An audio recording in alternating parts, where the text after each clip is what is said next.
Hello and welcome to the final round of the Cadet and Junior Kart Championship live here from Ellough Park in Suffolk. I am David Sullivan. It will be my pleasure to join you on this fine Sunday here at the circuit just on the outskirts of Beccles, 1,000 metres in length, and it gives me great pleasure to have alongside me Matty Street, the main man from the Cadet and Junior Kart Championship. Matty, as we come here to the final round, round number 8 of this fantastic championship, I think just a fitting end to this season, particularly when we came here Friday and the rain was coming down sideways, the sun out here for the final round. We have had a slight delay, but we are out on track with that final practice session. I think as the season comes to an end, particularly with a few championships still to wrap up, it's going to be a very, very interesting time here at CKC. Yeah, like you say, when we all arrived on Friday, it looked miserable, didn't it? But sun's out today, luckily, and hopefully we can have some good racing. Yeah, obviously we've still got championships to wrap up in Minimax and in Micromax as well, including a couple of podium positions for second and third. It's very tight as well in Honda Cadet for the fourth and fifth as well with the positions in that championship. Practice obviously out there now. We've got our junior Rotax, which is our final practice session. I think probably the largest junior Rotax grid we've had this season. As we come to this, we've got a couple of guest drivers as well, some locals that might be looking to mix things up. I think Joe Garraway was only from 20 minutes away. This is his local track, so he'll be looking to spring a surprise against some of the JKC regulars. Going forward, though, Matty, obviously into 2023, very exciting times for the championship with the merger with the Bambino Kart Club to make it BKC, JKC, CKC, all the KCs. First of all, tell me a little bit about how that one came about. Yeah, well, like you said, there's a lot of exciting things going on for next year. As a championship, we're only 3 years old in our infancy almost, whereas BKC has been around for quite a long time. Darren and his team are really experienced, whereas myself and my team are sort of up-and-comers, if you like.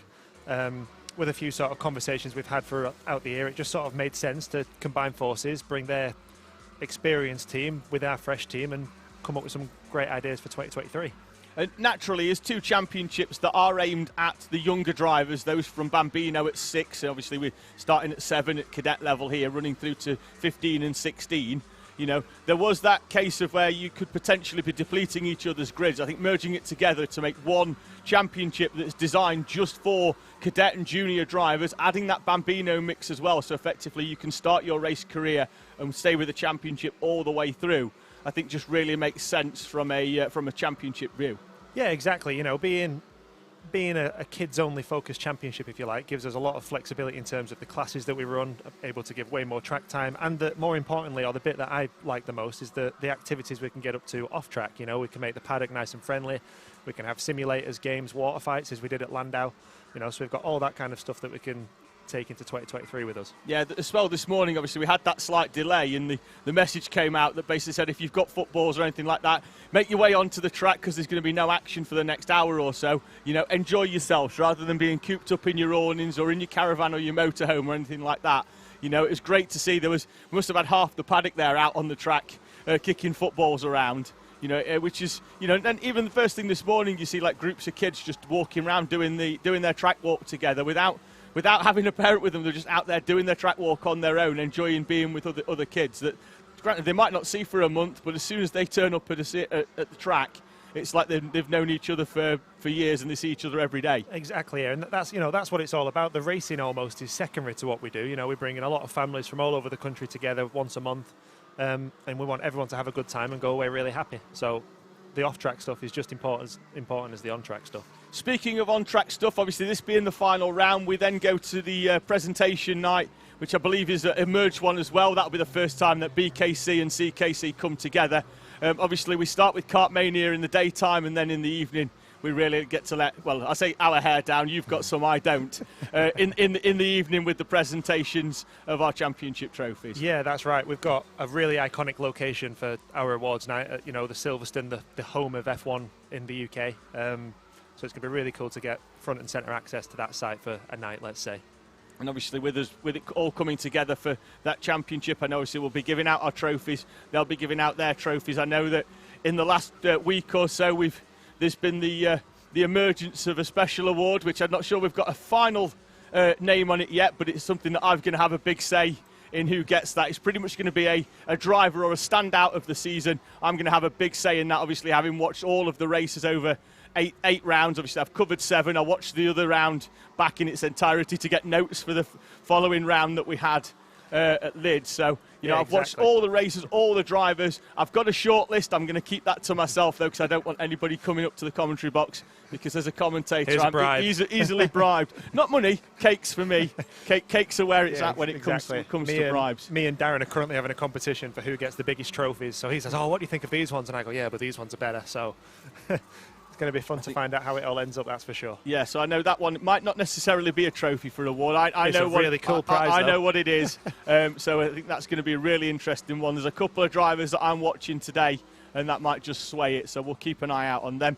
As you can see, obviously, here from Ellough Park in Suffolk, it's quite a unique track in that it's one of those that was one of the an airfield track similar to Fullbeck, similar to others as well, where it's on a runway. Particularly, you'll see in the paddock walk that will be on the Alpha Live channel. I'm not sure it'll go out during the lunch breaks. I don't think we'll have as much time as we anticipated for that, but that'll go out onto the on the Alpha Live channel. Particularly, I think we're going to cover half of it. The rest will be on there as a standalone. But the paddock, we walk up and you can see the runway.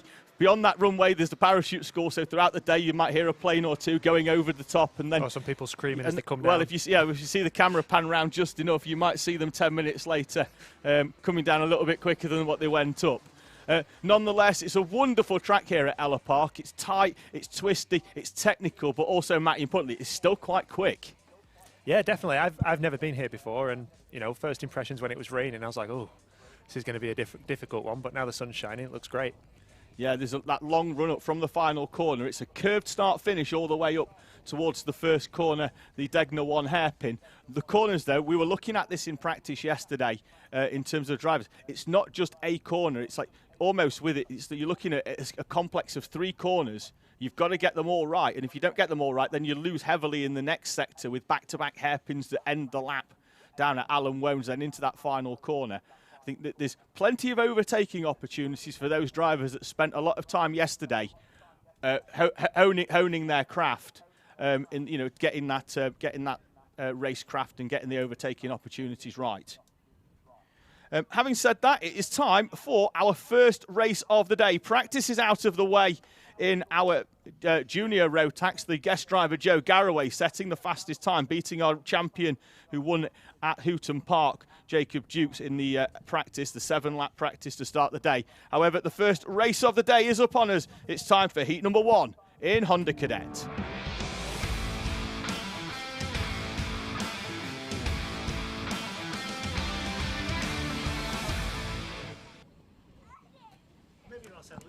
Here we go then for our first grid of the day. Harris Ali starts on pole position in this 3 from 4 heat format for our Honda Cadet class. He'll have Freddie Housego for company on the front row.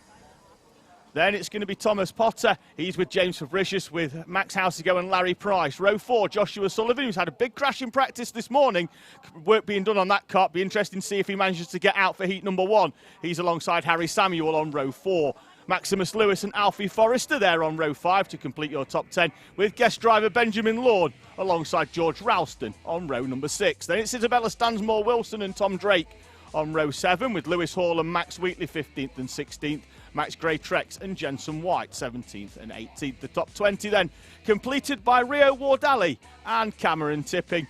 They'll have Alex Lynn and Stanley Clark behind them on row 11. Ralphie Branscombe and Isaac Huburn complete your 24 kart Honda Cadet grid here then at the Cadet Kart Championship. As I said, with Honda, it's 3 from 4 heats. So you'll see some of our drivers out in the first 3, then they'll see some out in the second 3, and then some of them will be out in heats 1, then maybe 3 and 4. So it's a real mixed bag in terms of the grid. It's going to keep the grids interesting. Of course, it is a random grid format as well, and particularly with Honda Cadet, we will have our B final. So the top 20 in terms of points, they'll progress automatically into the A final. After that, everybody else in terms of points, they'll go into the B final. The top 8 from that progressing through and to take up positions 21 to 28 in the A final. We'll end the day on this occasion. I know we've ended the day with Honda Cadet all season. However, with how close the Minimax Championship is between Lewis Goff and Jared Fox-Whiteley, I believe, and rightly so, fittingly, we will end the race season and the race day with the final in Minimax here. They go into that championship with a 3-point difference, with Fox-Whiteley having a slight lead in the championship. Down there on the dummy grid then, we're just waiting for final clearance as the practice session is just coming through the scrutineering bay down at the far end. As you can see here though at Ellough Park, a couple of very, very nice raised vantage points. None other really than my commentary box, which is about 20 foot up in the air with a good view of the entire circuit. The cameras as well, all nicely raised up. Out of the dummy grid then come our Honda Cadets with Harris Ali leading our drivers round. They will make their way round. They'll do one rolling up lap and then grid up. Pole position here then at Ellough Park is on the right hand side, with the first corner being that Degnor 1 hairpin. As we follow Isaac Huburn round the track then, as he's the final runner out of the random grid. They head down. This is the first corner of the track then. This is the Degnor 1 hairpin. On that first lap it is quite wide. Then it's going to be a very, very fast corner as we head down towards then the double apex right of Shoemakers, which is where everybody now is heading down as we follow the 14 of Huburn. Then it's a run into the tightest corner on the track, into Holmes. Look for that corner to be a prime overtaking spot for our runners in this first race for Honda Cadet. Then there's the corner, it's O'Rossi, it's flat out, and it's a left-hander with a tight entry, and then it eases up before the right-hander at Clinton's. It drops away then the track quite heavily. You'll see in a few moments the drivers, they go over a short crest, then they drop down a hill in towards Barney's, which is a really, really tight right-hand hairpin. The tyres on the outside moved out of the way, which has opened that corner up a little bit, will allow for some great side-by-side action. Then there's the final heavy braking zone, which is into Alan Wones. The final corner is a case of chuck it in. Not really hard on the brakes. They're just going to throw the kart in there and hope it sticks into that final corner of the track. Honda's then making their way round the front of the field, already in position. It's going to be a nervous wait then now for our pole sitter Harris Ali, who's going to have been stationary for the best part of a minute by the time all of the grid makes their way into position. The final few runners just rolling in as we await Ralphie Branscombe and Isaac Huburn just rolling their karts into position. They'd held back to make sure that they didn't go any further, as you'll notice this time, because of where we are at Ellough Park and how far the start line is away from the paddock, that we've not had the usual gaggle of parents making their way down and help us down onto that dummy grid. So the drivers this time, particularly helped by the fact that all of the grid positions are marked out F1 style here on the grid here at Ellough Park, and then the numbers are in the top corner of each one, that our drivers are able to make their way round comfortably. Lights are on the overhead gantry, then they go green, and we are away and racing here at Ellough Park. It's a good start from Larry Price. He's going to cut all the way across and try and get to the inside at the first corner in this very, very strong opening heat. Anyone really of the top 10 can really make hay and try and get towards the front. There's a little bit of contact in the middle of the pack as the drivers scrabble for position as they head towards Shoemakers for the first time. Harris Ali, though, leading the way already from Thomas Potter and James Fabricius. There's multiple spinners then down there. Sullivan is one of them. Gray Trex as well. Cameron Tipping and one of the House-A-Goes will try and get the number as they come through. Think it could be Max. We'll find out. It's the 38 of one of the two House-A-Goes. It is Max House-A-Go facing the wrong way. So 4 spinners on that opening lap as they drop down. We have had a change for the lead, though. Thomas Potter down the inside of Harris Ali, down at Alan Wones, and now Potter will lead them over the line for the first time here in this 8-minute plus 1 lap final, and he moves to the inside, defends early doors from Harris Ali, James Fabricius.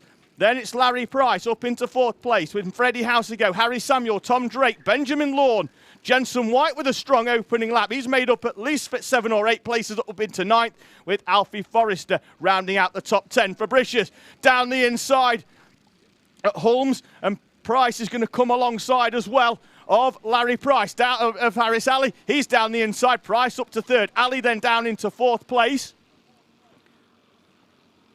as Potter continues to lead the way, bouncing over the raised bumps on the inside there.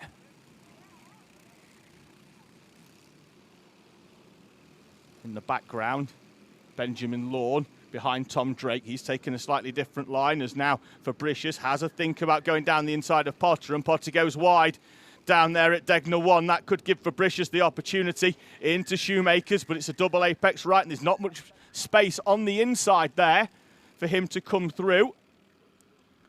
And he will have to hold on to second place for the time being.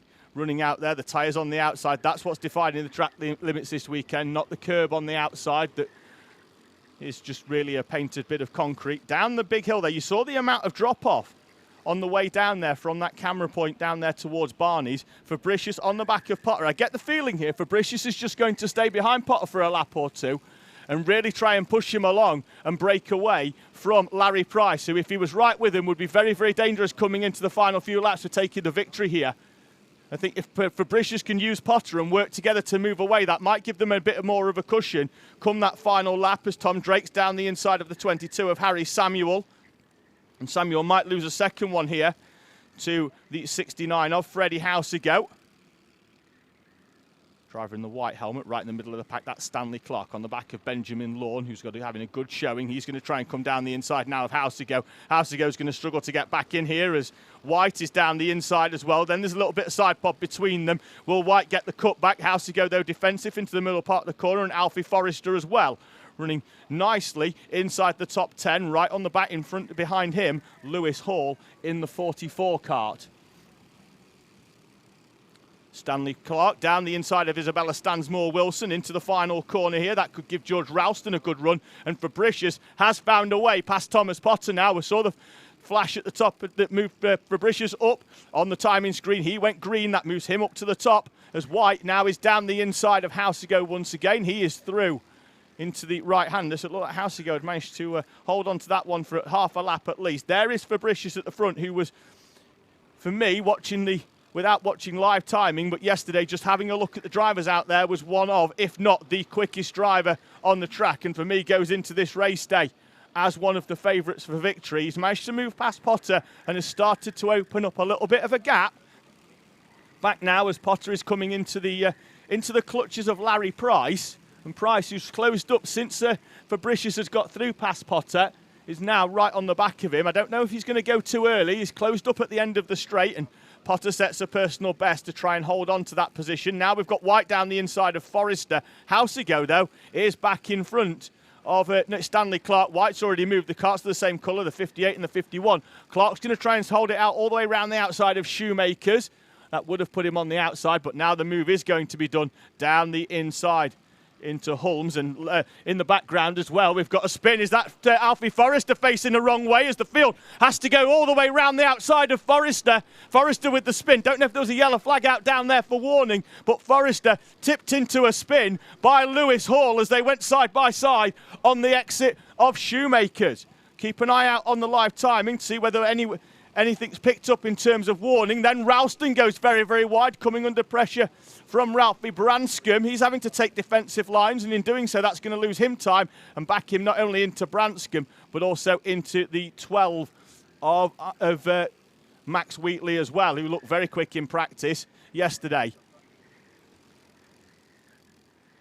Round Shoemakers once again, the double apex right. There's Lewis Hall now on the outside of Stansmore-Wilson. He's going to go down the inside this time. The move done a little bit sooner than what it was, but then he's gone wide, and now Stansmore-Wilson will have track position.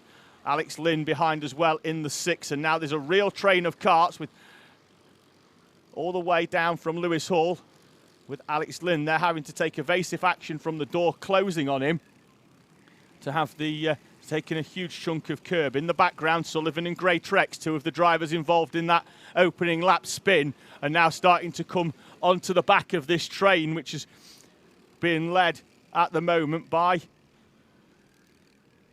pretty much Stanley Clark, and then there he is. Then there's the gap behind back to everybody else with Freddie Housego, but now there's a good run down the inside from Stansmore-Wilson, Alex Lynn, and Lewis Hall is through as well. And Housego goes wide, forced onto the rumble strip, not for the first time actually in this race, with an incident there involving Lewis Hall running drivers very, very wide onto the rumble strip. He's rejoined the track, albeit right now down at the end of this tail of karts. I think he's behind Max Gray Trex. That's going to drop him down the order. That's put him outside of the top 15. I think Gray Trex is 18th, so that's going to drop him down there into that position with all the rest of the drivers progressing through. Sullivan has found a way past Wheatley, and with Ralston in front as well now as they make that run down towards that first corner. Leader, though, still James Fabricius leading the way, now has a gap of 1.3 seconds back to Thomas Potter. We're down to under a minute here in the opening race of the day. Harris Alley holding on to 4th place from Tom Drake and Benjamin Lawn, with Harry Samuel, Jensen White, and then Stanley Clark in the background. Think he might run out of time to close in on this battle, as down the inside Drake and Lawn side by side. They'll stay in the same positions, or it looked like Drake had to defend and then got the run on the rest of the field as well. Down towards Alan Wones, the final heavy braking zone, and real overtaking opportunity unless somebody's willing to send a move down the inside into the final corner. 17 seconds, which means there's 2 laps remaining here then in this opening race of the day. 2 drivers in it have gone sub 50 seconds for Fabricius and Price. Price on that last lap as he closes into within a 1/10 of a second on the back of Thomas Potter at the front. Looking out the combox window, Alex Lynn goes very, very wide, and he drops a couple of places down there at Shoemakers. Not sure why, just caught it out of the corner of my eye. The kart bouncing over the concrete rumble strip where the tarmac finished and the old runway here at Ellough Park begins. This is your battle for second place, though. Your race leader already a second and a half down the road. Last lap board is out then for James Fabricius as Thomas Potter goes sub 50 as he holds on to second place from Larry Price. Look over the shoulder from Potter. Price, though, right in the wheel tracks as they head down towards Shoemakers for the final time. This is going to be the heavy braking zone. Inside, Potter's going to white line this to the inside. Then Price is going to try and go round the outside and get to the inside. He's alongside Thomas Potter as they head down towards O'Rossi for the final time. And Larry Price is through for second place. Down the inside on Thomas Potter. Potter back down the inside into Barney's. Hard on the brakes. Can he get it stopped? He can. And now he's going to defend heavily to the inside of Alan Wones. Fabricius has already got eyes on the checkered flag as he comes out of the final corner. Fabricius is going to take victory in heat number 1. Thomas Potter, Larry Price, second and third. Fantastic battle between those two. And then Harris Alley comes through, the pole sitter. He's going to be 4th in front of Tom Drake, Benjamin Lawn, Harry Samuel, Jensen White, Stanley Clark, and Isabella Stansmore Wilson with George Ralston. Oh, Branscombe comes through for 10th. Sorry, Ralston, Stansmore Wilson, Wheatley, and Sullivan completing your top 14. Then it's Lynn, Gray Trex, Hall, Housego, Ward Alley, Maximus Lewis, Alfie Forrester after that spin at half race distance in front of Cameron Tippin, Isaac Huburn and Max Housego.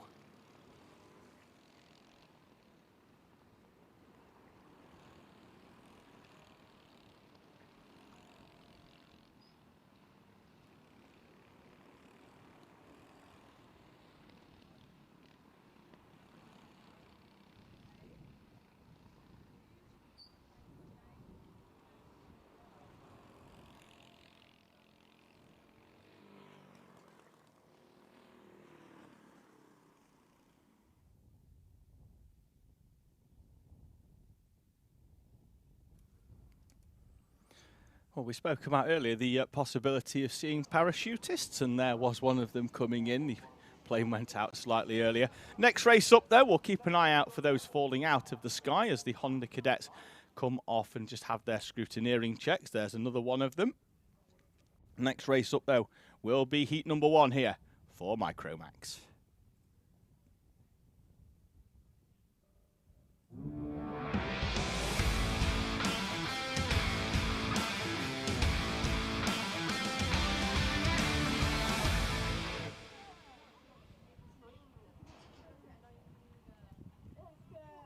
Micros then down there in the holding area as the final few Hondas are making their way through. They're going over the weighbridge, so they'll make sure that they're weighed. They'll also be having the front fairing checked as well.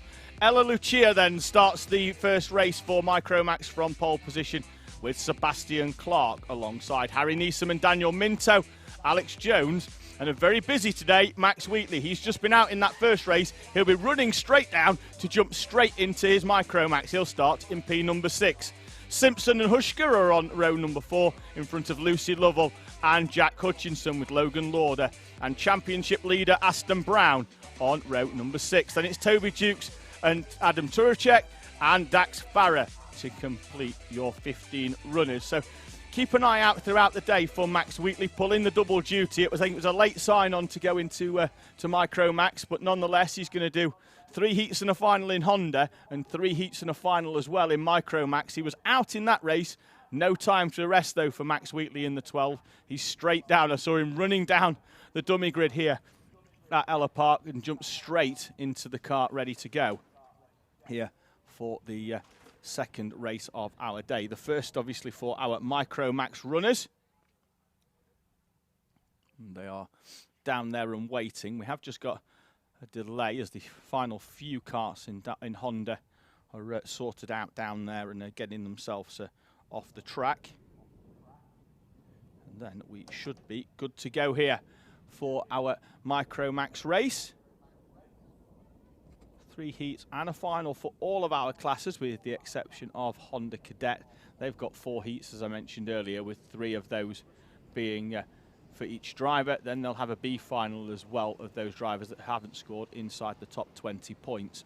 Micro are making their way out then onto track here at Ellough Park. It will be, of course, Ellough leading them round for pole position for this one. Random grid format and a rolling start for our Micro Max. So they'll come round. They've got tram lines here as well, which is nice. They'll go into the tram lines. Pole sitter on the right side, and then it will be, that is the driver that then will dictate the pace all the way round,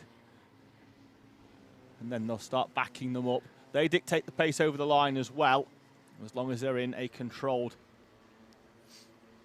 manner. It will involve Ellough, I think, back in this pack up now quite a bit, because the final runner, Dax Farah, making his way round the Holmes hairpin. They will start to back up, but they have got around about half a lap to go though still, so there's going to be plenty of time as they head down towards the right-hand hairpin at Alan Wones. And as expected, Farah is now right on the back in the 35 kart in the red, white and blue helmet. There he is coming through.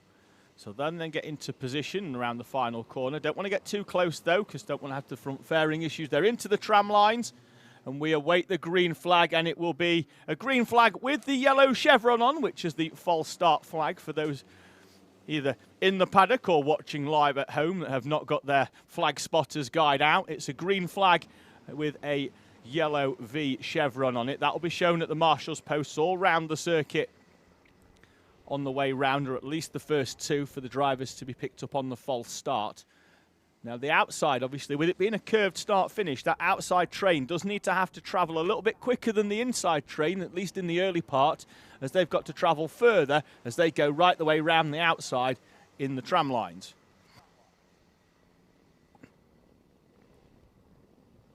So we wait for them to come round. Just thank you for everybody that's spending their Sunday watching us on the Alpha Live YouTube channel. Please do give us a like and a subscribe, because once you've given us a subscribe, that means that you can get involved in the live chat comments as well.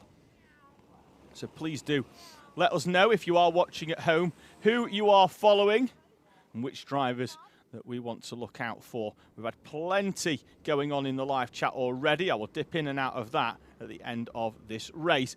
Here we go then into the tram lines. Looks like we're in a much better position, with the exception of we appear to be missing somebody potentially off the front row. Ellough, though, sweeps all the way around the outside and holds the lead as they head down towards Shoemakers for the first time, but leaves the door open, and down the inside comes the 28 of Daniel Minto through to take the lead, with Lucia following in second. Harry Neeson up into 3rd place. We've got, that's Alex Jones, I believe, going very, very wide down there as they head down to out of Holmes. See, onto that bumpy rumble strip, onto the concrete on the outside. So they make their way down the low hum of Rotax engine here. The same engine that you'll see in a few moments' time on the Mini and the Junior Rotax as well. As the 12 of Aram Turacek goes down the inside into the final corner. Minto then leading from Lucia and Neeson, with Wheatley, Clark, Jones, Hushka, Lauder, Simpson and Turek the top 10 in front of Aston Brown, Lucy Lovell, Dax Farrer, Toby Dukes and Jack Hutchinson.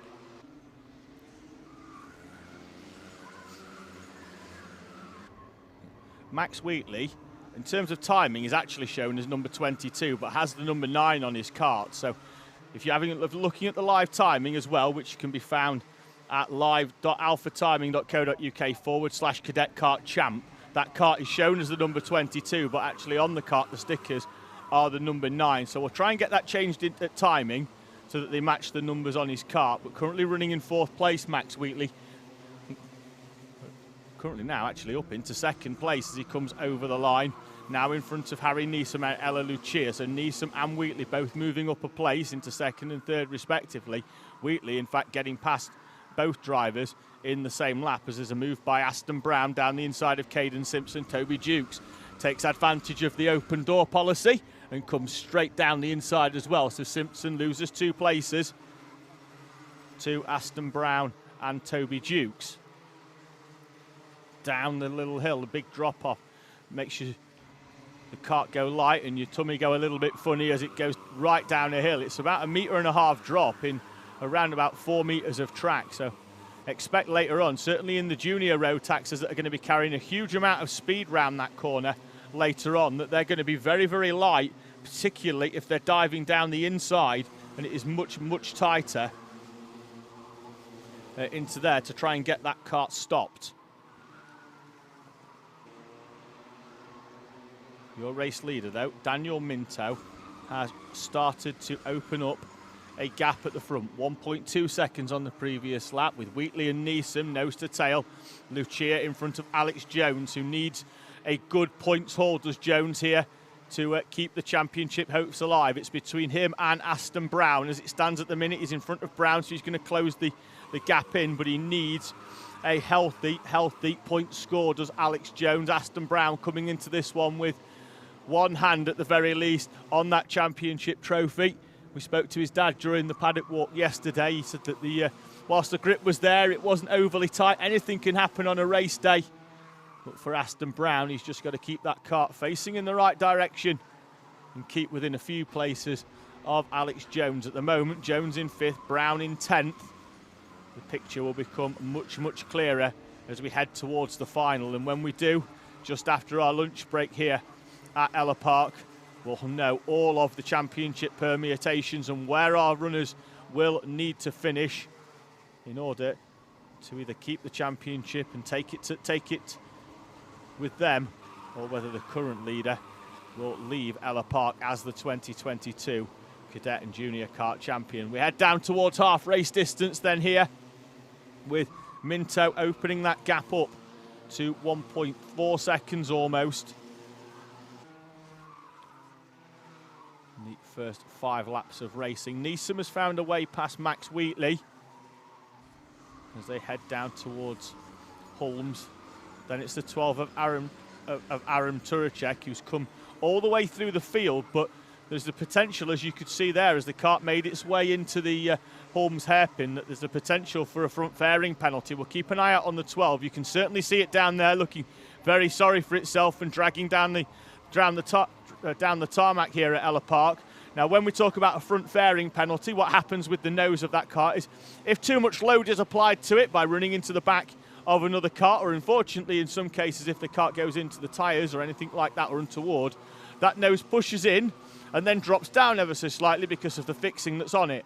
And that will tell the scrutineer at the end of the race to apply a 5-second penalty. There are no mitigating circumstances when it comes to front fairing penalties.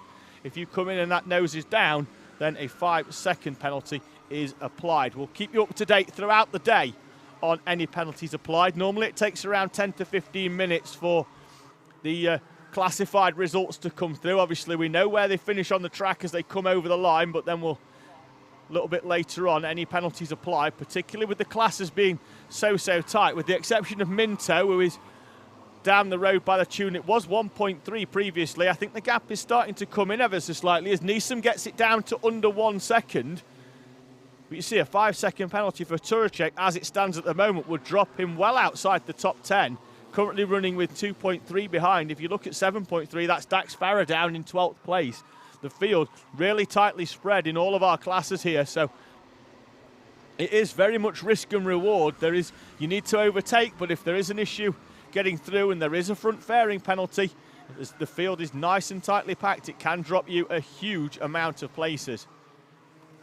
Under 2 minutes remaining, with Minto slowly losing the lead in terms of its gap. I'm not sure Neesom's going to have enough to mount a challenge towards the end of this one. The gap on the previous lap, 0.94, down to 0.8, so it's another tenth out.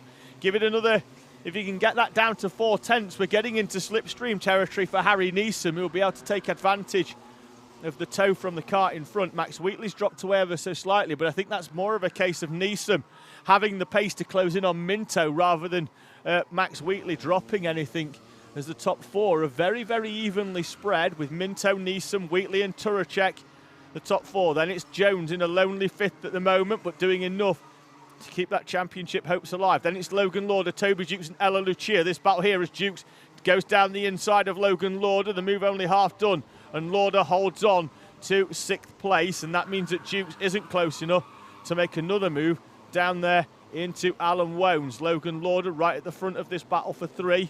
Ella Lucia sticking with 8th place, will be her best heat finish of the season.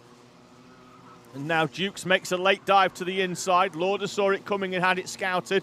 Gave Jukes half a kart width plus the width of the curb. Runs round the outside, and for now, at the very least, holds on to 6th place.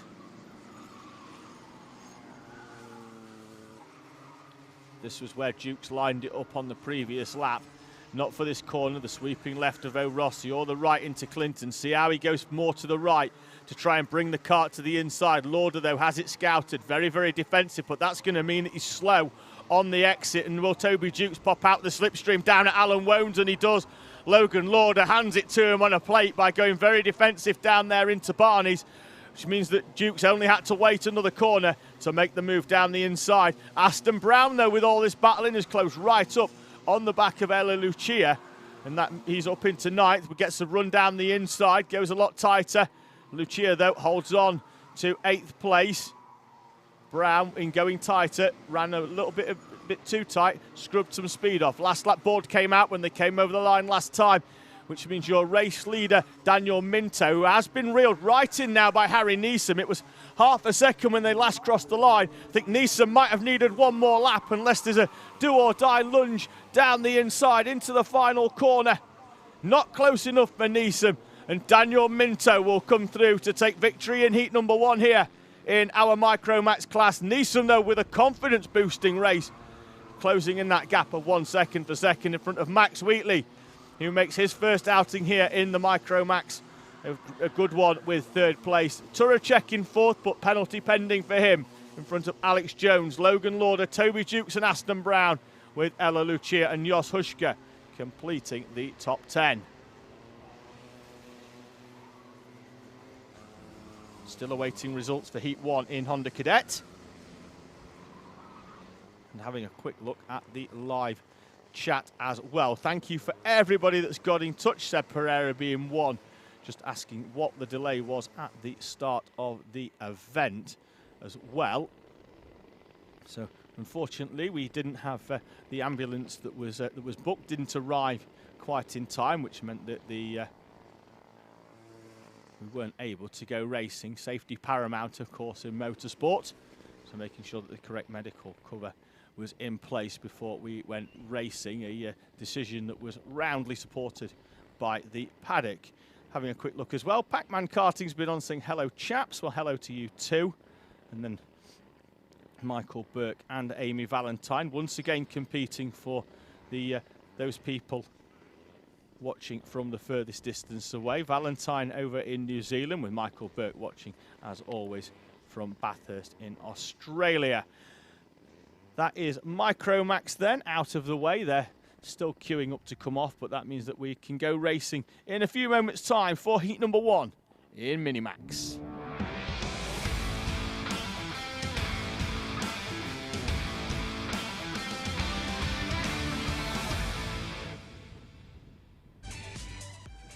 So that in the background is a junior Rotax. They'll be out next. That's the 20 of Catherine Potter. That's her kart waiting to make its way down onto the dummy grid. Once the minis have left, here is your grid then for our Minimax opening heat for the day for them. Lewis Goff, who comes into this one 3 points behind championship leader Jared Fox-Whiteley. He starts on pole position. Just wait for heat number 2 though. Fox-Whiteley's on pole for that, and for the final heat of the day, they start almost alongside each other in 8th and 9th respectively.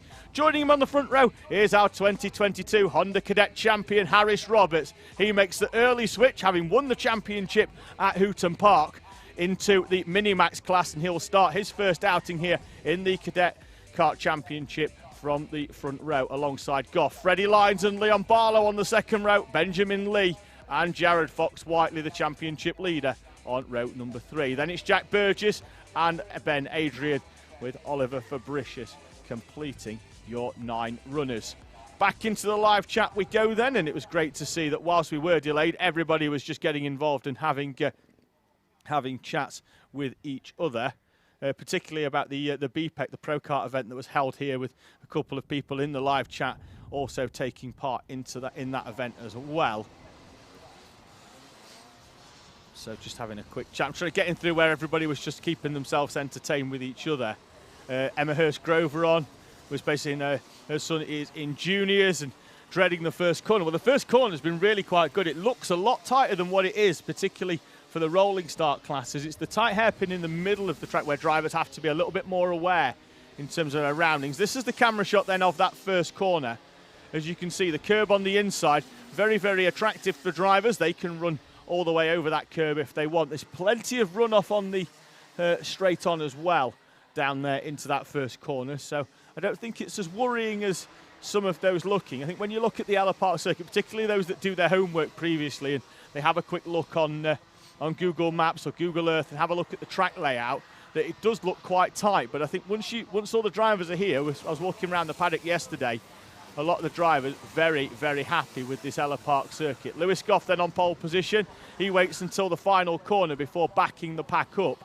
The final few runners, Fabricius will get into position as well. They might just get into position just in time, although the false start flag is out and they are going to roll round. I think that's because we've been generally doing 2 rolling up laps throughout the year because of the switch onto a different tyre halfway through the season. We moved from Mojo to Comet. Comet takes a little bit longer for those tyres to come on, so it takes a little, gives them 2 rolling up laps. But Goff, at least getting himself favourable and used to the start procedure.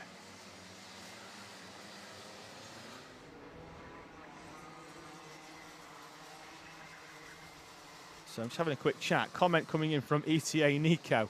She's saying, my mum's the same. She has to sit in the car. I know so many parents that once the race has started, or for some of them, that they don't watch any of the race. They'll listen to it over the PA maybe, but they won't watch any of the racing that their child is in, and then we'll just go and collect them from down there, just because the nerves, whilst the driver, once the helmet goes on, a lot of the nerves are just washed away. It's those watching that it's difficult for. Through we come then, and Minimax heat number 1 is underway with Goff immediately going to the inside. Roberts runs all the way around the outside, expecting a move from Leon Barlow down the inside, and good awareness, as you'd expect from the Honda Cadet champion, to leave plenty of room on the inside, and he drives all the way around the outside into second place. It could be short-lived though, as Barlow makes the move down the inside, gets alongside, a little bit of a nudge. Already though up into 4th place from 6 is Jared Fox-Whiteley. He's on the back of Leon Barlow, bringing Ben Adrian as well for company. He started in 7th place. He's up into 5th place. There's going to be a move down the inside. Saw that one coming from a mile back from Jared Fox-Whiteley. He's down the inside. Barlow goes wide and Ben Adrian is through. Then there's a dive back down the inside by Leon Barlow, and the damage limitation is only to 1 place. Over the line they come then for the first time. Lewis Goff leading from Harris Roberts and Jared Fox-Whiteley, with Leon Barlow, Ben Adrian, Benjamin Lee. As there we see a move down the inside. That's the 94 of Jack Burgess. He goes down the inside. I think was it of Oliver Fabricius. No, it's Benjamin Lee. Fabricius already finding a way through, and he is up into 6th place. That's going to put Burgess into 7th. Lee in 8th place. Freddie Lyons running in 9th. Now this is going to be very interesting to see how Jared Fox-Whiteley fares with Harris Roberts, who has a quick look over his shoulder. Does Roberts. Goff hasn't broken away too much, but it's going to need Fox Whiteley to get through in the next lap or so on Harris Roberts. What he doesn't want to do is risk everything and come out with nothing as they head down towards Shoemakers. The corner where the overtake needs to be done into the first part as the karts don't run too wide, almost hugging the white line on the inside, going at most a kart width wide, but that's going to involve a lot of bravery and a huge amount of compliance for the other driver to allow the move to come down the inside there. Fox Whiteley goes wider into that corner to sort of open it up a little bit and potentially make the move down the inside. There he is down into Holmes and finds a way through. That one lined up down at Barney's, that tight right-hand hairpin into the opening radius left by taking a wider line in to maximise his exit speed. And Jared Fox Whiteley is up into second place. Because of the way the points work, obviously with a drop provision, it's 7 from 8. But Lewis Goff, the points difference between the heats in terms of the top 3 is 1 point, although the points not really adding up until the end of the day when it's calculated on a round by round basis then with one dropped. But they will go into that final race of the day with that 3 points difference, and it could be feasibly be a case of whomever finishes in front of the other will leave Ellough Park as the 2022 Minimax champion. Currently running 1 and 2, Goff from pole position as we see Fabricius going down the inside of Harris Roberts, who has a quick look over his shoulder to see Leon Barlow behind. So Fabricius has really come through the field here. He's got past Adrian Barlow and Harris Roberts. Now it's Barlow's turn to go down the inside of Roberts. That's going to allow Ben Adrian to get alongside as well. He might even do them both here. Ben Adrian takes full advantage of Leon Barlow going down the inside, the door open, down the inside of Roberts into one corner, and then does Leon Barlow on the run down towards O'Rossi. The move done before they even turned left. And Ben Adrian, a driver who, even when I was speaking to him yesterday, normally takes a little bit of time to come alive.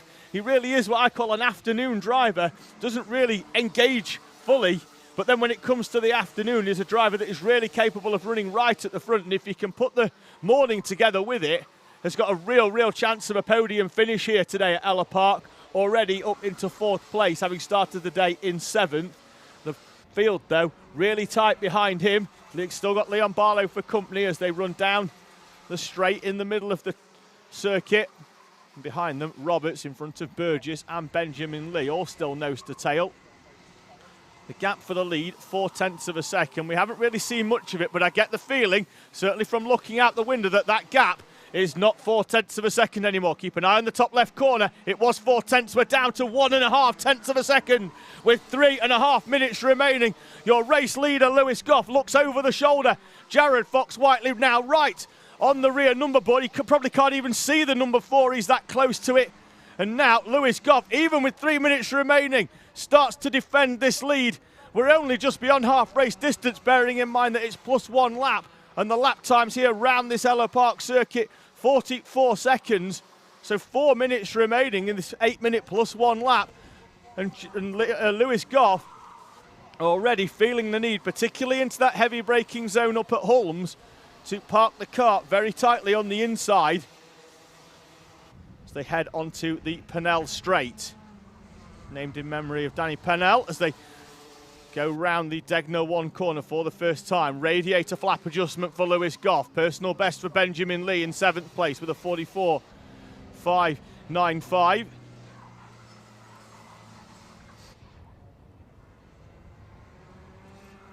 And I feel here that Fox Whiteley might just be having a 2 or 3 lap scouting exercise of Lewis Goff to find out where he's strong, where Goff might not be as strong.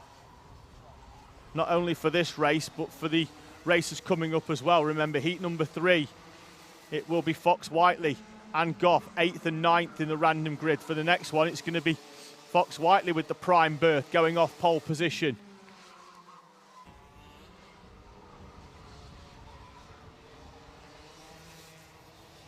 Could also be a huge amount of tyre preservation going on as well for the final. It will be the all-important final as well, all being well for these two drivers.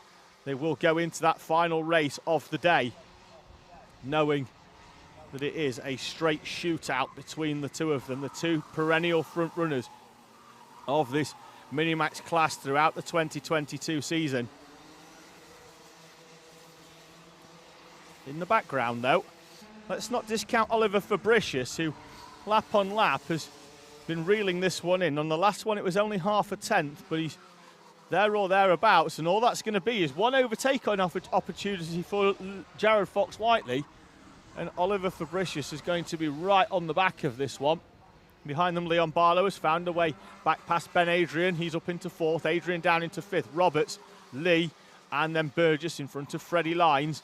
Harris Roberts holding back two very experienced drivers, particularly in Benjamin Lee, Jack Burgess, who's spent continual improvement all through the season.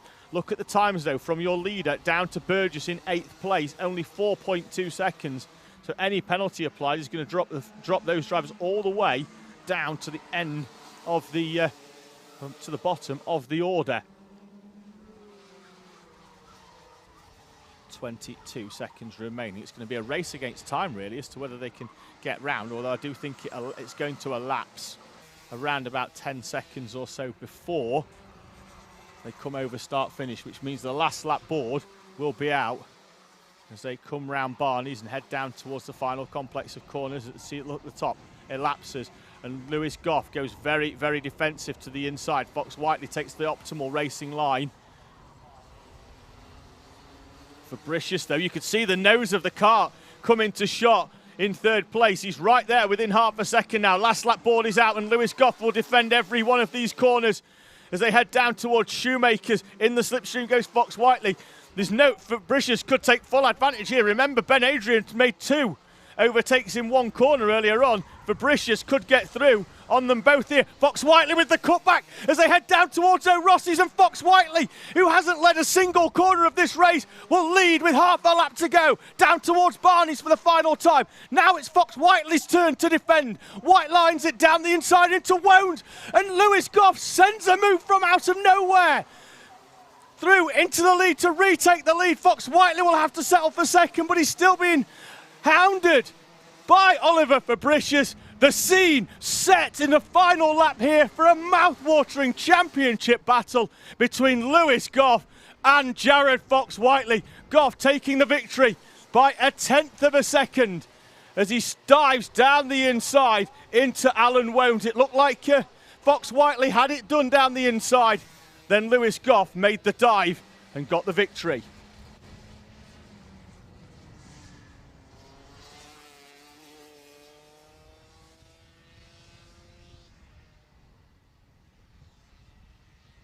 Mini then making their way off the track. The results then, Fox-Whiteley in second behind Goff, and then Oliver Fabricius.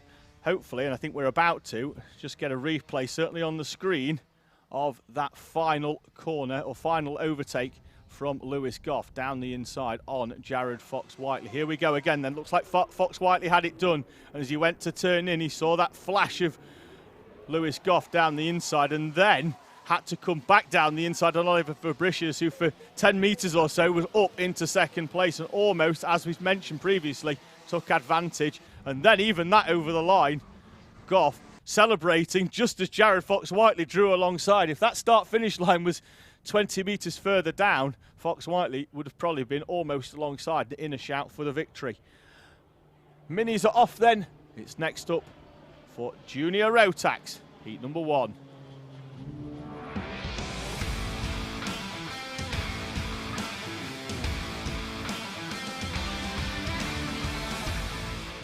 Juniors making their way out onto track. One penalty applied already in Honda Cadet. That goes to the 6 of Alex Lynn with a plus 5 second front fairing penalty for him. Unfortunately, Micro looks to be clear. Oh no, it doesn't. We'll run to that in a minute. Ben Horner, though, for Junior Max starts on pole with champion Jacob Dukes alongside Reese Owen and Melissa Adrian on the second row, with Ollie Naylor and Sam Stoner on row number 3. Then it's James Waring and Maximus Shields with Seamus Cox and Jensen Mason completing the top 10. Catherine Potter and Curtis Latimer start 11th and 12th respectively. Then it's Bartek Filipiak alongside Jaden Hewitt, Harry Hurst-Grover and Nicholas Ellis, with Joe Garraway and David Goodman, your 18 runners here in juniors. Penalties applied then in our Micromax class to Aram Turacek, who we saw with the front fairing. Aston Brown, the championship leader, with a 5-second penalty. That drops him down to 11th place with his championship challenger, Alex Jones, promoted into 3rd place following the disqualification due to technical compliance of Max Wheatley.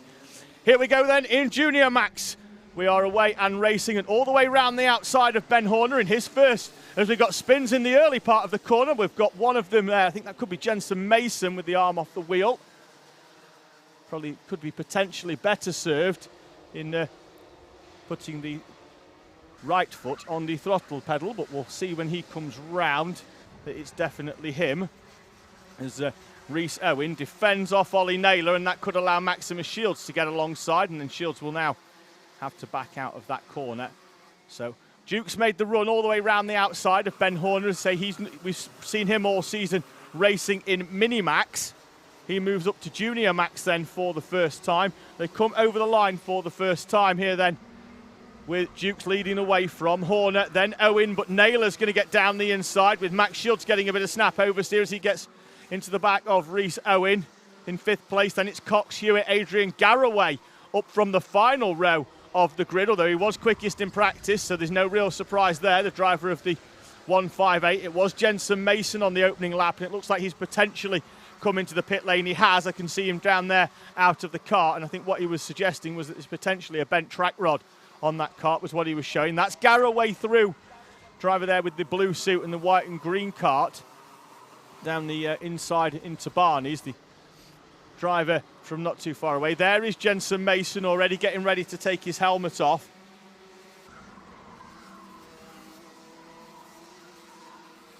So they make their way round Degner 1. The lead for the Dukes already 1.1 seconds. With Horner and Naylor, the top 3. Then it's Shields with Cox, Garraway and Owen. And Garraway trying to find a way through there on the 79 of Seamus Cox, he's already got past Rhys Owen. Then he's going to have to close in a little bit of a gap because those in front of him, back to Maximus Shields, as a move then down the inside by Jaden Hewitt, the visiting driver from the Isle of Man, who's been to every round this year, as has Nicholas Ellis. There's Garraway then down the inside of the 79 of Seamus Cox. Then Cox has to get back in as the tyre wall on the outside is there to define that track limit on the outside of Degner 1. See, that's the gap he's got there to Maximus Shields.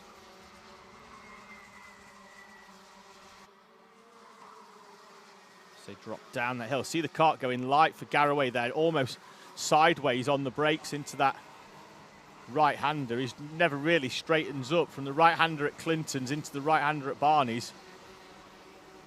And Joe Garraway, the 15-year-old from Beccles in Suffolk, only lives 10 minutes or so from the track. Up into 5th place. Got a gap of 1.4 seconds to close in on Maximus Shields, who's currently on the back of Ollie Naylor. Shields in a personal battle with Nicholas Ellis, who is currently running in 11th place for the championship. That's Jaden Hewitt down the inside, getting all squirrely. Doesn't manage to find a way past Seamus Cox. Cox very aware that that move was coming down the inside. If he turned in fully, there'd have been contact between the two of them. So they moved down the inside. Was that Naylor making a way through on Ben Horner? It was, and Maximus Shields got through as well. You can see there up in the top corner of the screen.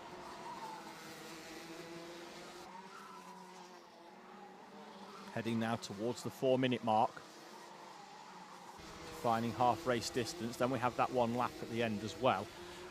Is that a rear bumper on Ollie Naylor's cart? Not sure whether it's just bouncing around on the seating or whether it's come out of the fixing completely on the 85. But if it is, that's going to necessitate a mechanical flag for Naylor. I don't think it is. It's just moving around, flexing with the chassis, running down there very, very low. So it's just having a quick look on that as we'll try and follow it, particularly from our camera down at Degner 1, down that back straight. It doesn't look like is it dragging, or is it just caught up? Yeah, certainly is there for Ollie Naylor. So we may end up with a mechanical flag potentially for the 85. I'm just looking at it. It's very deceiving, because on one side it's dropped, but it could be that it's fixed in the seating on the other side when it does. And we'll keep an eye on that. They've got spotters and marshals all around the track to keep an eye on that as well. So they're a lot closer than what I am in the commentary box, and the cameras as well, off the back of the 85 kart.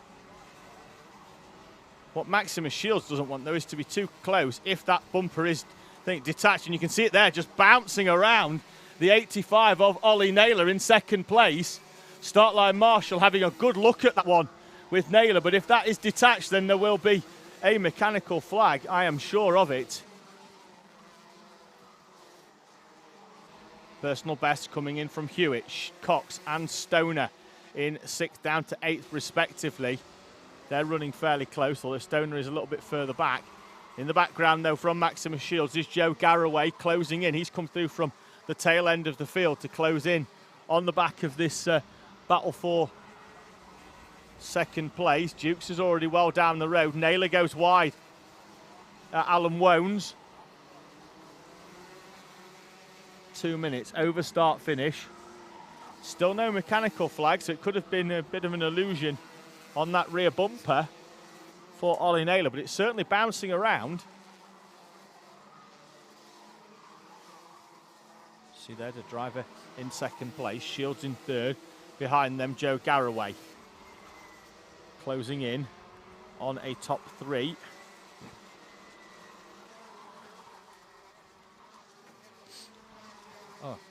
Shields down the inside as Ollie Naylor peels off into the pit lane. So didn't see the mechanical flag, but he's definitely aware that he's got a problem. He comes in, Shields up into second place, Garraway up into third. So we've been told by the producer that he had a bit of a tough day at Kimbolton a short while back. The kart not exactly staying on 4 wheels as it is. He sends it down the inside of Shields. Shields, though, gets the cutback and holds on to second place. The charging Joe Garraway, though, this could just be a matter of time. Naylor there getting consoled down there by his dad as the camera pans round. A second place gone for Ollie Naylor. There's that rear bumper. The bumpers are actually held in. There's a rubber stopper that goes in, and then a bolt goes into that rubber stopper and expands the rubber stopper. A lot like a roll plug for all your DIY fans out there. So it goes in, it pushes it out. So it's in on a plug. So if you catch it on something, potentially the tyres on the way out of Barney's, the driver's running very, very close to them, tyres on the inside, or even the tyres there on the outside of Degner 1, you've got that potential for pulling that rear bumper out of its seating. And as soon as it is, then the mechanical flag's coming out, because all it takes then is too much drag on the floor. The bumper comes out and we've got a piece of plastic and metal that's well over 1 metre wide sat on the racetrack there, which obviously for those watching and those out on the track is quite clearly very, very dangerous. 7 seconds remaining as Jacob Dukes makes his way up towards timing. He might just cross in enough time. He does, although the last lap board immediately comes out. So last lap on timing here then at Ellough Park. Don't know if there is a board out there. I think there could be a digi flag. We can't see it from the com box. And Garraway now down the inside of Maximus Shields for second place. As on that previous lap, Shields set the fastest lap of the race with a 43.2, a tenth and a half quicker than the race leader and a fraction quicker than Garraway's personal best. He was in the tow on that previous lap, but Shields in a third place. That's going to be enough. Ellis has come through, though, up into 7th, so he's made up a fair bit of time, and that's moved him up into 7th place. So some solid points as well then for Nicholas Ellis. Your race leader, though, comes through to take the victory in heat number 1 for Jacob Dukes. Then it's Garraway and Shields to complete the top 3, with Ben Horner rounding out his first junior Rotax race in a fantastic 4th in front of Jaden Hewitt, Seamus Cox and Nicholas Ellis, with Sam Stoner, Rhys Owen and Melissa Adrian completing the top 10, with Latimer, Hurstgrover, Filipiak, Potter, Waring, Goodman, Naylor and Mason, the 2 drivers who ended that race in retirement here at Ellough Park. Just going back into the live chat ever so briefly with Fearsome, wishing everybody at X-Kart all the very best. And then support coming in as well for Sam Stoner from Tim Winters. And Sam Flynn saying good luck, Toby Dukes. Well, he'll be back out in 2 races' time. And then there's also support coming in from Alfie Clark for Ralphie Branscombe and from Lauren Hannon saying good luck to Team Teesside. Good that they couldn't make it. So they're her son Mason Webster, normally racing in Honda Cadet in the number 2 kart, not here this weekend, unfortunately. As in the background there, you can see the junior Rotax runners and also the raised viewing gantry in front as the parents and friends of those drivers out in Honda Cadet heat number 2 get themselves into position, and they will be out next.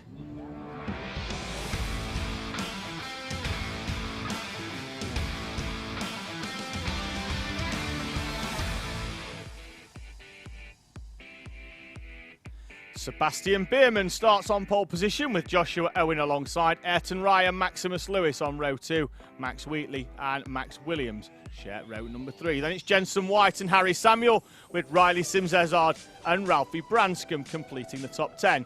Stanley Clark and Rio Wardali on row number 6. They're in front of Jack Collinson and Alex Lynn with Max Hausigo and Larry Price on row 8, Tom Drake and Benjamin Lawn on row number 9. Then we've got Amy Peacock and Thomas Potter in front of Isabella Stansmore-Wilson and Sam Hayes. George Ralston starts 23rd with Isaac Huburn alongside. That completes your 24 kart grid.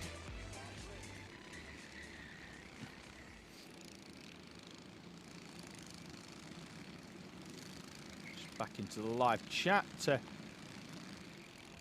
ETA Nico just giving us a little tidbit regarding Joe Garraway, the lap record holder in juniors here at Ellough Park, and RS72 saying got a feel for Ollie Naylor there. Totally agree. Running very, very well in second place, but unfortunately for him, had to come in towards the end because that rear bumper was hanging out off the back of the kart. Just having a quick look at junior Mini Max in terms of the penalties applied. There was one for Ben Adrian, picks up a 5-second penalty. That drops him down into 8th place from what would have been P5 for a front fairing penalty for him. We obviously will await junior Rotax. That won't be in just yet because those karts have only just come off. Final few runners then, rolling into position. Isaac Huburn's 14 kart, he will roll in. He's racing as a novice, so will be off the back of the pack in every heat here today, as the 22 of Harry Samuel is just getting a quick having a quick chat, and I think we might have a problem on that 22 kart as assistance is being called over. And that's your race director Luke down there, just having a quick chat with the 22 of Harry Samuel. We're looking at rolling that kart off. I think they're just having a quick chat with him down there. Not sure what's wrong, but we'll wait until everybody is comfortable and in position before we get this race underway.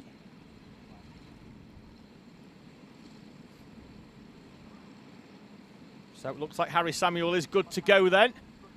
So just make sure everybody is in their grid positions. The board will go up at the back, then look at the lights, the red at the top on the gantry.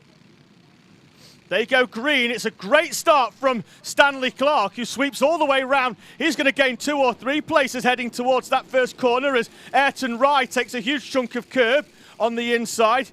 The definition of track limits lost there as the curb on the inside runs through. Then it's see Alex Lynn going down the inside of Ralphie Branscombe as the 46 is that. We'll see a kart going very, very slowly. That could be the 16, or is it the 46? We'll keep an eye out on that as the kart comes through. I think it's Maximus Lewis going very, very slowly. And one of the Hausigos as well has got a problem down towards the tail of the field, going very, very slowly as the rest of the field sweeps through down towards the heavy braking zone of Barney's. They're still 2 and 3 wide. Now into Alan Wones, leading the way. Sebastian Bierman from Joshua Owen holding off Ayrton Rye as they come round for the first corner. Rye's going to get a good run. Jensen White in 4th place. We'll call him over the line for the first time. Bierman from Rye. Then it's Owen, White, Williams, Clark, Wheatley, Samuel Collinson and Alex Lynn, your top 10 on the opening lap. Clark down the inside, I think there's that of Joshua Owen.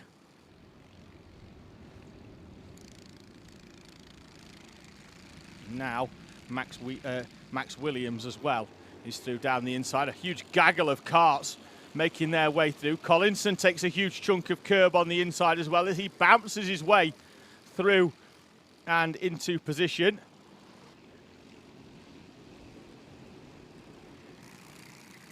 Really, really tightly packed together still in this Honda Cadet heat number 2.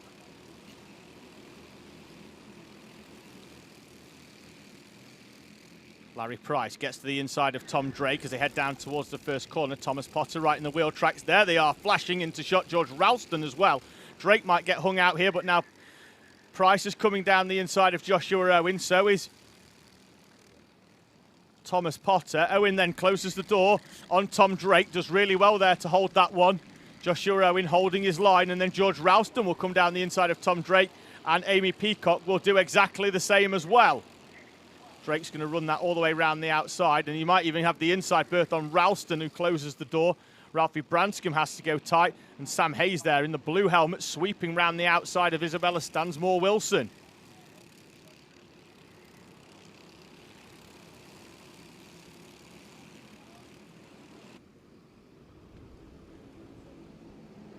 Ayrton Wright through on Sebastian Bierman into the right-hander. That's going to be a change for the lead then, with Wright leading from Bierman, then White Williams. They're 3 wide in the background. That's Ralston on the inside with Amy Peacock coming through as well. Ralphie Branscombe, Tom Drake and Isabella Stansmore-Wilson in front of the 11 of Sam Hayes. Right, really wide round the outside there in the background for a green kart. We'll keep an eye. I'm not sure who that was 100%. We just caught it in the back of the camera.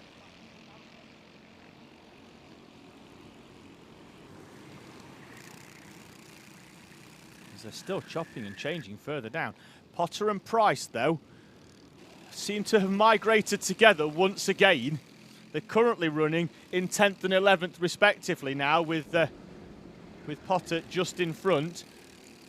I think that they will need to work together if they want to close this pack in front sooner rather than later. I mean, they're going to do it, I think, anyway. Such is the talents of both Potter and Price in closing in this train of karts that are battling in front. But it's a case of whether they do it in 2 minutes or whether they do it in 4 minutes. And if they can do it in 2 minutes, they're going to have a really good opportunity of working their way through this traffic. If they do it in 4, they're going to have only 1 lap towards the end, and that's going to not give them a huge amount of time to make their way through this gaggle of karts. Ayrton Rye has opened up a bit of a gap now at the front from Sebastian Bierman, who's got Jensen White and Stanley Clark behind. Fastest lap of the race from Stanley Clark.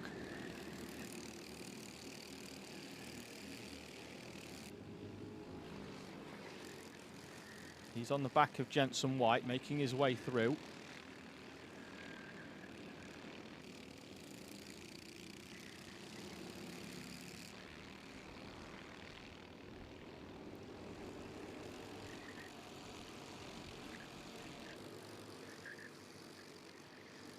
Ayrton Rye has that gap now of about half a second to Sebastian Bierman, who isn't particularly coming under pressure at the moment from Jensen White, just driving his own race and comfortably as well. Behind them, though, the field has really closed up because Potter and Larry Price are now right on this battle that's in front of them. There is a little bit more field spread than what there was a lap and a half ago, with Williams and Wheatley 5th and 6th. Then there's a bit of a gap back to Collinson, with Alex Lynn, Harry Samuel, and now Thomas Potter and Larry Price. You get the feeling, though, if one of them goes down the inside, the other one is coming through as well, as they have done in the background. You see there, Potter punching the hole, Price taking advantage. Clark tried to get down the inside of Jensen White into the same corner.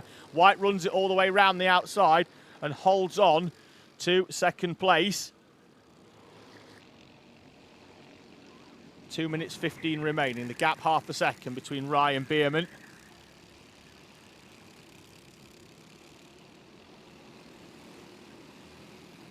This is the Potter and Price battle. Both of them now up inside the top 10.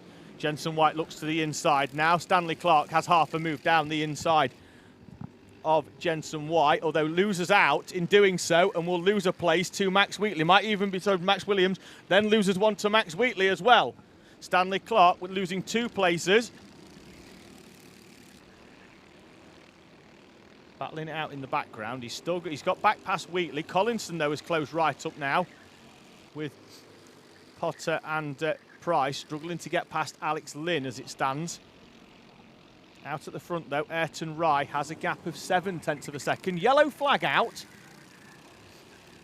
down at Alan Wones, and I can't see why because there's no karts down there. It's back in now, so overtaking opportunities now re-arise as there's a green flag over start finish. And Potter at the time was alongside Alex Lynn. He's had to drop back and allow Lynn back in to clear, Lee back in front of them. Now he's going to get a run down towards Shoemakers into that right-hander, and he still cannot find a way past the number 6 kart. You see them there in the background of Alex Lynn. Collinson gets alongside Wheatley in the run down, and Collinson is through and up into 6th place. 40 seconds remaining, and Ayrton Rye is a minute and a half away from a maiden CKC heat victory here, with Sebastian Bierman in 2nd place, the guest driver, proving himself more than accomplished. The driver from, sure, he's been coming through. He's clearly been here to Ellough Park before. Might have to relent and hand 2nd place over there as White tries to get down the inside. Bierman with enough awareness to go round the outside, but looks like now it could be Jensen White down the inside into the right-hander. And similarly, in the background, Stanley Clark goes down the inside of Max Williams as well. All of this playing into the hands of your race leader Ayrton Rye, who since getting to the front has just driven their own race into Barney's for the penultimate time. There's a move down the inside there potentially from Stanley Clark on the 37 of Bierman. Bierman runs all the way around the outside though. Potter and Price have finally split in half. As Clark goes down the inside and gives Bierman a big whack of side pod. That slowed him down. And that's going to not only allow Wheatley through, but Potter is going to come down the inside into the right-hander as well. And Stanley Clark loses 2 places, and that's going to drop him down into 7th or 8th place. And now Potter's down the inside of Wheatley. Half a lap to go. Clark trying to return the favour, then takes a huge chunk into the back of him. There's a big nudge on the back there. Not sure how that's going to fare on the front fairings. Alex Lynn with a huge chunk of curb. That might slow him slightly, and Larry Price sweeps round the outside. Your race leader, though, Ayrton Rye, heading down towards Alan Wones for the final time. And then the final corner, the left-hander. Hard then on the power for Ayrton Rye as this still moves in the background. Ayrton Rye, for the first time, wins a heat at CKC. From Jensen White, it's going to be Thomas Potter up into 3rd place with Sebastian Bierman, Max Williams, Stanley Clark, Jack Collinson, Larry Price, Alex Lynn and Max Wheatley dropping a chunk of places on the final lap down into 10th. Samuel Branscombe, Drake, Ralston, Lorne, Stansmore, Wilson and Hayes in front of Riley Sims, Ezard in 18th place. We'll await the rest of the field to come through. Then it's Maximus Lewis, 19th, Joshua Owen, Rio Ward Alley and Isaac Huburn with Max Housego and Amy Peacock, who retired. We missed that one as to what happened, but Amy Peacock retires on lap number 6. So just having a quick look at Junior Max in terms of penalties. Fair few applied, and we obviously saw that with the issues down there on the opening lap. So Harry Hurstgrover, James Waring, Curtis Latimer, Ollie Naylor and Rhys Owen. Naylor's penalty, much of a muchness, but would have actually meant that even if he'd have finished in 2nd place, that he wouldn't have taken the that position anyway. So maybe a little bit of comfort in the fact that it wouldn't have taken that 2nd place off him.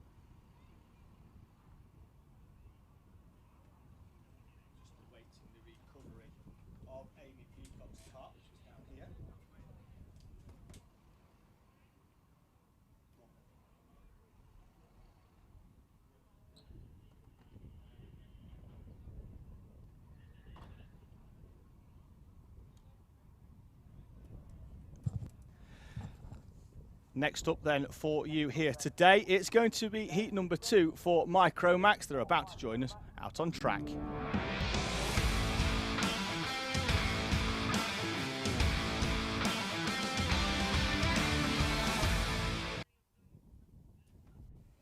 Grid is up on screen for you then, with Lucy Lovell leading the way. She'll be on pole position with Jack Hutchinson alongside Logan Lauder and Aston Brown, with Toby Dukes and Adam Turacek on route number 3. Then it's Dax Farah and Ella Lucia, with Sebastian Clark and Harry Neeson completing your top 10.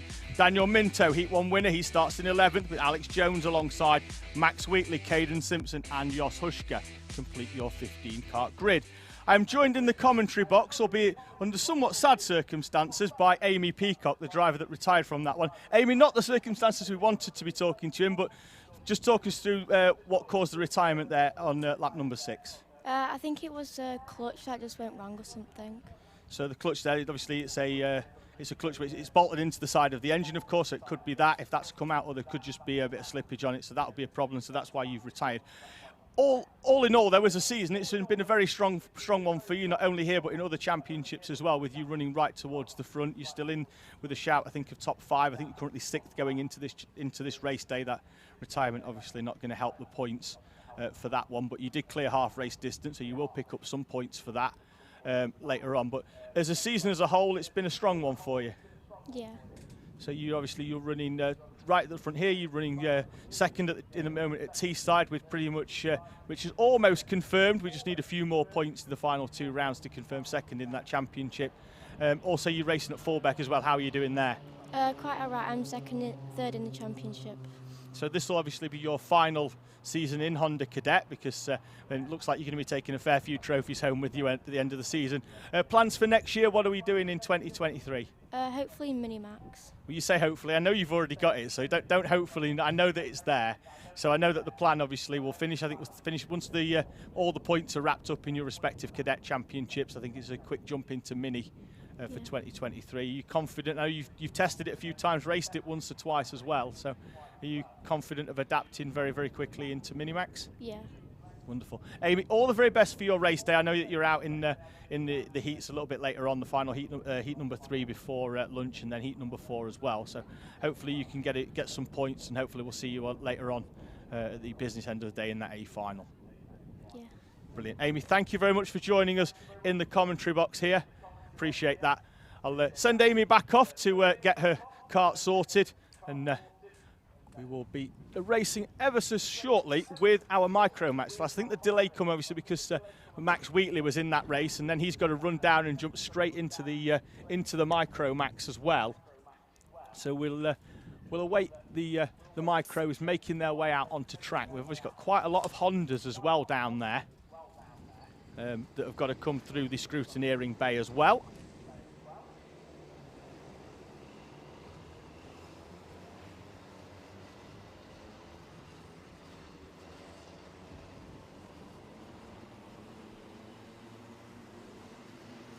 Here we are then with our Micromax runners making their way out. Back into the live chat we go though, with George Massey saying come on Jack Collinson, and Philip Clark wishing Stan and all the BSR drivers luck. Then we've had Harry Brown, who we've seen here a few times in JKC this year in Junior Pro Kart, wishing Sam Hayes all the very best as well. Henry Valentine saying go on Teapot, making up 17 places to finish in 3rd. In this one though, we have got Toby Dukes and support coming in from RS72 for Dukes as well. Thank you for everybody that's got in touch via the live chat. Of course, remember, if you do want to get involved in that live chat, either with talking with each other or with us directly here in the commentary box, just give the stream a subscribe on the Alpha channel, and then you can comment as well.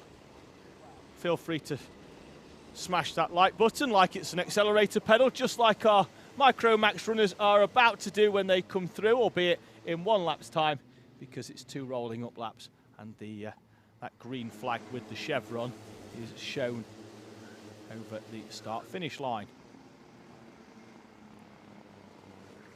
The final runner there, just making their way through, is the 55 of Jos Hushka.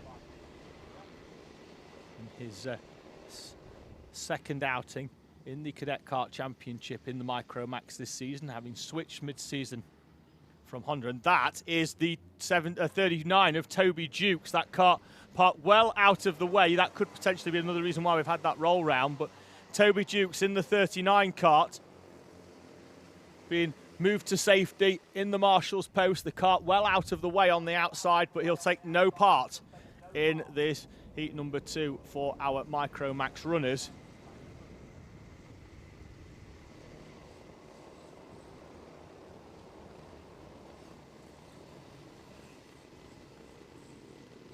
Here we go then, in out this Micro Max class. Over start finish we come. Lucy Lovell leading them through and heading down towards the first corner with Jack Hutchinson on the outside. It's a move down the inside. Logan Lauder, and down the inside, that's Aston Brown into Jack Hutchinson, and Hutchinson from the front row is tipped into a spin and drops all the way down to the tail of the field.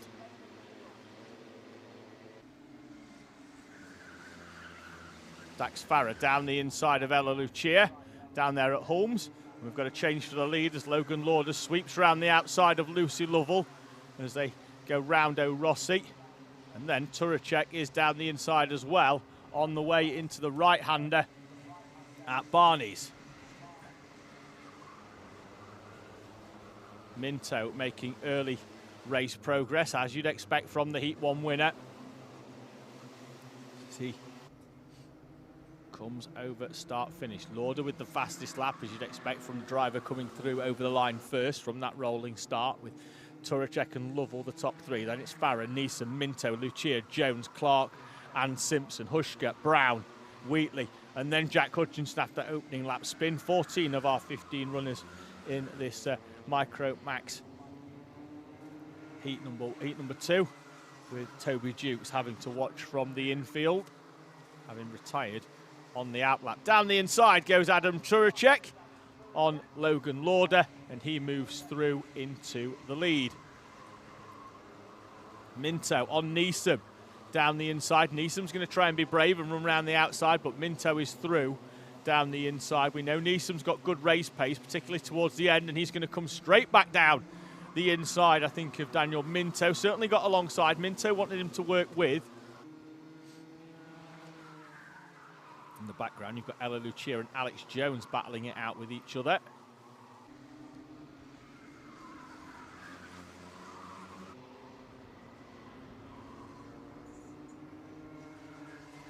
Minto, tried to go down the inside of Farah from a mile back. Farah was so far forward there, he didn't see it coming. The door closed in enough time that Minto could just ease off the throttle ever so slightly and take the fight into another corner.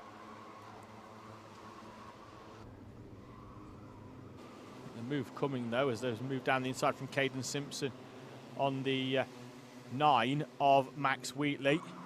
Still shown as the 22. There's Minto down the inside of Farah and takes a huge swipe of side pod in doing so, with Neeson coming through as well down the inside.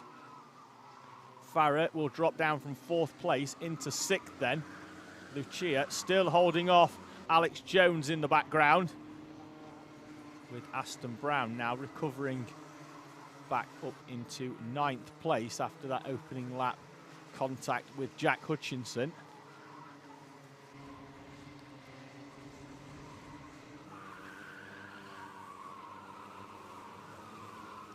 Five minutes remaining. Turacek opening up a gap of 6/10 at the front from Logan Lauder and Lucy Lovell, but Lovell has been reeled in here by Minto, and Minto pulls out of the slipstream and pulls into 3rd place. Move down the inside. Lovell will slot right back into the wheel tracks as Harry Neeson tries to do exactly the same into Shoemakers. That door not open, and he will have to knock a little bit harder. So he goes though, down there at Holmes. Lovell might lose another place to Farah, although runs around the outside and it is only one for the driver of the 116. Heading towards that 4-minute and half race distance mark then. There's a move down the inside there, I think, on Aston Brown. By the 30 of Alex Jones, who Those two in their championship battle between each other. Brown had got in front of Jones, now Jones back in front of Brown. 1.5 seconds then for the 12 of Adam Turacek, holding off Logan Lauder at the front of this race. The young driver from London looking to take a victory here on his maiden outing in the Cadet Kart Championship. As Brown gets back down the inside of Alex Jones. These two in their own personal battle. Nobody else really matters with Alex Jones and Aston Brown. They're the only two that can win this championship. It is a personal battle between the two of them, albeit with 13 other pawns in the game out there. Now onto the back of Ellough, sandwiching them is the 9 of Max Wheatley in 10th place as they go over the curb. The curb on the outside of that of Shoemaker's, it's flat until you get the end of it, and then there's some grooves in it, almost as a reminder to the drivers that they need to get off the curb and back on the tarmac. That's why you can see the karts bouncing there towards the end.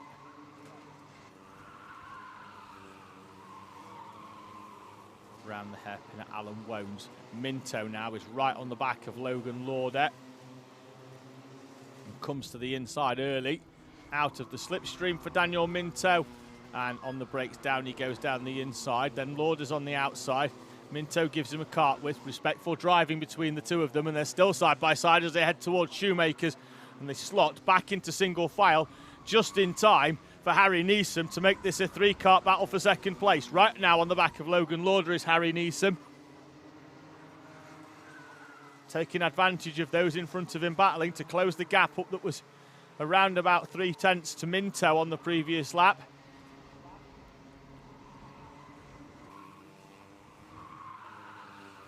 Just having a quick look, looks like Brown and Jones have found a way past Ellough down there at Barney's. That'll be confirmed when they come through. That will move them up to 7th and 8th respectively. They're right on the back of Dax Farrer though. They've closed a real big gap in on Farrer, who looks to have either made a mistake or got a bit of a problem in that 35 kart. He's now got a train of karts behind him, led by Aston Brown in second in the train. So that's going to be from Farrer in 6th place all the way down to Jos Huschke in 11th. They're all nose to tail with each other.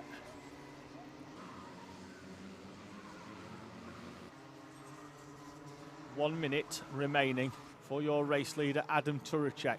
2.5 seconds the gap to Daniel Minto. See whether Minto can close any in now that he's through those in front of him.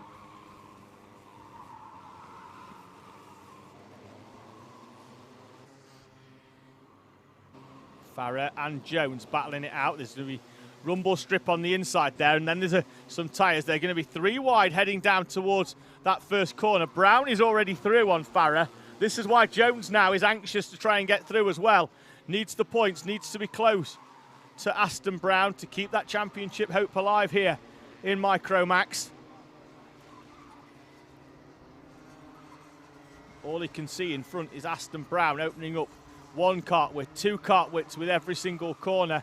Farrer, who had good pace in the early phase of this race, now is starting to drop away. Potentially the tyres could be well past their optimum temperature. The temperature obviously here at Ellough Park now, you can see the sun beating down on this Suffolk circuit, just getting warmer and warmer throughout the day. Last lap board is out for those coming over start finish. The gap down to 2.3, but it's not going to be enough unless Turacek has a problem.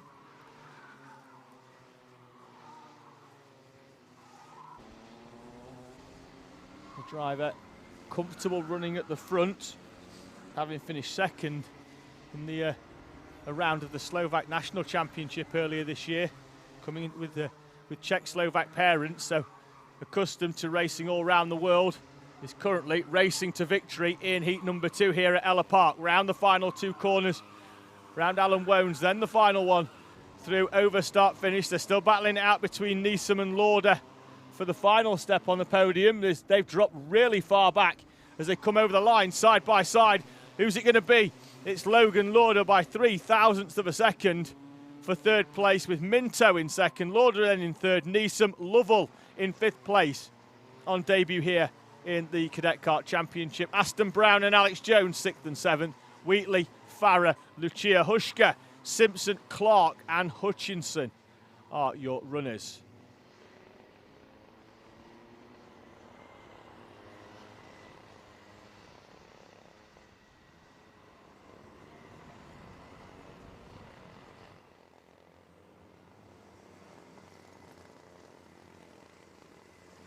Speaking of lap times, I wonder how long it takes to get out of a plane and onto the ground from.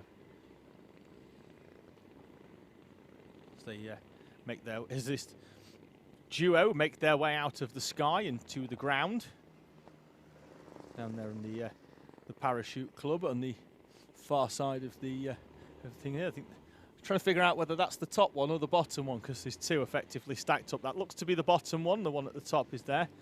That on top there is the conservatory commentary box, and there is your second parachutist coming out of the sky.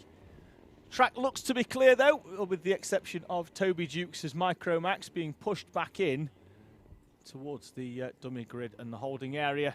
After that though, it will be time for race number 2 for our Minimax drivers.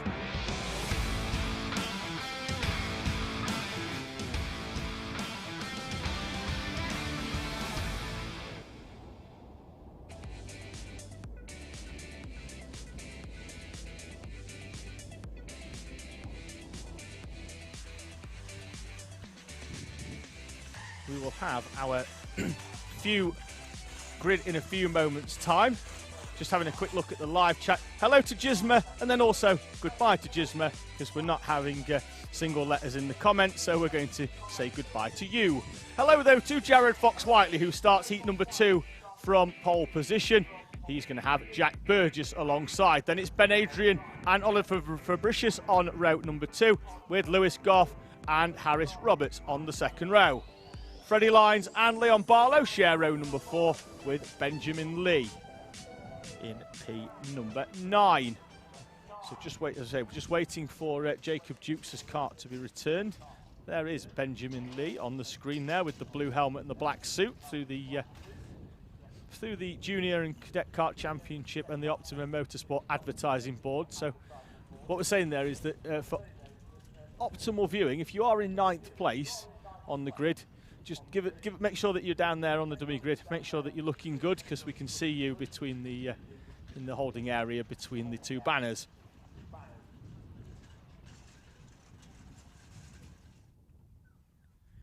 So just seeing if we've got any confirmed results coming in for Honda Cadet heat number 2 at the moment,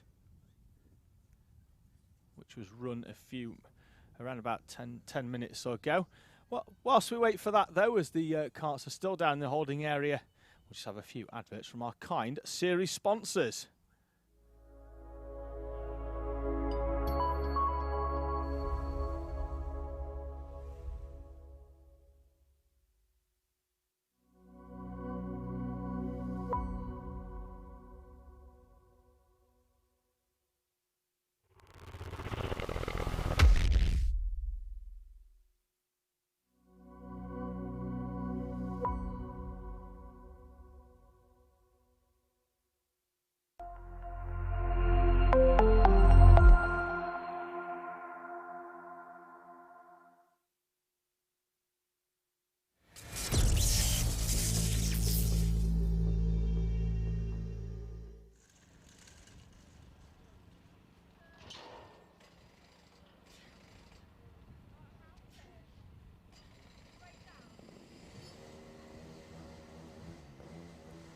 Hear some karts starting, which is always a good sign for going racing. So they'll be making their way out in a few moments' time. Toby Dukes' kart has been recovered off the track.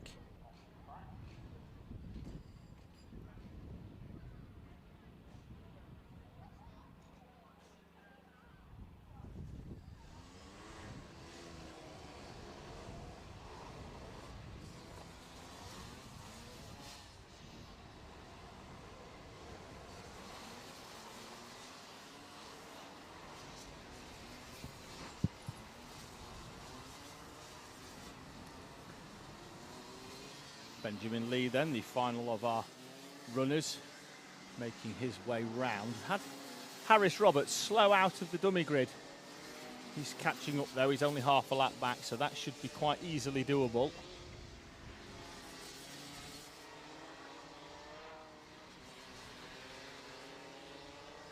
Fox Whiteley working the wheel to try and get some temperature into those tyres. A lap and a half to do so.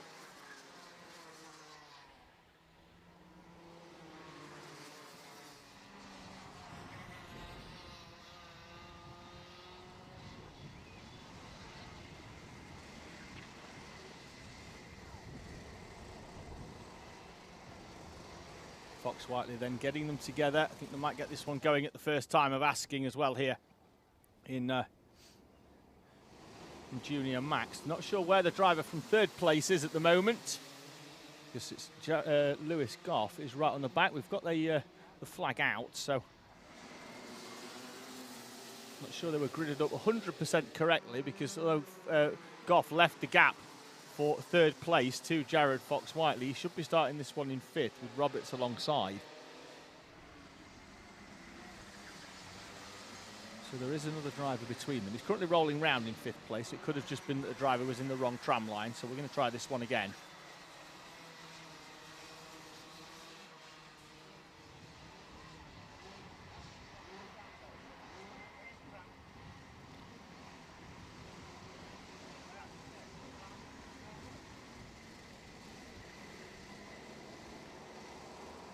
Slowly round Alan Wones.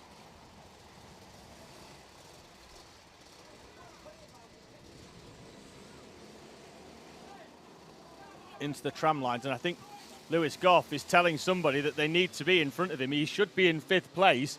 We are going to go racing anyway, but Goff is going to get a somewhat fortuitous move there through, because he should have been in fifth place rather than effectively have that gap for a kart in front of him, and he's going to slot straight into second place. Even as he came round the final corner, I think he was pointing to the driver to tell him that he should be in the other tram line on the inside in third place as he came through. So already Jared Fox Whiteley will look over his shoulder. Lewis Goff goes down the inside ever so slightly at O'Rossi, and then it's hard on the brake into Barney's, not wanting to compromise the race early on. We've got Oliver Fabricius, who towards the end of that last race closed them both in. And behind them, Leon Barlow, no slouch himself in the 42 kart. Over start finish for the first time then. Fox Whiteley from Goff, then Fabricius and Barlow. Jack Burgess, Ben Adrian, Harris Roberts, Benjamin Lee and Freddie Lines. Your 9 runners. Because Fox Whiteley has opened up a little bit of a gap, albeit only by 2 kart lengths, certainly not enough that he's going to be feeling comfortable.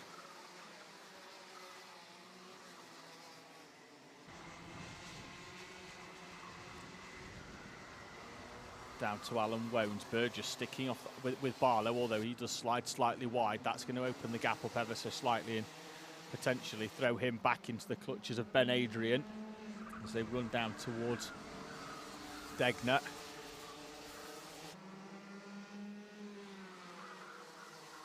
Fox Whiteley and Goff, 2 tenths between them, which has been pretty much the gap for the entire season, if not closer. Fabricius, though, looking like he's here to spoil the party. So in terms of getting himself on the top step of the podium, sticking with the 2 front runners.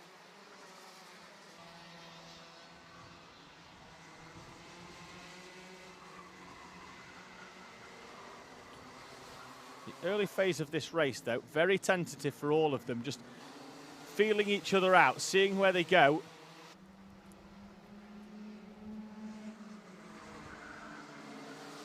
None of them wanting to show their hand too early, particularly Goff, because he knows if he goes for an overtake and it goes wrong, that's going to allow Fabricius to come through as well. You can hear the fact that it's got a little bit warmer, the tyres squealing for grip, although cloud cover is starting to happen here at Ellough Park. Quite a big one in terms of its grey colour coming from behind the commentary box. Don't think we've got anything forecast. But nonetheless, certainly ones where people will be taking the wet tyres with them down into the dummy grid just in case. Maybe come later on in the day. There's Ben Adrian, still on the back of Jack Burgess, hasn't managed to find a way through. The top four, though, still nose to tail with 0.6 of a second, splitting the two of them.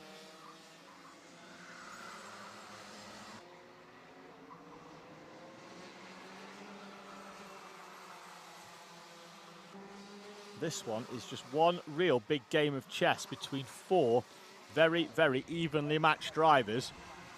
Not wanting to show the hand too early, but then it's how long do you wait? And it's whether you wait longer than the next driver behind you.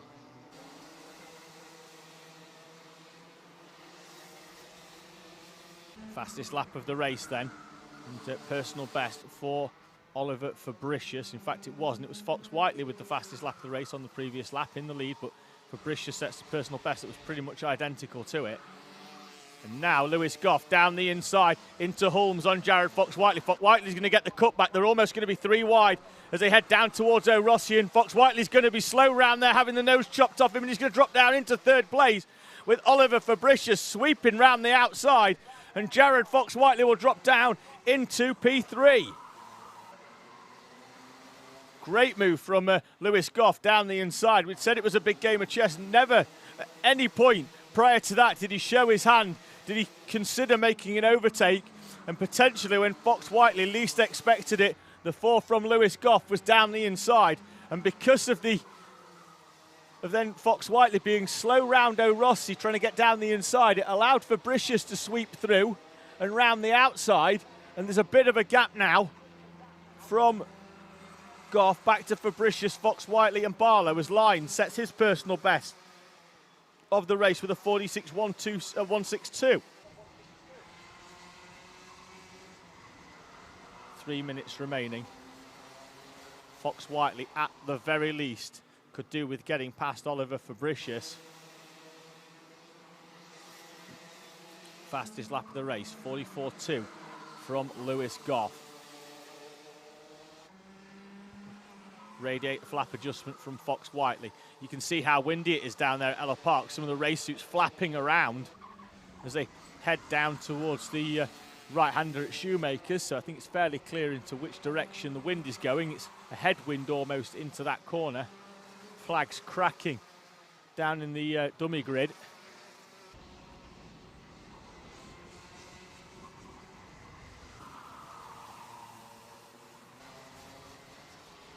There's your championship leader, Jared Fox Whiteley, on the back of Oliver Fabricius. Goff being slowly reeled in by the two of them. 0.3, in fact, on the previous lap by Fabricius. The gap previously was almost 0.6. Now it's down to 1/4 of a second, 0.248 for Lewis Goff and Oliver Fabricius. Fabricius, though, carries a little bit too much speed into Holmes and has to drop a few kart lengths back as he almost runs into the back of Lewis Goff, and that spreads the field out once again a little bit further than what it was previously, and might give Goff at least another lap or so of potential respite as the timer starts to elapse down towards that 0. 1 minute and 40 seconds remaining. Fox Whiteley still right on the back of Fabricius, with Barlow as well in the tram lines as they come through. The top four split by under 0.7 of a second. Look over the shoulder then from Lewis Goff before that aggressive turn in at the end. The wheel just jacked to the right. This was the corner where Fabricius ran almost into the back of Goff on the previous lap and had to get out of it and lost him a kart width length or two. That is going to be the overtaking opportunity of choice, I think, for Fabricius.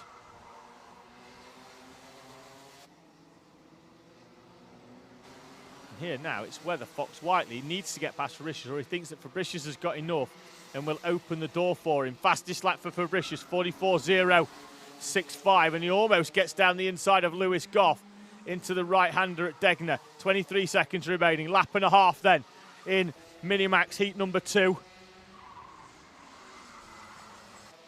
With Goff leading from Fabricius, then it's Fox Whiteley and Barlow. Still 0.6 between the two of them.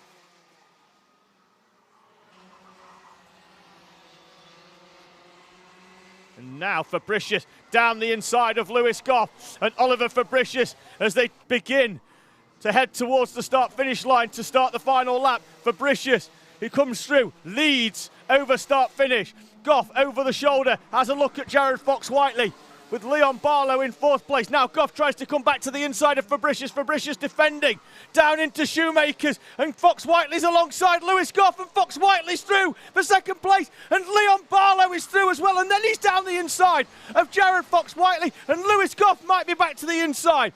Fox-Whiteley down to 3rd, Goff down to 4th. Fabricius is going to win this one, all being well for him. And Leon Barlow, who spent the entire race in 4th place, takes advantage of those battling in front of him. Now it's just between Goff and Fox-Whiteley, and Goff is through. Fox-Whiteley, though, is back down the inside into the final corner. They're bouncing with each other. Goff is going to get 3rd. Fabricius with a fantastic victory from Leon Barlow, then Lewis Goff, and Jared Fox-Whiteley with Ben Adrian, Benjamin Lee, Jack Burgess, Harris Roberts, and Freddie Lines completing your 9 runners.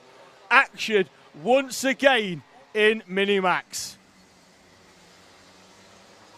Your race winner there then, coming down the back straight, the 90 of Oliver Fabricius. A fantastic race for him, a superb overtake with a lap to go down into Alan Wones to come through and take the victory from Barlow.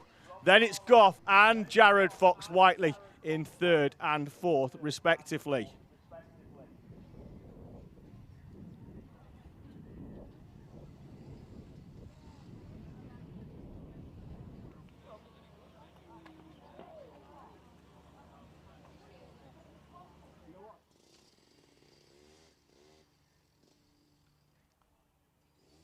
Two more races for you then before we break for a short lunch. The next of which will be Junior Rotax, heat number 2.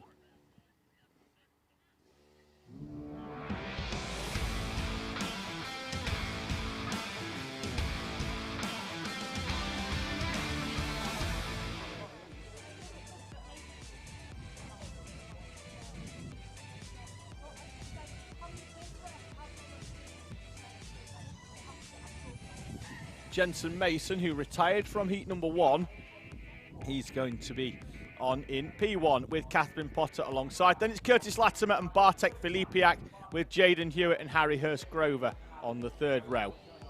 7th will be Nicholas Ellis. He's alongside Joe Garraway with Ben Horner and Jacob Dukes, the heat 1 winner in P10. Then it's Reese Owen and Melissa Adrian, 11th and 12th, with Ollie Naylor and Sam Stoner, 13th and 14th. James Waring and Maximus Shields, Seamus Cox and David Goodman complete your runners. Just keep an eye out there. I think Freddie Lines came back in, having had a bit of an issue on that final lap with the, I think the rear bumper had come out on that one, so that kart's going to be rolling back into pit lane. Junior Max will be out next, followed then by Honda Cadet for heat number 3 before we break for lunch. We'll be straight back then with heat 4 for Honda Cadet, because they'll have the lunch break. Then we'll go through the cycle of heats once again before we have the B final for Honda Cadets. Then we'll have all of our finals, ending the day with Minimax to crown the 2022 champion between Goff and Fox-Whiteley. There we go then for the penultimate race of the morning.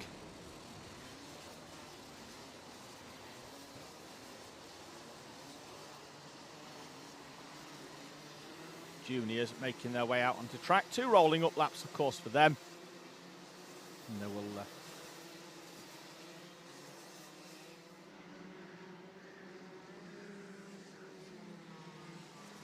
led round then by Jensen Mason.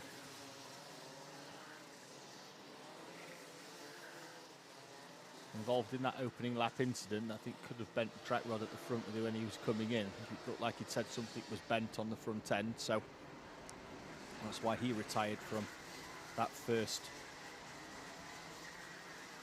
race of the day.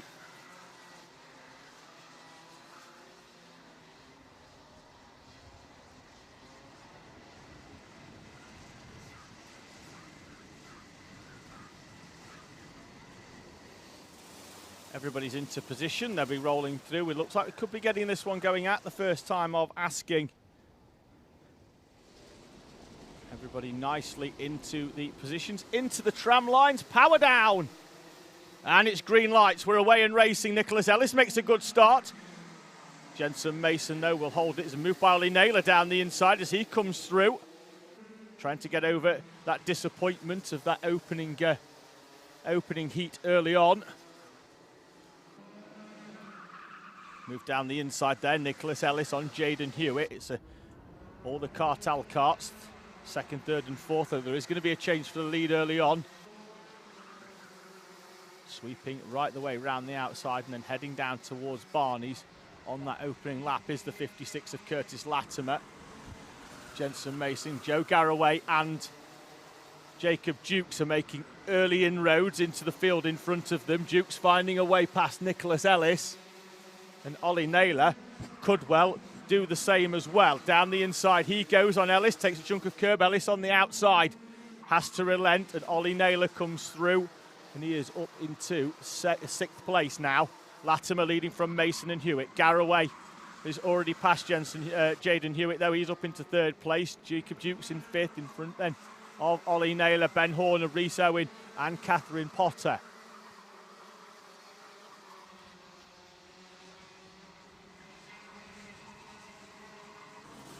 Number of karts there as they bounce their way through that right and then the left. The left on the inside, there's a row of what looks like cat's eyes, but they're basically raised bits on the inside to try and keep drivers away from those tyres.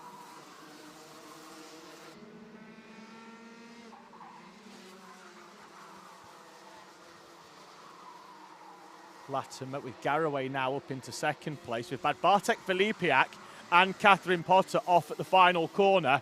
They're way down the order now, some half a lap behind the rest of the field. They're across the line now in 17th and 18th place respectively.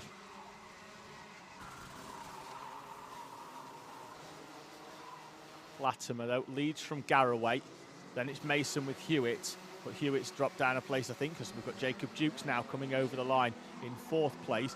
Garraway with wanting a little bit more from his engine with a little bit of a radiator flap adjustment. Doesn't need to be too hasty in finding a way here past Curtis Latimer because he's still got a bit of a cushion back to Jensen Mason, although that cushion is about to disappear as Jacob Dukes dives down the inside. Mason's going to get the cutback though. Dukes is going to try and run him tight to the inside and does so, and there's a bit of a sandwich. Dukes with his arm up in the air, but he did run the driver tight to the inside. Not quite sure where he expected Jensen Mason to put his 58 kart. Latimer, though, has handed over the lead, of course, now to Joe Garraway, who leads us over the line. So Garraway getting through in the final half of that lap. Latimer, then Hewitt, Mason. Dukes now back down to fifth place with Nicholas Ellis in sixth. Naylor, Horner, Cox and Shields making good progress up inside the top 10, having started towards the tail of the field in this random grid format. He's still battling it out for second place in the championship between Nicholas Ellis and himself. Heading towards half race distance we go.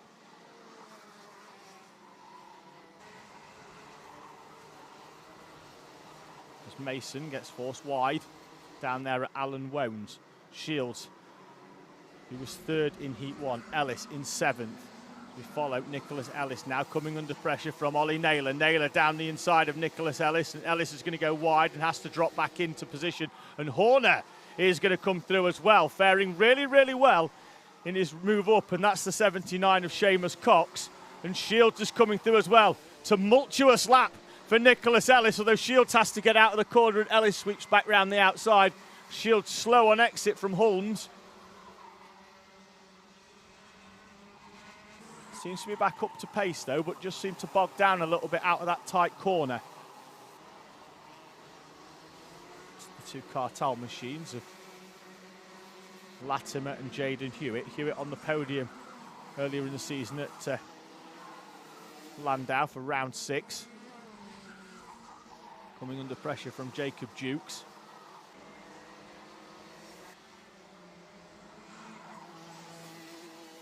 Now Dukes is down the inside of Jaden Hewitt.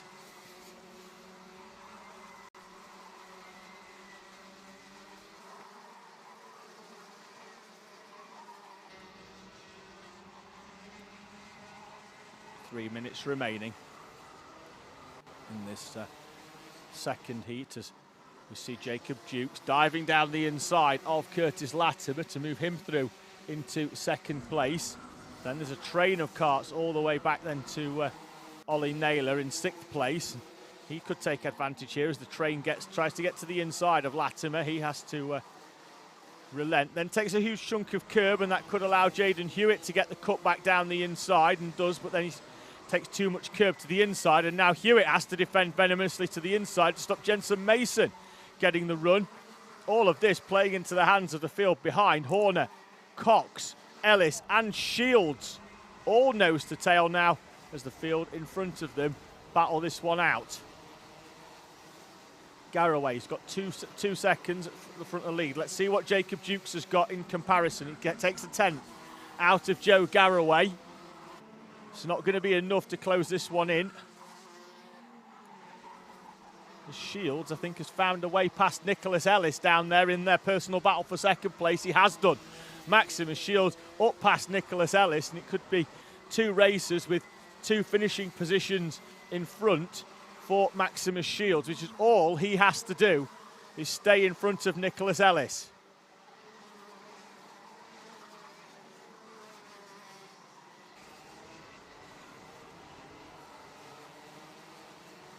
Latimer and Hewitt still battling it out over third now, with Hewitt in front.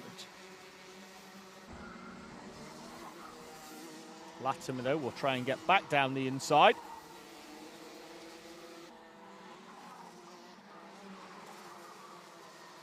Minute and 12 remaining.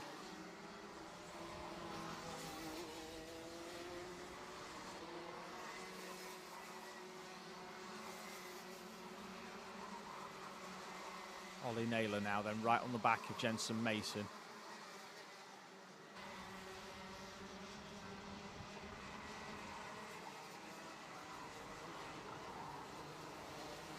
Don't think they're going to get round for two more laps as Max Shields sends a move down the inside of Seamus Cox, then gets hard on the brake. Ellis comes through as well, so Shields with a great overtake, but not enough to give him the respite he needed. But then now Cox is back down the inside of Nicholas Ellis. They're side by side as they head down towards Shoemakers, and Cox in that British Racing green and orange car is back up in front. And Ellis then with a great move down the inside. You'll see him in the flash through in the background to be back alongside. And it looks like then Cox has got the move back done into that corner. Keep an eye out though on Ollie Naylor here, right in the back of Curtis Latimer. Running very, very well is Ollie Naylor in sixth place.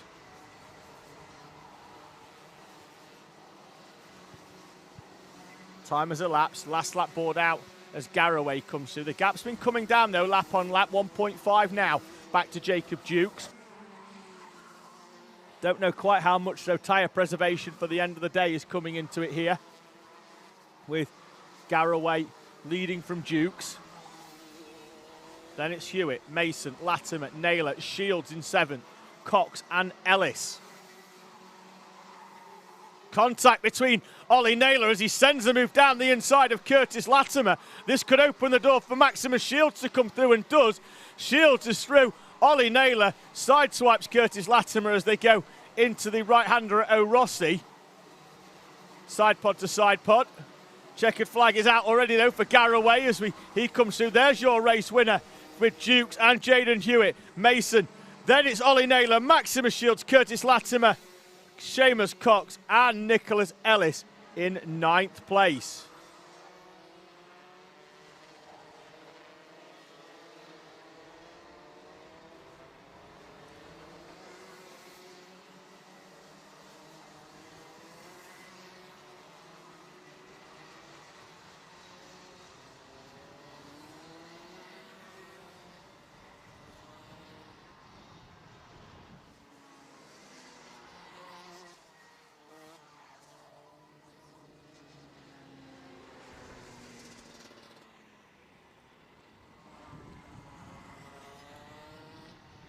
Final race of the morning. before we break for lunch is almost up on us. We've got our Honda Cadets down there for heat number 3. When we return after lunch, it's going to be straight into heat number 4 for our Hondas.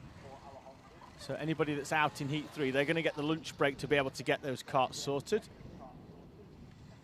It's the viewing area. So everybody that was viewing Junior Rotax, they're making their way down, and all the Honda Cadet parents are going to make their way up the steps as well onto the viewing area here at Ellough Park. Final few drivers still down there in the holding area. Caesar, there's Catherine Potter and Bartek Filipiak, David Goodwin as well, all waiting to get themselves into their position. A little bit of a vote going on in the live chat as well, for asking if you've ever been to Ellough Park. I'm logged in, so I'm going to click yes for myself because I am here. So that definitely has me.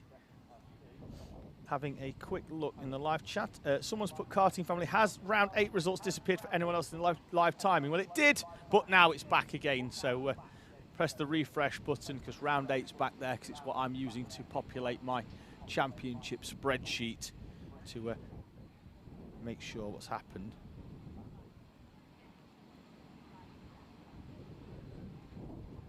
Next up, though, it's the final race of the morning session before we break for lunch.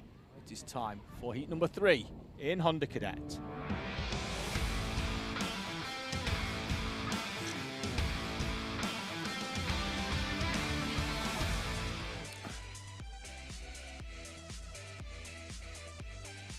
Here's your grid then. It's Isabella Stansmore-Wilson on pole position with George Ralston alongside Ralphie Branscombe and Rio Wardley on the second row. Jack Collinson and Benjamin Lord on row 3. Cameron Tipping, he starts in 7th with Max Gray-Trek sharing the 4th row. Amy Peacock and Sam Hayes on row number 5 with Jensen White and Max Williams on row 6. James Fabricius, he starts 13th with Freddie Housego for company. Max Housego and Harris Alley are on row number 8 with Joshua Sullivan and Lewis Hall on row number 9. Your runners then completed by Alfie Forrester in 19th, Riley Sims-Ezard in 20th with Sebastian Bierman, Joshua Owen and Heat 2 winner Ayrton Rye starting in 23rd place. Honda's then making their way round.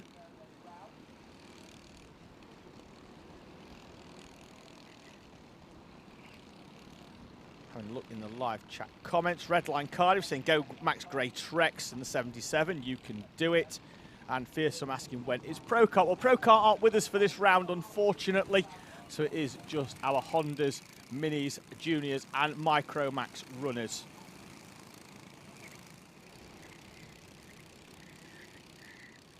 Hondas then will roll round. It's a standing start, of course, for them.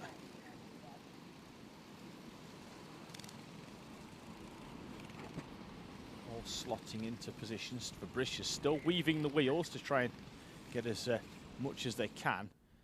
Looks like George Ralston's gone a little bit too far forward, because the original P1 here at Ellough Park was on the outside,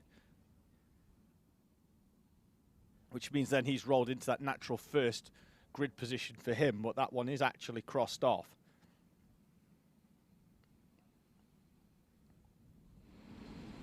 So it looks like we are pretty much ready to go then. The final few runners just rolling into position. They've just kept their carts back just in case anybody in front of them needed rolling forwards ever so slightly. Drivers now will look up towards the red lights on the overhead gantry. It's green and we're away and racing here at Ellough Park. It's a good start from Harris Alley in the middle of the pack. He's going to try and make up a few places into this first corner as they tighten into that right-hander. The first 10 or so are in a straight line as they head down towards Shoemakers, with Gray-Trex having the door closed on him. And then Gray-Trex is right up and over the back. Riley Sims-Ezard as well involved in that. He was spun in evasive action. But Max Gray-Trex right up on the back of somebody into that first corner. Don't know who it was. Might get a chance to see that one again in 30 seconds or so time, hopefully, when things have calmed itself down. Here we go then with Max Gray-Trex into this first corner. Let's see, it looks like it's the 80 kart of Benjamin Lord that he's rode up on the back of. I'm sure Benjamin Shoulder will know about that one at the end of this race when the adrenaline wears off. Through, though, into the lead. George Ralston leads the way from Ralphie Branscombe, although Branscombe with a move down the inside. Can he get it stopped? He can. Ralphie Branscombe, superb overtake, and he is through and into the lead. Branscombe then leading from Ralston, then Stansmore Wilson as they move on screen there. That's Sullivan down the inside of Housego. Housego closing the door, and that could allow those behind. Harris Ali's close enough to try and put a move in down the inside. Ralston then has to drop behind Branscombe with Stansmore Wilson, Collinson, Tipping, Peacock, Ward Ali, White, Lawn and Fabricius, your top 10.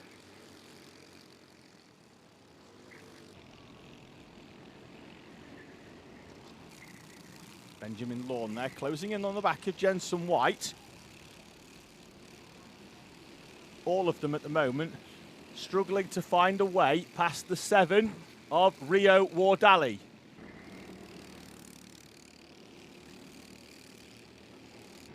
Collinson is past Isabella Stansmore Wilson at Degner 1.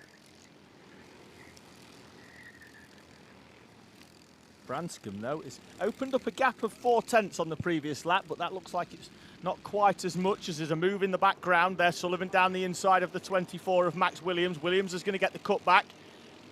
Sullivan will have to drop back in. Jensen White gets alongside Rio Ward Ali, but then can't get down the inside into Clinton's.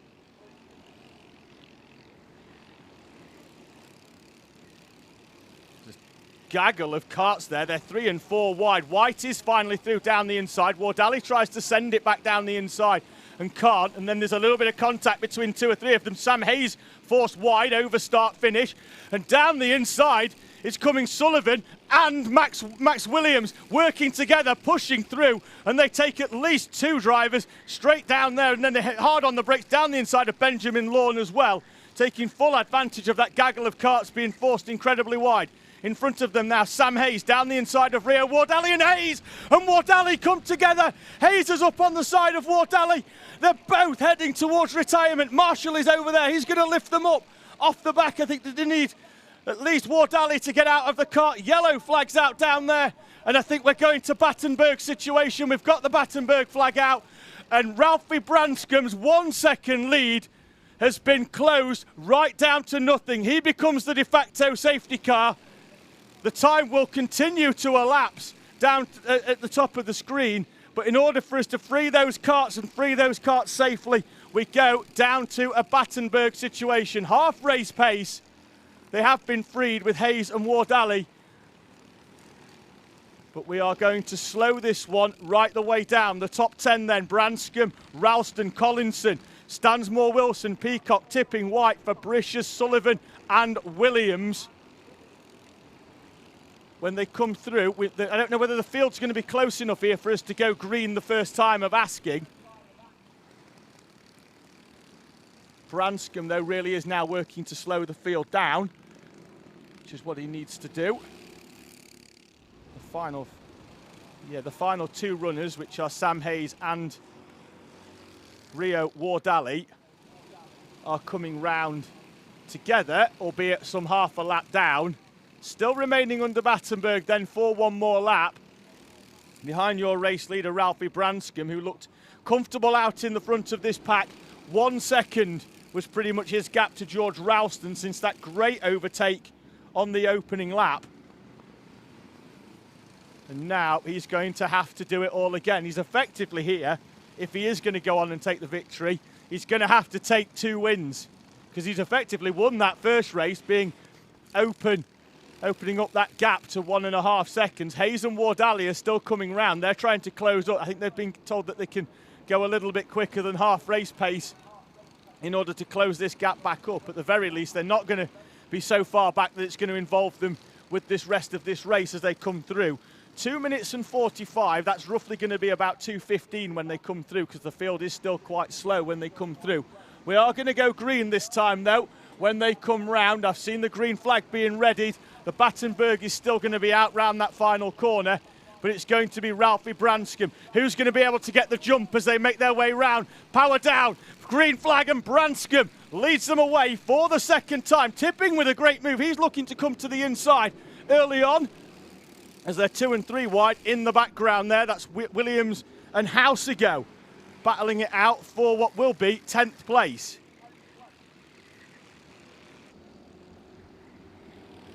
head down towards Holmes for effectively the first time of this second race here after the nullification of the first half. Branscombe, Ralston, Collinson, your top three. Ralston goes very wide down there at Barney's. Could that allow anybody to get down the inside? Still sliding slightly wide. Collinson in third place, right on the rear bumper in the wheel tracks. The top, well, from second down to the best part of 10th, 11th, 12th even, with Williams now running outside the top 10. He's behind Harris Ali. Ali's up, and then there's a move down the inside there from Jensen White on camera and tipping. Fabricius has come through as well. So Fabricius taking advantage of Jensen White, pushing the hole down the inside. Branscombe, though, continuing to open up the lead here in heat number 3, with Ralston in second place, preoccupied with Jack Collinson, holding him off for that place. Looking in the background there, Sullivan goes down the inside of Cameron, tipping into Barney.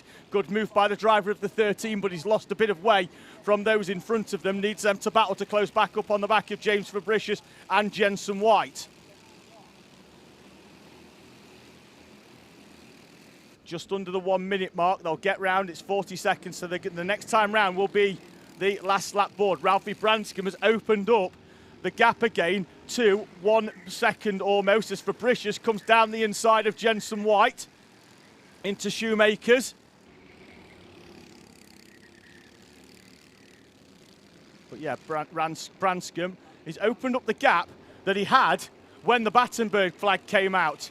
So he's up now into the lead, still leading from Ralston, with Collinson, then Stansmore, Wilson, Peacock, White, Fabricius, Sullivan, Tipping and Housego.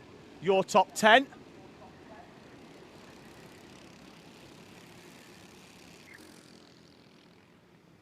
Last lap board awaits Ralphie Branscombe. He's over the line, the gap out as he sets the fastest lap of the race to almost exactly a second right at the front of this race.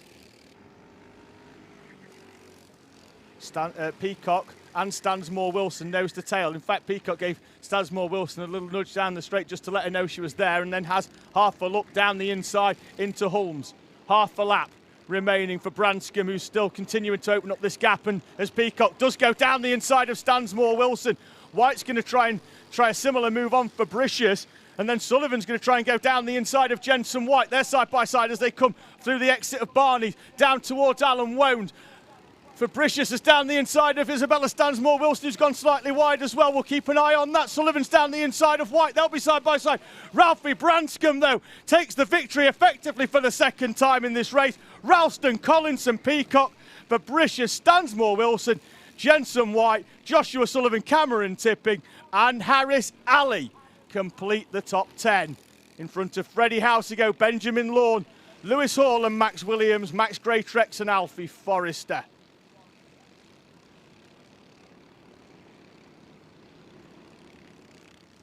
Honda Cadet there serving up another delicious treat of racing, with Ralphie Branscombe taking his first heat victory here in the Cadet Kart Championship this season.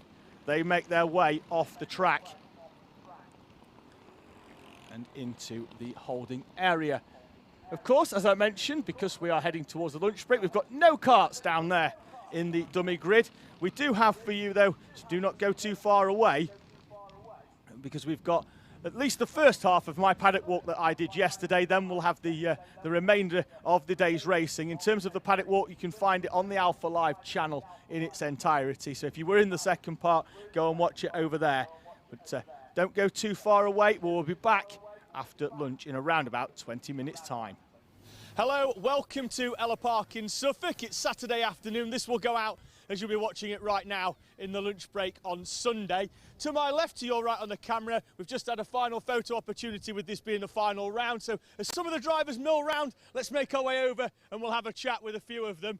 And then we'll make our way into the deep depths of the paddock and show you the paddock here at Ellough Park. There's a lot of drivers just saying goodbye to our race director, Luke Powell. It's going to be his final round with us. I think we'll grab a chat with Luke to start with.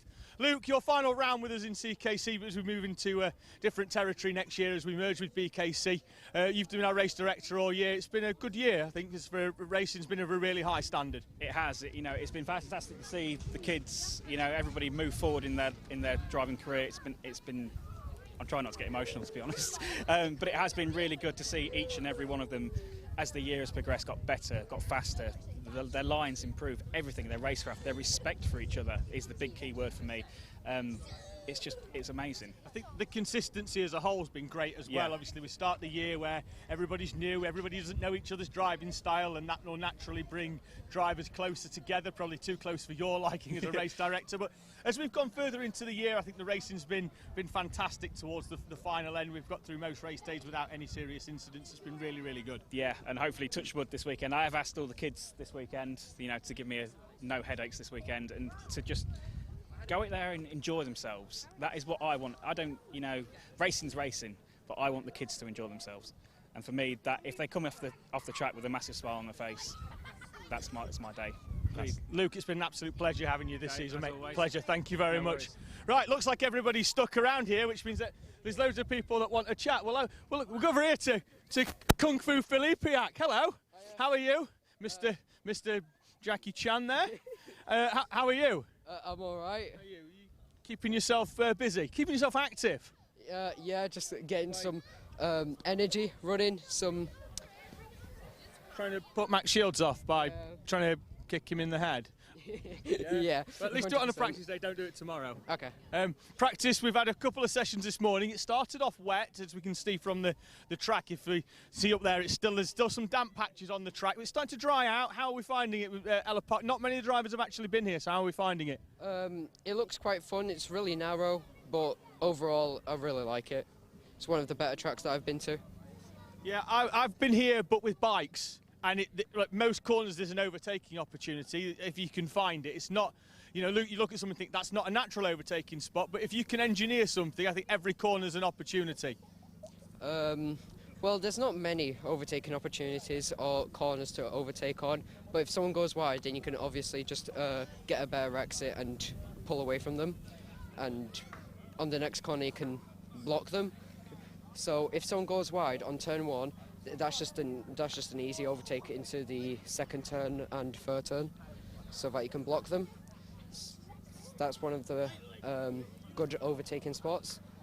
But through this corner, you just need to be really brave on the braking. Like, you've got to brake really late, and you have to go all over. You've got to have some confidence, because as you can see, if you do run off the track here, you haven't got a huge amount of time before you're meeting the tyres on the outside. But as you can say, you can brake here into this corner, I think, a lot later than you anticipate, can't you? Yeah, but also you've got to be really brave when going a little bit wide there, so that you don't hit the tyres. It's just really just being brave and confident with obviously braking and trying not to hit those tyres. Bartek, thank you very much. I'm going to start moving around. I want to have a quick chat with Harris Roberts. Harris, bring yourself round here. First of all, because I've just seen you do something with that, which was... In fact, let's see if we can recreate it. You stand on it again, and let's see if we can show the viewers what you've just done with yourself. You hold it up, and then you let go of it, and it hit you somewhere... Like... No, do it for us all. The camera's on, we're live, let's see it. Oh, right in the plums. Harris, how are you? Big jump this weekend. You've won the Cadet Championship at round 7, and you've jumped straight into Minimax this round. How are we finding it? It's quite difficult with the arm strength, but I'm getting used to it. Well, that's the thing, isn't it? Seat time is good time, and obviously you've got to work them arms a lot, because now you've got a lot more mechanical grip. Them tyres, a lot grippier, and obviously a lot more power as well. Yeah, it's kind of more of a power difference in between the Mini to a Honda. And I've been doing micro as well, so doing that a bit. So are we confident of a good result tomorrow, or is it just a case of just if we can stick with the pack, then that's good, and then line us up nicely for next year? Yeah, I'm trying to get a good result, but it sees where I can be in the pack for next year. So brilliant. Well, congratulations, obviously, on your Cadet crown, and we hope to see you running towards the front tomorrow in Mini. Brilliant. We've got a bit of a queue going up here, so we'll see how we go. In fact, we'll bring the first one in, then we'll go to the next one. Then I think we're going to start heading off into the paddock. Joshua Sullivan, how are you? Your first time at Ellough Park for practice sessions this morning. How's that gone? Good. We're just trying to get the setups and trying to see which one's the best. Obviously, the first session was wet, so that was pretty much a write-off other than just learning which way the track's gone. After that, it's a case of getting that gearing and tyre pressure right for tomorrow. Random grids aren't out yet, but obviously you'll get a front, a middle and a back. So at the end of the day tomorrow, what's the hopes? Do you think we can maybe tickle yourself into that top 10? Yeah, hope top 10. If not, we're just trying our best, really. Wonderful. Joshua, thank you very much. Mr. Collinson, let's have a little bit of a wander. In fact, you come this side because it's a little bit easier. I've got a good side. Normally it's the back of me, but how are you anyway? You've been here before, but you've been here before not... I think you've had one practice day in a petrol kart. The other one was the electric. Was that Rob Smedley's... Yeah. Is it Total Zero? Yeah. Yeah. How do we find it compared to the electric karts to using the petrol ones? To be honest, it's about 100 times better. But yeah. So yeah. Yeah. What's the plans for next year as well? Are we sticking with Honda, or are we're about old enough to move up? Is that the plan? Yeah, we're moving up to Minimax. And actually, you see that blue trailer over there? That blue trailer over there on the back, yeah. In there for have you picked one up this weekend? Yeah, on Sunday we're gonna get street fit and all that. Is it a new one, or have we bought one off somebody else? Well, I think it's like a race or two old, but I think it's an LN chassis. Yeah. So I'm looking forward to it. Good. So is this going to be effectively? I think you'll do here and maybe a couple more races in Cadet, and then are we into Mini for like I know a lot of places are running a winter series. Are we going straight into Mini as soon as your Cadets are wrapped up? Yeah, I think we're going to do a few test days, and by the end of November or so, I think we're going to go full-time Minimax. Yeah.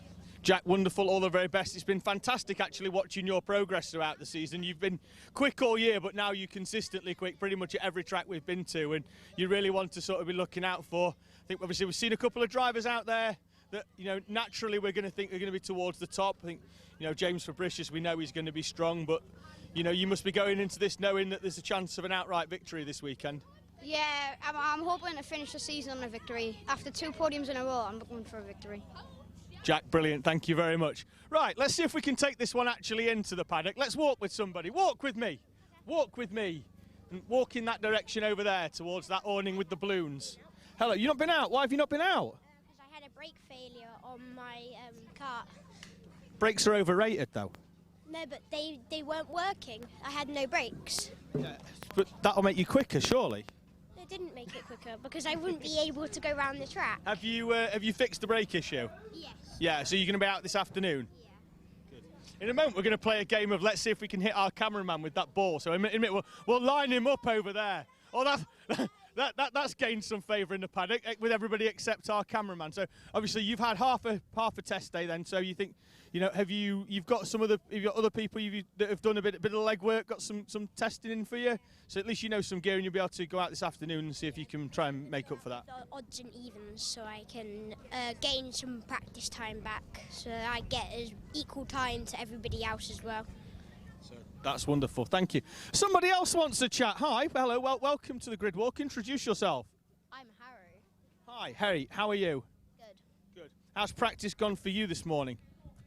I'm probably in the top 5th fastest, but it's not really about fastest. It's not about pace, it's more about overtaking in the actual races. Yeah, we were speaking to Bartek, obviously he's in junior Rotax in terms of overtaking opportunities for them.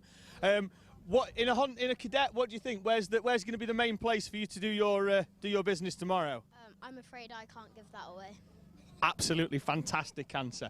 Right, I'm going to head into here because as you can see here, we have got a birthday over here. Bring yourself over here. See? Look, this young man here is this young man here. How many birthdays have we had now? 10. 10. And have you been, is it 10 today, 10 tomorrow? Or 10 today, wonderful. Well, we've got 5 people here. So let's start with a happy birthday. You can start us off then. I can't sing, you can sing. You can sing happy birthday. Happy birthday to you. Happy birthday to you. Happy birthday to birthday to you. Hey! Max, happy birthday. Hope you have a wonderful weekend here at Ellough Park and a good race day tomorrow. What are we hoping for? A top 10. Good luck. I know it's going to be quite tight up there, that top 10. It always is very competitive in the top half of the field here at CKC. So I think we can get a top 10. What's the session's been like this morning? Is it a track you've been to before?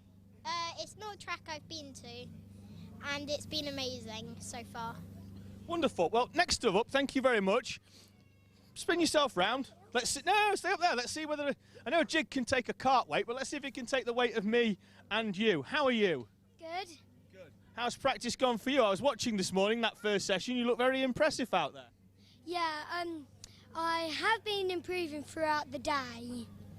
Yeah, I was watching the first session. You were running in a nice pack of carts. That must have given you a nice bit of confidence going into race day tomorrow. Yep, I did. Wonderful. Joshua, thank you very much. I'm going to hand the microphone over now. No, I'm handing the microphone over. Someone's going to interview me. Harris Ali, let's walk and talk down towards your awning. Hello. Hello. You interview me. You ask the questions. I do the answers. How's your day been?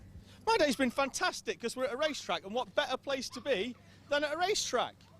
You can't be at many better places, can you? True. So, and it's not as easy. Not as easy as it looks. This game, is it? It's not really. No, I'll take it back. No, he's keeping it. Mine. How's being the commentator been? Well, in general, it's fantastic. This series, I think, all year has been brilliant. You know, I think the racing has become a lot closer as we get towards the end of the season. I think a lot of drivers are starting to improve their consistency, not only lap on lap, but meeting on meeting as they go to different tracks. How is it fun? Well, I get to watch every single race, you see. I think in the last 3 or 4 years, I think I've watched well over 1,500 races. So, you know, you can't get a better seat than that. Obviously, I've got the camera, the screen's right in front of me. Certainly here at Ellough as well, we're looking right out the window, so I can see every part of the track as well. So, you know, there's not many better places to sit than in the commentary box. How do you get into commentating? If I'm honest, absolutely blagged it. If I'm honest, I was racing until the end of until the start of 2019. They started streaming the races up at Teesside, and they had a commentator up who is Chris McCarthy, who now does Formula 3 and does a lot with Formula 1 and IndyCar as well.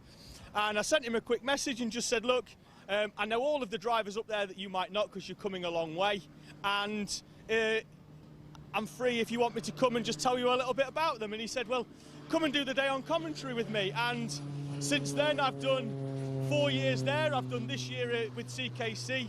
Now, we'll talk discussing plans for next year, obviously with the merger with BKC as well, but hopefully then that'll carry on into next year. But then I've done other rounds for British and then done mini bikes as well. So it's been really interesting these last 4 years since I effectively retired from karting and moved into commentary. Why don't we interview brochures? We will in a minute. I'm going to head over there. What I am going to do, though, is just interview you first. You've been a mainstay towards the front of this championship all season. You've been continually running there up in the top 5 with really consistent results. So you must be really happy with how your season in CKC has gone. Yeah, because for a national championship, me and my dad thought we would vary around top 10, top 15, but to be into fullback, to get to the top 4, that was brilliant. But Thomas Potter, the fast driver that he is, he's overtook me. So me and him are racing for a 12-point difference, maybe potentially third, but very unlikely unless I get first, second or third. Yeah, I think it's mathematical that you can get third, but Larry's got pretty much like one hand on that third place trophy. But to be running up there in the top 5, you said that it wasn't really what you were expecting at the start of the year, but round on round, when it comes to the front, you've had front row starts in the final, you've had heat victories. You know, I think you can take a lot of confidence out of this season. Yeah, and once we get into, I think this will be our last race in Honda, because Honda hasn't been the best for races, because Teesside have been getting lots of injuries, the cart's all mangled, so we're not going to be able to sell that, so we're just going to put it in the bin after this, get up, have a 2-month break and get up to mini. And first of all, we're not going to do like all the championships first year, we're going to do the IKRs to get used to it, then it's championships. Well, Harris, all the very best in that. Hopefully you can secure that 4th place spot in the Cadet Kart Championship. What we will do is we'll head round this way and we'll just see if the team boss is in the back of the van. He's not. I'm going to see if he's down the side of the van. Completely lost him. I've absolutely no idea where he's gone. We'll see if he comes back in a minute. I think I've just heard him. Let's have a quick check. Raf, come and join us. Absolutely, we're live. Come on. No, you don't get a choice. That's the wonderful thing. Yeah, it's all right. We'll just beep it out if necessary. Just been speaking to your driver, who did a cracking job of interviewing me. We've spoke about his season. He's been very open and said that Teesside hasn't quite gone to plan, but at CKC he's been right up there at the front. I think, you know, going to them different tracks, he's got that ability where he can adapt to a new track very, very quickly. And I think that's worked really, really well for him this year in CKC. Yeah, I think so. I think we've had luck on our side because the drivers in this competition are awesome, and we made good choices. Fullback, we took a gamble on the tyres. Landau, we got a bit lucky because we came to the final corner, but as you say, you got to be in it to win it. And yeah, I think we've, as a father and son team, we've sort of made mistakes, but we've learned on the way. And Teesside, our home track, has become like a bogey track for us, I think. So yeah, it is what it is. But I think we've done better than what we thought we would do. We came into this competition thinking top 15, top 10. Sat where we are, we're very proud of where we are at the moment. Yeah, going into the final round in 4th place, mathematically 3rd still available, but it would involve the driver above having a very difficult weekend. 5th place. So, oh yeah, but you can still get. I think you can still get 4th. I think you can still mathematically get 3rd, but I think it would involve pretty much the driver in 3rd to retire from every race, which is unlikely, we know, in these Honda karts. But as I say, I think Harris this year, I think it's proved that going to different tracks, obviously, when you come to a new track, obviously it's not just a case of sticking the kart on the floor and letting your driver learn. You know, I know that we can't really spin the. In fact, I'm going to spin the kart round because what we get here, we'll have a bit of a school lesson as well. Is obviously we've got a Honda engine which has got the seal on it, the one-piece seal. So there's nothing you can do with that. However, behind this chain guard is the sprocket, and then behind the front end is the clutch. Now, there's quite a lot goes into the gearing of these cars. At some championships, it's a fixed gearing, so you can't do anything with it.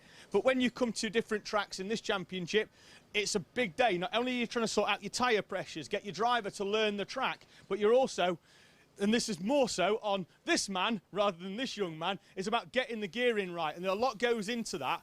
You know, what do we look for when we come to a new track? Do we go out low on gearing and then try and work up, or do we have a look at the characteristics before we start and go, well, I think it's similar to another track that we've been to that ran this gearing, that's where we'll start? I think speak to the people. The best thing about where we are in the CKC, people help you. So you ask the questions. From there you get a ballpark figure and you work from that, and then Alfano, your data tells you where your revs are, and there's certain clutches that he works really well with. So, you know, there's nothing hidden. You know, there's Magnum and Max Torque clutches. So we just work our way through it. You know, based upon a starting point that you normally get from people around you.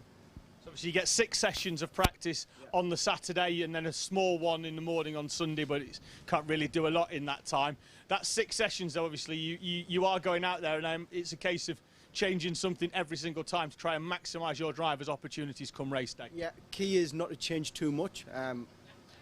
Early days I used to change everything, now I don't change as much. Try to fix it to sprockets and clutches, but one or the other, not both. But as I say, it is trial and error. You learn from session 1, watch the child on the track, 2, 3, you have a lunch break which massively helps. And it's around about lunch break and just after where you start honing everything in and getting the settings right. But yeah, there's, you know, again, I'll say it again, you can't do what we do without the help of everybody around you. Sorry. Brilliant. Raf, Harris, all the very best, and hopefully tomorrow goes really well for you. Right, let's just head in here because I've just seen Jared Fox. Well, there's Jared Fox Whiteley. Jared, let's have a quick chat. I'm walking back up the other end of the paddock now. Jared, let's have a quick chat about, well, this will be going out during the lunch break, so we'll already have had 2 heats. You're in probably the tightest championship battle that we've seen in CKC and JKC history, going into the final round here with a 3-point lead over your nearest rival, Lewis Goff. It's pretty much come down to, I think it's going to come down to the final corner of the final lap by the look of it. Might not. Depends. We're hoping to sort of have try to eke that out a little bit, become finals time, because obviously we know that there's a bit of a point swing between first and second. It could be a case of whoever wins the final wins the championship. Obviously you've led pretty much, I think, since Rowra this championship, so you've been leading the way all the way through. Lewis has closed in a little bit in the last couple of rounds, but you've still got yourself in pole position. Are we confident that we can get this one over the line? Yeah, a few points in the heats would be nice against him, just to have a bit of a comfort zone in the final, but we'll do what we can do, so yeah. I think, you know, between the two of you who've been the standout competitors in the mini-max class this season, I think ideally if you could go into that final knowing that as long as you follow him home in his wheel tracks, that's going to be enough. That would be the perfect storm, wouldn't it, for yourself? Yeah, not having to make any moves, he could win and I would come second. That would be ideal, but whatever happens, happens, so. Well, Jared, all the very best. I know, obviously, it's effectively from us and we don't want to put too much on it, but there'll be, similar for Lewis as well, there'll be a lot of pressure on them young shoulders of yours. Obviously, Cadet champion at Teesside last year, runner-up in the Cadet Championship in CKC last year, and challenging on multiple fronts this year, not only here at other championships as well for championships. So I wish you all the very best for the season. Thank you. Well, let's make our way down. What you can see, and I'll see if Danny can show us on the camera in a minute, is the tarmac, the ground here at Ellough Park is concrete, and the reason it's concrete you'll be able to see in a few moments time when you come round into this second part of the paddock, because I make my way through the puddle that was formed last night when the rain came down sideways and upside down. It was very, very heavy last night. Is that if I can get the camera to point down there, you will figure out what this track used to be, because this used to be a runway, and it still is, because at the far end of the track down there is that you can see that big mound, but behind it is a parachute school. So as you was interviewing Harris earlier, the plane came up over the top. That's because some crazy people are going to jump out of it. Let's have a walk over here. Mr. Stoner, how are you? Good, thanks. Good, wonderful. How's practice gone for yourself this morning? It's not been too bad. The first session wasn't the best, and then we put new tyres on for the second, and then the last session, the third, we've just changed the axle and stuff, and it's been a lot better. So that first session for you must have been a little bit difficult, because I think all the Hondas went out on wets, and at your stage it must have been a case where you were having to make a decision as to whether it was wets or slicks. What did we go for? We went for slicks, everyone went for slicks. It was drying up by the time that we all went on track though. So that was about right. Oh, we're changing tyres over there. That's what it sounds like, the door of a bus opening over there. We're changing tyres. Sam, it's been a steady season for yourself here in JKC. What are the plans for 2023? For 2023, we think we're going to do JKC again. Yeah. So the calendar's come out, so we've got a trip down to Clay Pigeon, which will be a new one for a lot of our drivers in this championship, having not been down there last year. And I think we're going to 6 rounds rather than 8. I think the format will change ever so slightly because we've got introduced a couple of other classes as well. But hopes for next year to be running right towards the front, I assume? Yeah, hopefully. As far as forward we can get. Sam, wonderful, thank you very much. What we'll do is I'll go that way before we go that way, because I'm going to have a chat with a new driver to the championship. Joe, how are you? Good. I'll crouch down. I wouldn't want you to have to use any of that energy standing up or anything. So practice for you. Your first round obviously with us here in JKC this year. Ellough Park, there was a track, one that you're familiar with, or is it new to you as well? I'm familiar with here because I live down the road. So are we coming into this with enough confidence that we can be right at the sharp end, knowing the track? Yeah. Yeah. Are we going for a prediction or a spoiler for a win tomorrow? Just go for the win, really. Yeah. Wonderful. So you've been out there obviously in practice this morning. I assume that you've, I don't know whether you've looked at the championship, which has already been wrapped up by one driver, as to which drivers you think that you're going to be challenging with tomorrow, or is it just a case of turn up and find out who else is quick? Just do what I have to do, really, and see how everyone else does. Brilliant. Joe, all the very best. Have a good race day tomorrow, and we'll see how that progress goes. Right, let's have a quick go and have a wander down this end. I'm coming here. I'm only coming for the sticker kit, and then we'll talk in a little bit.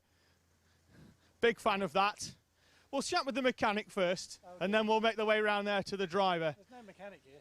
No mechanic, yeah. Right, so let's start with yourself. Tell me a little bit about, not about the kart, tell me a little bit about the steering wheel attendant. Yeah, well, it started when he was around about 8ish, just for a bit of fun, down at Wright House. Yeah, and then progressed from there in the Hondas. Bit of competition here and there, some IKR, a couple of MSA rounds. Yeah, and then got older and bigger. Now we're here. And then the more he goes up, the more you have to learn. Because the Hondas compared to these were a lot easier. You just bolt them on and pull them. These have got, there's a little bit more to these. Well, these are easier because he can start it. It's not like them TKMs where you've got to run with them, is it? No, don't fancy that. No, these are good. And just the button over there, isn't it? It's easier with that. And these have been brilliantly reliable. We had an engine off of KR who have been fantastic, and the Tony Kart chassis has been just easy to work with. So yeah. I think generally Rotax in the last couple of years has had that resurgence based on the fact that the engines have become so reliable that you can run them for so much longer than what people were originally, that it's just a much more viable class now for people to go Rotax, and that's why we've seen it grow for the last couple of years, obviously not just here but all around the country really. Rotax is really starting now, and I think with the introduction of Micromax it's really going to now become the pathway. Yeah. For most people in karting. When we came into Rotax, the X30 grid was big, and we thought, well, we'll just jump into Rotax, into Hondas, straight into juniors, and it shouldn't be. We'll just find our feet, find our own way, and it got really big really quickly. So we had to learn fast. Well, let's go and find out how fast we learn by speaking to your driver. Hello. What I shall do is I will ask you to introduce yourself to the camera, because I know you, but they don't. Well, yeah. We did a few rounds last year at Kimbolton, and did a few club rounds and stuff, and then did some of the JKC this year, done Wilton and Rower and Lid, and then just did a British round, and yeah, we're here now. So some drivers, when they dip into championships and do a few rounds, they do the local ones, but you went to Rower, which is about as far north as we went, Lid, which is about as far south as we went, Wilton for a nice in the middle, but everyone loves Wilton because it's Wilton, it's where Alpha are based, so we love Wilton. But yeah, so you've been all around the country. Which of the tracks that you've done so far has been your favourite? Probably Rower was my favourite. Everyone loves Rower. Yeah. I don't think it's because the views, isn't it? It's in a quarry, so everyone loves Rower. Yeah. The only thing nobody loves about Rower is obviously just the rain. Well, yeah, it was really wet there. Yeah.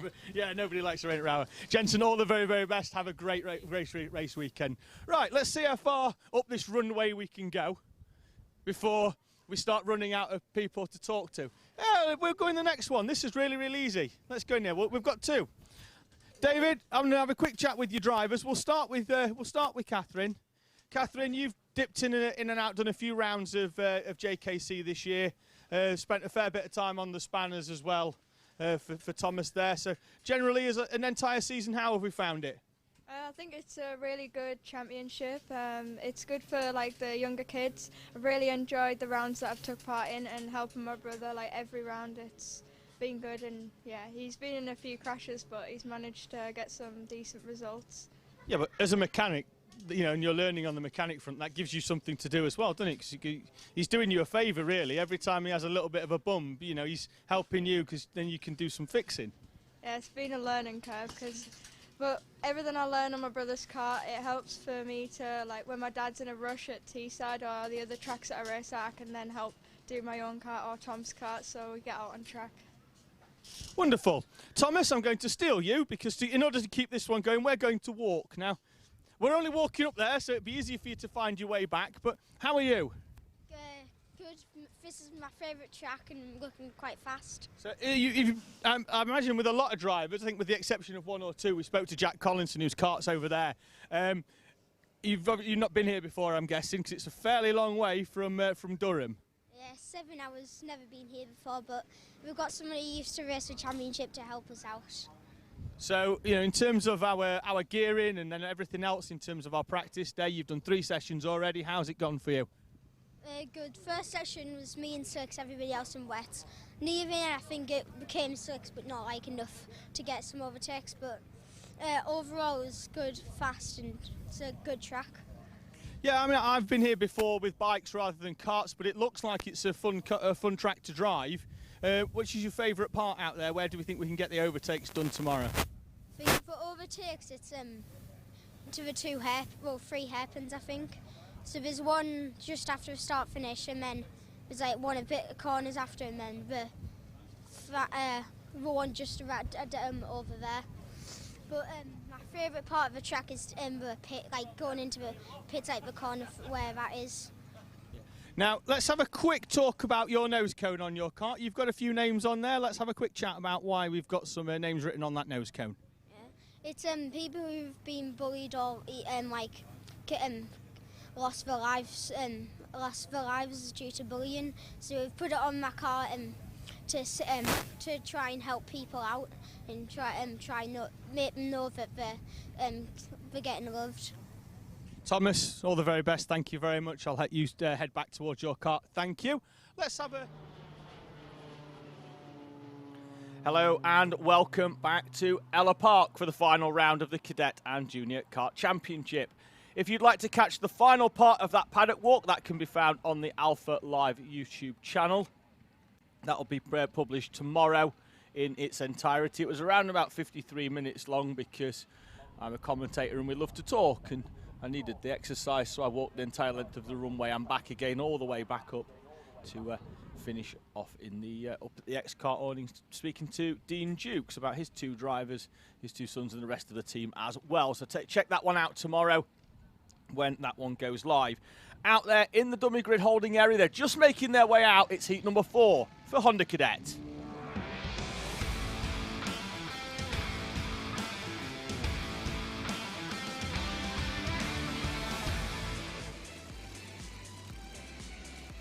Pole position then will be the 6 of Alex Lynn. He's got Stanley Clark for company with Lewis Hall and Sam Hayes on the second row, Tom Drake and Alfie Forrester on row 3. Then it's Riley Sims-Ezard in 7th with Amy Peacock alongside Cameron Tipping and Ayrton Rye complete the top 10 with Max Gray-Trex and Joshua Sullivan on row 6. Thomas Potter starts 13th with Joshua Owen alongside Larry Price and Sebastian Bierman are on row 8. Max Wheatley and Jack Collinson share row number 9 with the top 20 completed by Max Williams and James Fabricius. Harry Samuel starts 21st. He's got Harris Alley sharing the 11th row with Frezzy Housego, Maximus Lewis and Isaac Huburn. 25 runners then in this heat number 4. Once this is done, we'll know which of our drivers will go into that B final runoff. Alex Lynn then making his way round towards the pole position.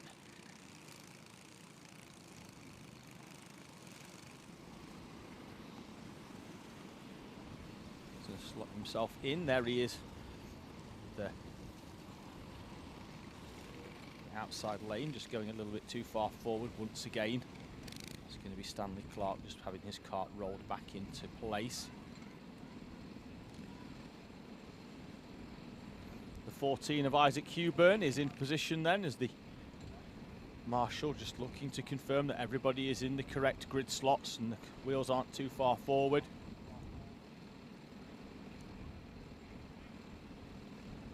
Got confirmation, keep an eye on them red lights then at the top of the screen. They extinguish. It's another very, very fast start from the 51 of Stanley Clark. He's going to sweep right the way round the outside into that first corner on Alex Lynn. So Clark then leading the way from Lynn. Then it looks like it's Lewis Hall and Tom Drake. Larry Price has had a good start as well. He looks like he's made up a place or two.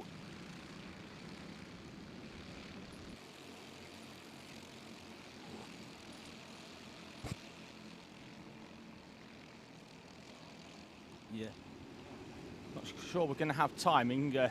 Haven't got confirmation on that. So when they come over the start line, we'll just have to call it visually. Clark leading away from Lynn, then Hall with Drake, Hayes, Peacock, Forrester, Gray-Trex, Tipping, then Sims-Ezard with Potter, Price and Sullivan behind.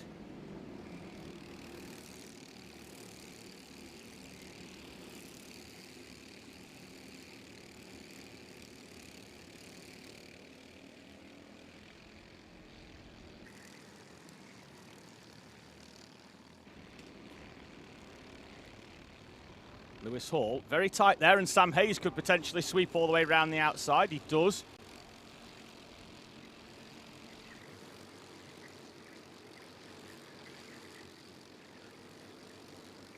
He slots back in. Like I say, I don't think we've got the timing at the moment, so we're just going to have to call this one as we see. Max Greatrex down the inside of Alfie Forrester.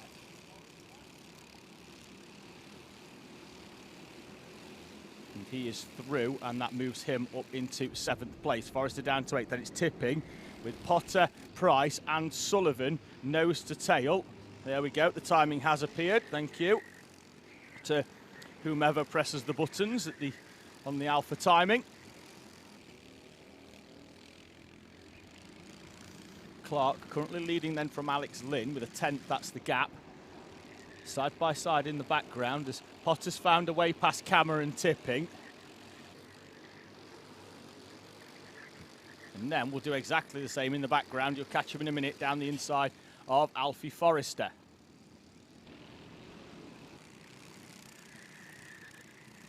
So we'll give you a full rundown when they come through now that we've got timing next time round. So it's going to be Clark leading from Lynn, then Drake, Hayes, Peacock, Hall, Greatrex. In front of Potter, then Forrester and Cameron Tipping. There's contact between Cameron Tipping and Alfie Forrester. Tipping comes in hot, and there's heavy, heavy contact into the side of the 79 of Alfie Forrester. Tipping's lived the corner out, although he has dropped down 3 or 4 places. Forrester, though, has dropped a number of places all the way down towards the tail end of the field.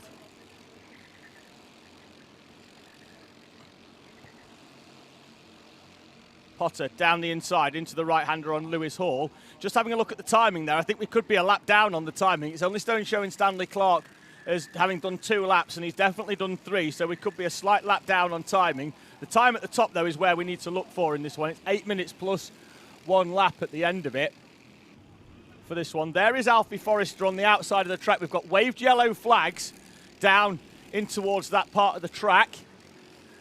So there'll be no overtaking where the yellow flag are. Then we're green again from post 3. So there'll be no overtake into the Degner 1 hairpin as it stands at the moment. We'll keep an eye out on our leaders when they come through next time, as Max Greatrex has just gone very, very wide.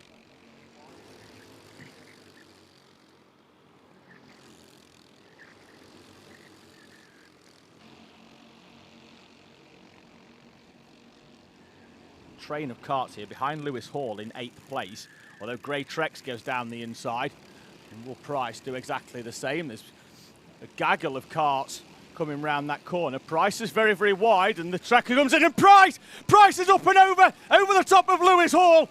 This is going to be stopped, I can assure you. The red flag's immediately out here as the track came together. Larry Price and Lewis Hall, contact between the two of them, and at half race distance, this one will come to an end for now, and I think they'll be resumed in a short while.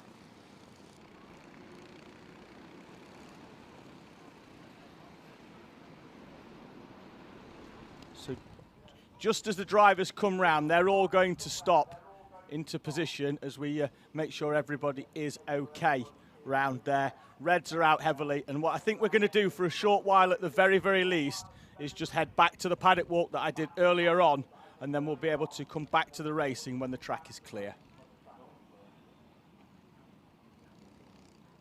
Hello, welcome to Ellough. You know, we've had some great help with Alan at Cartel this weekend, which is great. And I think, yeah, definitely, I think top 10 should be the target. And yeah, let's see how we get on. I mean, it's not gone unnoticed that you have a female steering wheel attendant, and they are few and far between in karting, but the numbers are increasing, and I think it's wonderful. You know, I cover another series where I think 10% of our grid up north at Teesside is female. I think it's growing. I think it's wonderful to see, and I think, you know, just the more that we see on the grid, that will breed numbers. I think in terms of representation, you're going to have people that are watching at home today. They'll see female drivers on the grid and think, do you know what? That's what I want to go and do on a weekend. Yeah, absolutely. I think it's really important to encourage as many women into the sport as possible. And I think what you're seeing now is that it says, you know, when there's parity of equipment, there's some super quick girls out there. And I think, you know, Lou's smashing the whole girl power. You know, there's another girl in Micromax, Ellough, this weekend, she's absolutely smashing it as well. And I think, yeah, long may it continue. And you're absolutely right. We need to, as much as possible, to continue to get women into the support. In Honda this year, obviously we've had Bella, Isabella Stansmore, also Amy Peacock's took race victories this year. We've got Melissa Adrian who's in junior max, so the numbers even in JKC are starting to grow from female. We've obviously got Ellough racing in micro as well. So I think it's just great that the more we see, and as we see them, they're running at the front. I think that it's just proving that it's a level playing field. Once the visor's down, it's just a driver. Yeah, you're absolutely right. And I tell you what, Lucy knows how to get her elbows out as well. So there's no problem there. And it's just great that there's, equality is at the forefront of everything that we're doing here. And, and parity in this sport is excellent. So, yeah, long may it continue. Fantastic. Thank you very much. Lucy Lovell, one to watch for tomorrow in the Micro Max class. We're not going to go up that way because there's only kids playing football and it's miles away, and I'll probably end up in a plane and falling out of the sky with a parachute. So we'll head over this way, as I'll just have a quick look at how long we've been doing this, and we'll see some numbers. Let's head off in this direction over here. I mean, he can hide, but I can outrun him, so that's not a problem. Mr. Brown, we're going to have a quick chat with you. Yeah, your driver has, let's not underplay it, and by lunchtime tomorrow it might be there, but he's got one hand on the championship trophy. Only one hand. Only one hand, but it's a firm hand, isn't it? You say that. It's motorsport. Anything could happen. Anything could happen. He comes in it with what I would think is a comfortable points lead, but you're going to say different because I know that you've had quite a nervous month with him coming into this final round with the championship lead. It's between him and Alex Jones. Yeah, it's between him and one other driver. So he is effectively going out there with that mentality of not racing the race, racing the driver. And I think that is something that is very difficult. When drivers normally they want to beat everybody out there, is how do you channel that into your driver that effectively, whilst the race matters, only one other driver really matters in terms of points. The race doesn't matter. It is literally, you have to be within a couple of places from that competitor. In this case, Alex Jones. That's it tomorrow, isn't it? It's the bigger picture. It's not a race. You know, we've got to play it conservative here. You know, we can go out there and try and win it and throw it all away. It's not worth it. So, I mean, throughout the year, we obviously had a strong round at fullback to start the year off, which put him on the front foot. But the consistency since has been great. There's been some really strong guest drivers dipping in and out of Micromax throughout the year. You know, ones that when Micromax next year becomes a fully fledged Motorsport UK Championship that you think could potentially win that series, you know, that have been dipping in and out of this throughout the year and doing guest rounds. Even throughout that, Aston has been consistently running in the top 5. Almost. There or thereabouts. You know, he has. You know, we didn't expect to be in this position at the beginning of the year. You know, we expected some good positions, but not podiums. You know, we've had 4 podiums this year. Never thought that. You know, the Micromax engine. You know, you look at a novice driver who might be a couple of seconds a lap slower, but you still try and get past them driver. These engines have got so much torque at the bottom end, and every lap's got to be consistent. Every corner's got to be consistent, and it's a fantastic engine. It's a fantastic bit of kit. Yeah, I think it's going to grow. Is he round or is he off? Is he off playing? I mean, he could avoid, or I could just drag the cameraman straight in. I mean, I'm fairly confident I could just bowl straight in. No, he's not feeling it. Well, all the very best to Aston anyway for his championship quest. Hopefully we'll catch up on him tomorrow, but he's in there. We'll try and keep an eye. I think Honda Cadet practice might be starting soon, so we'll start heading our way back down towards there and see if we can catch 1 or 2 drivers making their way towards. We've got George is here. George, bring yourself in, young man. Practice day today, and in at least one of the sessions, it didn't quite go to plan. What happened there? I was going down the straight and the throttle cable snapped. Ah, so that doesn't help, does it? No. No. Just pure. You know, it's just unlucky that, isn't it, with the throttle cable? We've had them snap before all the time. It happens every now and again, doesn't it? Yeah, luckily my dad had a spare one. Well, that's handy. I'm sure that there'll be somebody else in the paddock. Let's walk, because the car's going that way. We'll walk, and you've got a practice session. What I don't want is your dad to be thinking that you're going to miss it. So we'll do the walking and the talking, and then what I'll do is with the microphone, at least you've got a helmet where the visor opens up wide enough that I can just do that straight in. So obviously you've had your practice session earlier on. One of them didn't go quite so well because the throttle cable decided it wasn't going to work with you. So just while we're walking, what I will say is the throttle cable on one of these carts comes all the way from here in the top of the engine, round the back of the seat, up to here. Now, they do, if they are going to brake, generally it's down there, although I have known them to brake up here before off the back of the seat where they just, it's one of them is that because it's just wire and you're as a driver, you're stamping on that throttle as much as you possibly can. Every now and again, it just puts a fracture through it and it stops. But your season, George, you've had a couple of top fives throughout the year. You've been very consistent towards the front end, so you're hoping to end the season on a high. Yeah, I think I can get on the podium.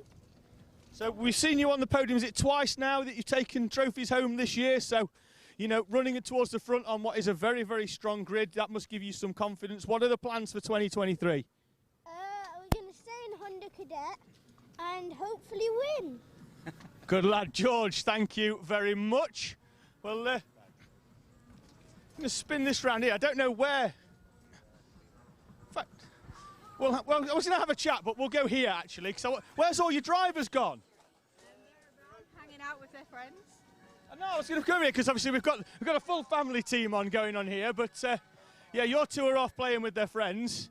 Is it not time that we got a third? I think so, yeah, definitely. Yeah, because obviously the mechanic's not got enough work to do with two carts, so might as well get him a third as well, haven't we? Do you fancy going karting?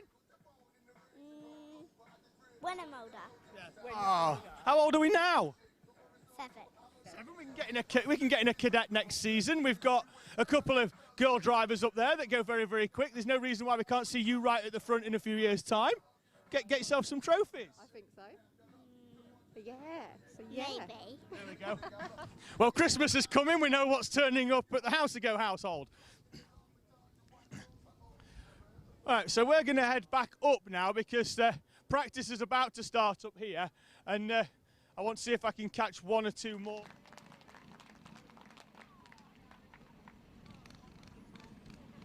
We are back here then at Ellough Park. Pleased to report that both drivers involved in that incident prior to the red flag are okay.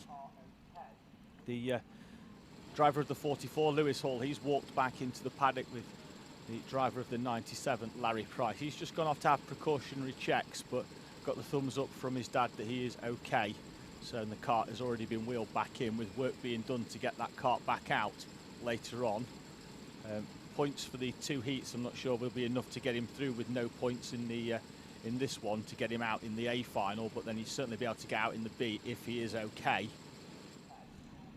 So we are in single file format here.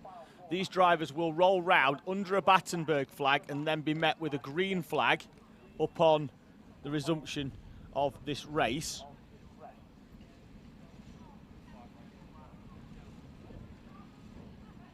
Just making sure everybody's in the correct order, which they have been. They were lined up a little bit further back and then called forward into single file format.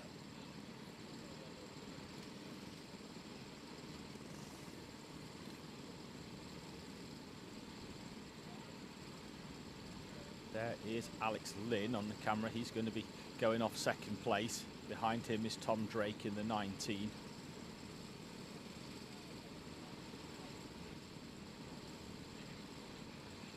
Lynn there with that one of the Hamilton-esque bell helmets. The field rolling round then now. Stanley Clark leading the field round. It will be single file, and then they'll be met with a green flag. The first lap, though, I believe will be carried out under Battenberg, and that is already out over start finish, so there'll be no overtaking until then. Half race pace led round by Stanley Clark. So on the resumption of this race, it's Clark from Lynn with Tom Drake in third place. Then it's Amy Peacock in fourth, Sam Hayes, George Ralston, Max Grey-Trex, Jack Collinson, Joshua Sullivan, Cameron Tipping. And one of the Kart Tech karts, it's the 12. It's of Max Wheatley. In front of James Fabricius.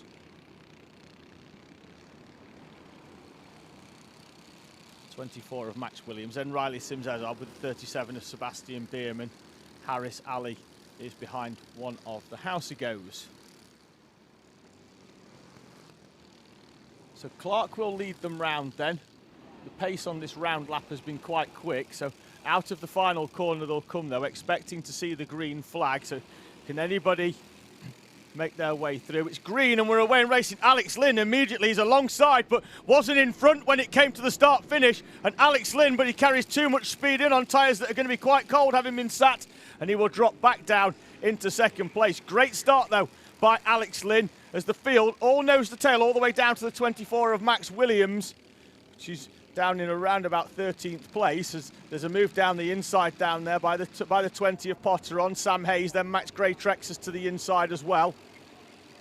Still half race distance here, 4 minutes remaining in this heat number 4 for Honda Cadet. So they bounce their way up and over the curbs. Fabricius down the inside of Wheatley into the right-hander Alan Wones. Clark then now leading once again from Alex Lynn, who had that good start, as Tom Drake comes to the inside, half overtake, half defend. I think it's very, very defensive to the inside once again. Peacock in 4th place with Potter in 5th.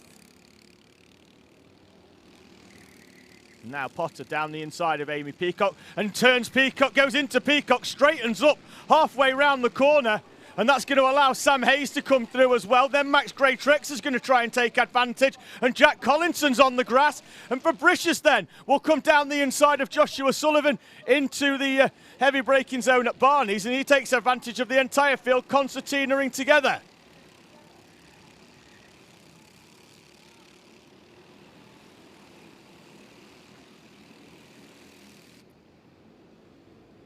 Alex Lynn sets a personal best and closes in on Stanley Clark.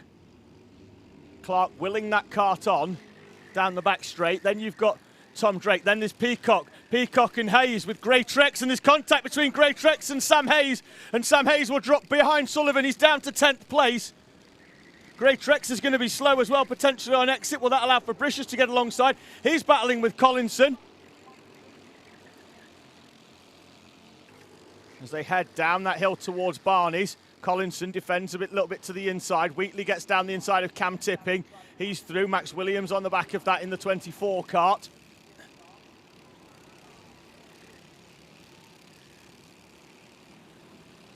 So they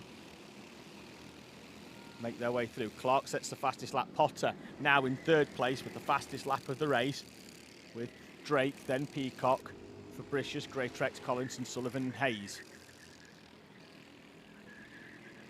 Potter, that's him in front of Drake, with Alex Lynn in front. Stanley Clark leading the way in the 51.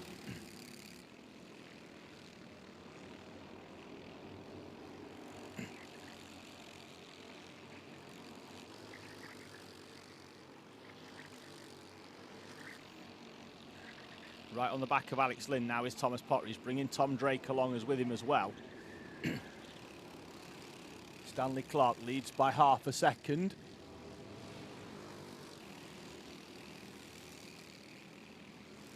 Collinson looks like he's got past Max Greatrex for 7th place. Look for that to switch round on the screen in a few moments. There we go. So we get that confirmation. Under the 1 minute mark. Alex Lynn, who's won races in CKC this season, holding off Thomas Potter. Now Potter's going to come to the inside into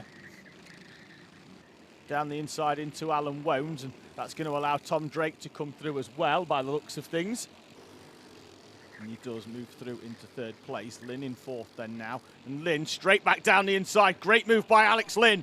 And he's back up into 3rd place. Straight down to 4th in front of Peacock, Fabricius, Collinson, Greatrex, Sullivan and Hayes. Still running inside the top 10, having dropped down from 7th earlier on in the race.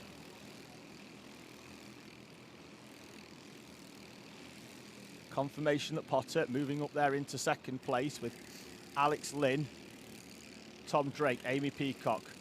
Sam Hayes coming under pressure from Max Wheatley. Max Wheatley's going to come to the inside. It drops straight back into the wheel tracks of Hayes, but then Hayes goes wide and Wheatley is down the inside and Hayes will drop outside the top 10 briefly as he comes straight back down the inside into Holmes. They'll be side by side as they head down towards O'Rossi, and they're still side by side as they head towards Clinton's. Hayes isn't giving this one up and he holds on, but then Wheatley's going to get the cut back into the next corner and Wheatley is through on Sam Hayes. He will then defend down into Wones.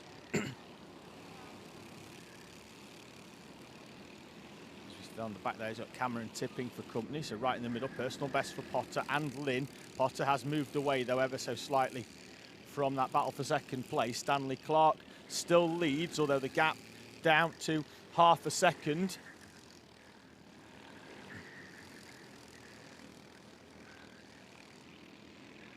Last lap board out. We missed that when they came through last time, because we were watching a battle further down the field and then cut to this one after they've already come over start finish. So they're going to have two corners and Potter is right now on the back of Stanley Clark. Clark has a look over the shoulder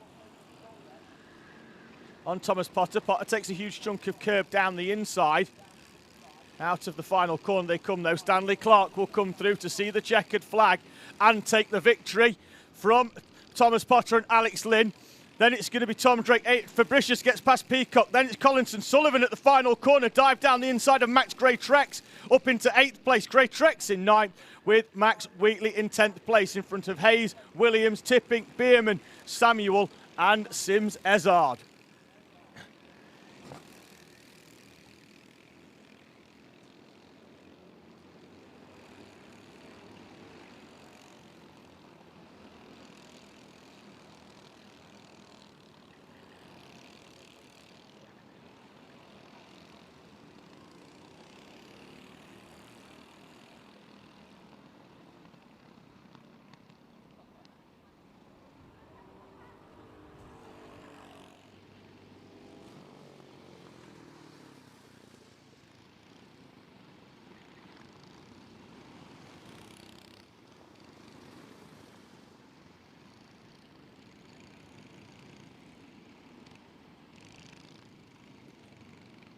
So the first race after the lunch took a little bit longer than we'd hoped for with that mid-race interlude.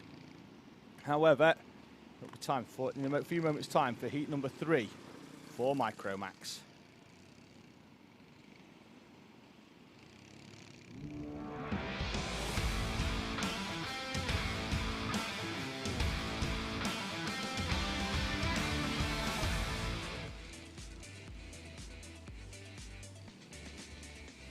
Jos Husky will start heat number 3 from pole position with Dax Farah alongside. Caden Simpson and Aaron Turacek are on route number 2 with Max Wheatley and Toby Dukes on route number 3.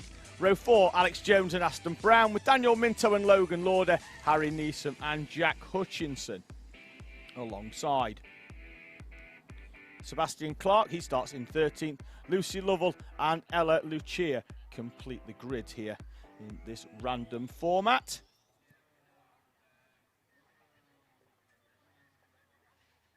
Just having a quick look at the live chat. Before we went to lunch, we had, in a nutshell, and saying, what's the top speed of these cars? Always want to know. Well, Honda Cadet, they, depending on gearing and the length of the track, they can normally get up to around about 56, 57 miles an hour, with the top end of the Rotax classes adding another 10 to 15 at least onto that. So plenty quick enough when your posterior is around about an inch off the tarmac. So I'm just having a quick look as well. Just Stuart Simpson just saying, just want a quick well done to Caden Simpson in Micromax. Broke his index finger last night, but is still battling on through the pain. So Caden will be out in this third heat then for Micromax in a few moments' time, and he's racing each corner through gritted teeth. So all credit to Caden Simpson. Finn Collister wanted to know why no Pro Kart. Unfortunately, we didn't have quite enough to make it a viable proposition, unfortunately, on this one. But with the championship already being settled, that could have potentially been part of it, but also it wouldn't have changed any of the positions further down either, so no real harm done.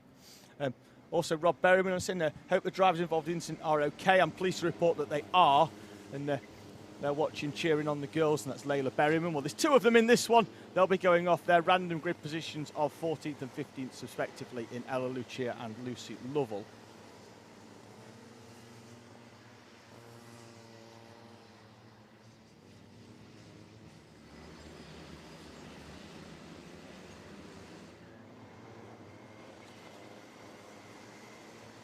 Rotaxers then making their way around, the youngest of the Rotax family.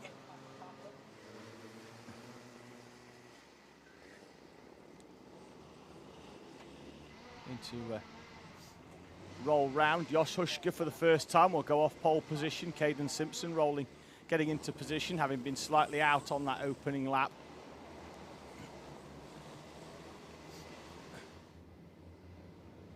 Round the final corner they come, then into the tram lines. Let's see if they get the go-ahead to go racing. They do, and we're away and racing with Josh Hushka on the inside of Dax Farah. Farah hard on the brakes later as well as Caden Simpson takes a huge chunk of curb on the inside in his 8-minute plus 1 lap as Adam Turacek comes down the inside into Shoemakers. He's through as well on Josh Hushka, and that moves him up into second place. Hard on the brakes into the hairpin down there at Holmes.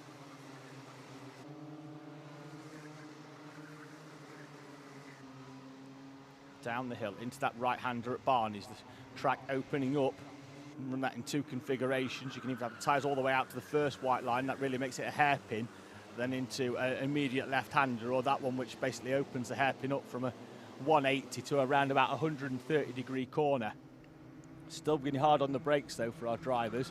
And this configuration, I think, aids overtaking a little bit more, because at least then they can come down the inside and make the move stick rather than having the immediate cutback. Adam Turacek leads the way then from Dax Farah and Daniel Minto, with Max Wheatley and Jos Hushka in front of Caden Simpson, Logan Lauder, Alex Jones, Harry Neeson, Aston Brown are your top 10, with Dukes Lovell, who's made a good start, moving up 3 places up into 12th in front of Sebastian Clark, Ellough and Jack Hutchinson.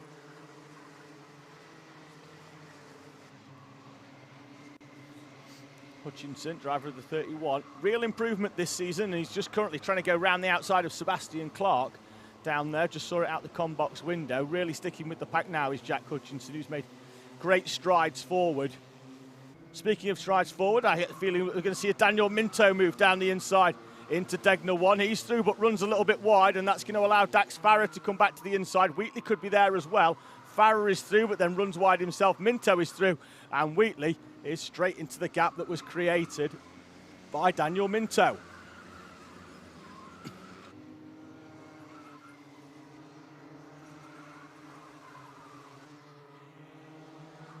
Two minutes in, and Adam Turacek has already got a gap of 1.5 seconds back to everybody else, with Farah, then Minto and Wheatley. Hushka now has been overtaken by Caden Simpson. Then it's Harry Neeson down the inside of the 33 of Logan Lauder. They've got Alex Jones and Aston Brown on the back of them in 9th and 10th respectively.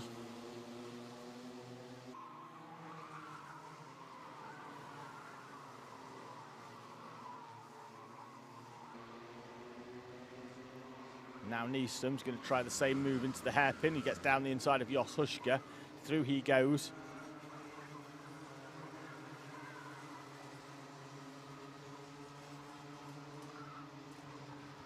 And now Logan Lauder does exactly the same move down into Barney's. Alex Jones and Aston Brown are through as Jos Hushka goes very, very wide down there and has to slow down before he comes into contact with the tyre wall on the outside. So he's going to drop a number of places. That's going to put him down to at least 10th, I think, behind Brown. Quick look over the shoulder, though, from Daniel Minto. He's being pushed along by Max Wheatley, who's been very impressive in his first outing in the Cadet Kart Championship in the Micro Max ranks. The gap, though, to the race leader, Adam Turacek, is 2.7 seconds, which is going to be a lot even for a driver of Daniel Minto's talents to close in 4 minutes. It's almost 7 tenths per lap when you factor in the overtake as well.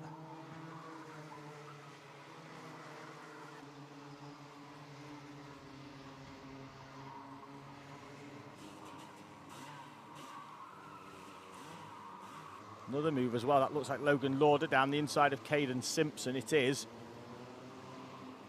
Now Simpson has Jones, and Jones takes a bit of curb on the outside. That's going to put him slightly wide, and Aston Brown's going to jump into the gap where he was down the inside. Brown on the back of Caden Simpson. They're still going to be side by side on exit.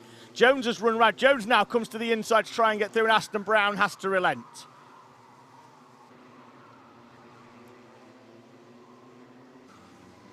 Heading towards roughly half race distance. We are past it in terms of time, as that one lap will be added at the end as well. Lucy Lovell coming now onto the back of this battle in front as she continues to grow and improve throughout the day, and is really now starting to mix it. She's inside the top 10, having got past Jos Huska up into 10th place. Huska then down into 11th, sandwich in the middle between Ella Lucia, then Sebastian Clark, Jack Hutchinson and Toby Dukes, who had that issue in heat number 2.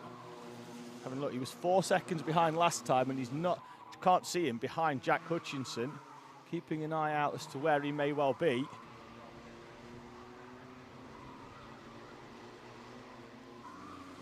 Certainly not running around out there on track at the sort of visuals, and I can see him actually walking down the pit lane.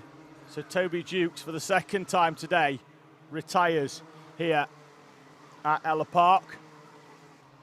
Gap for the lead is out to 3.3 seconds now.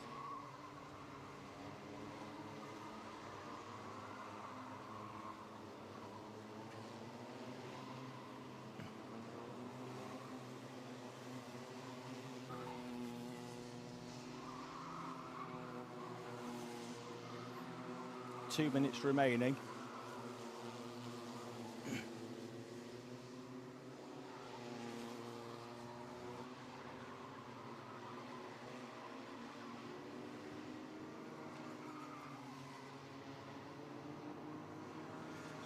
Picking up on some on penalties as well in the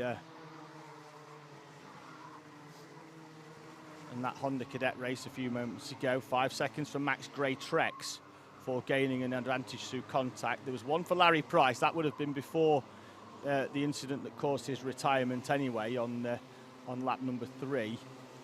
And a 5-second penalty for Sebastian Bierman for a jump start. In that one, the driver of the 37. Minute and 20 remaining. Minto coming under pressure from Max Wheatley.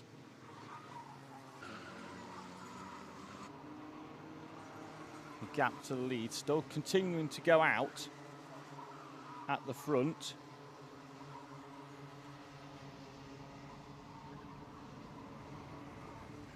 3.7 seconds is the gap.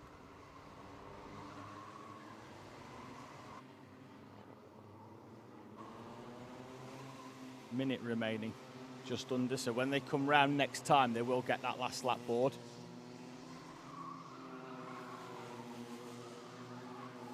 Fast personal best for Wheatley in 3rd place.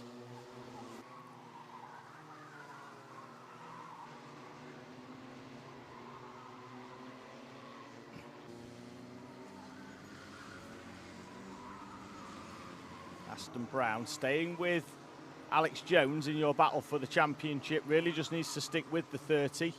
Even if the 30 gets past the 35 of Dax Farrer, it's not really a huge deal, and Jones does just that down the inside into Barney's. It's only going to be a 2-point difference between the two of them.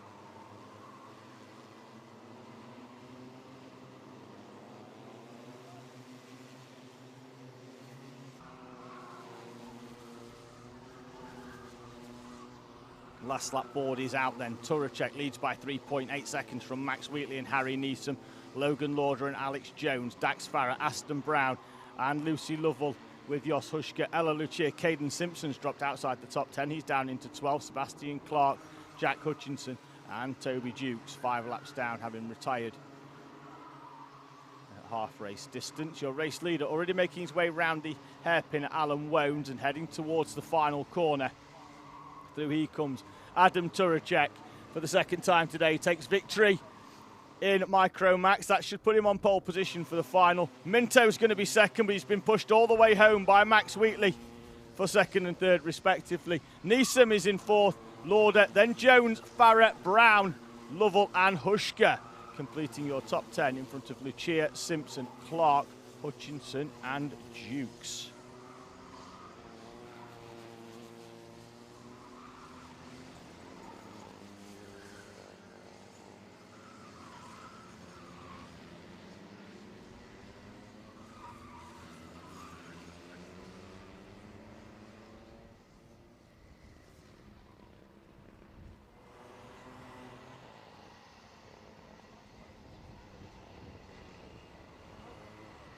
Just having a quick look to see if the Honda Cadet B final grid is out. It is.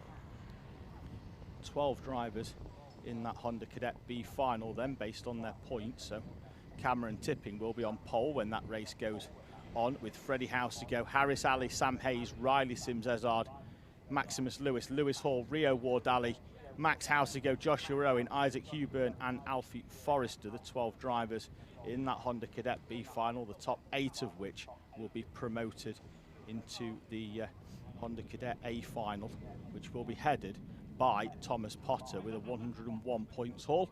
He will have Stanley Clark sharing the front row with him.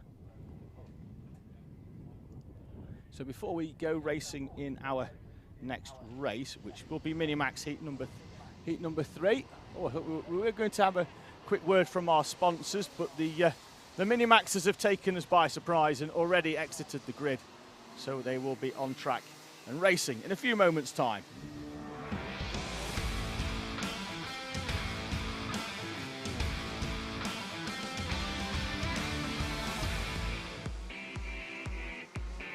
Benjamin Lee then will be on pole position with Oliver Fabricius for company. Leon Barlow and Ben Adrian on row number 2 with Freddie Lines and Jack Burgess on row 3. Then it's Harris Roberts in P7 with Jared Fox-Whiteley and Lewis Goff in 8th and 9th respectively.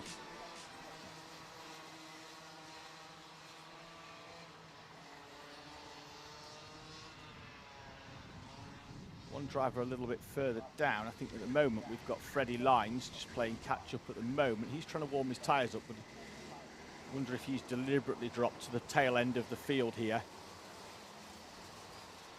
I think he will have done. He's going to catch right back up as well, but he's not going to have time to slot back in, so I think that's where he's going to go. Through we come then, the lights go green and we are away and racing, and immediately Fox-Whiteley comes to the inside, tries to get alongside Lewis Goff, then selects to sweep round the outside and slot back in. He's going to try and get down the inside of Jack Burgess and does so. They're 3 wide between Benjamin Lee and Ben Adrian in the middle part, and now Lewis Goff goes to the inside of Harris Roberts. They're going to run down. It's currently Leon Barlow leading from Fabricius with Adrian, then Benjamin Lee, Lewis Goff, Harris Roberts and Jared Fox-Whiteley in front of Jack Burgess and Freddie Lines in the 83.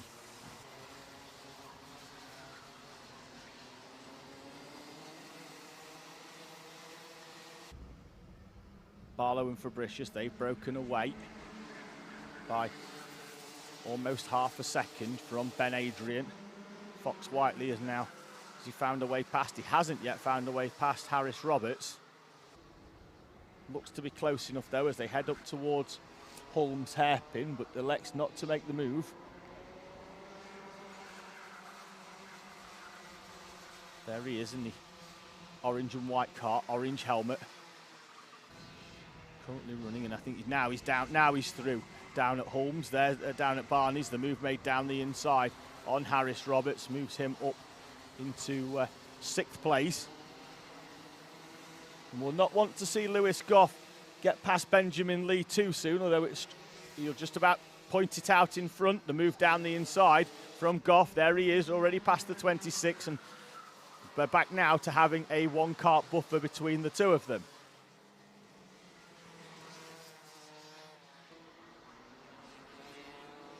Bouncing over the curbs on the outside. Barlow leads from Fabricius. We could have 3 different heat winners here if Barlow holds on to take the victory. Long way to go yet though. in this one. As Fabricius gets a nose down the inside of Barlow, as just in case Barlow didn't realise he was there, which is very, very unlikely. And Fabricius definitely close enough to Barlow, but hasn't made a move through yet. Think he might need to in a few moments, because Ben Adrian has towed right up onto the back of this one.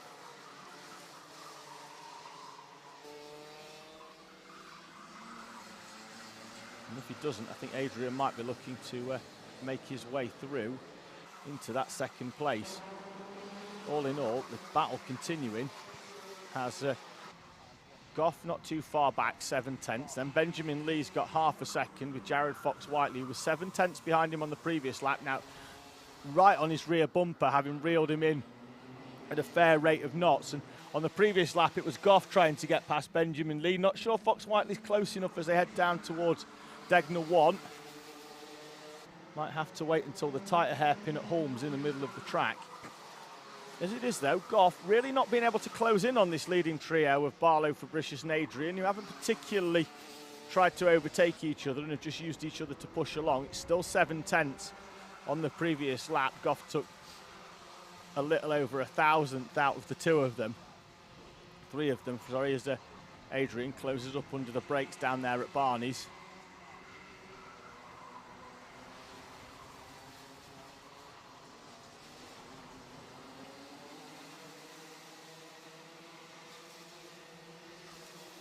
Over start finish they come.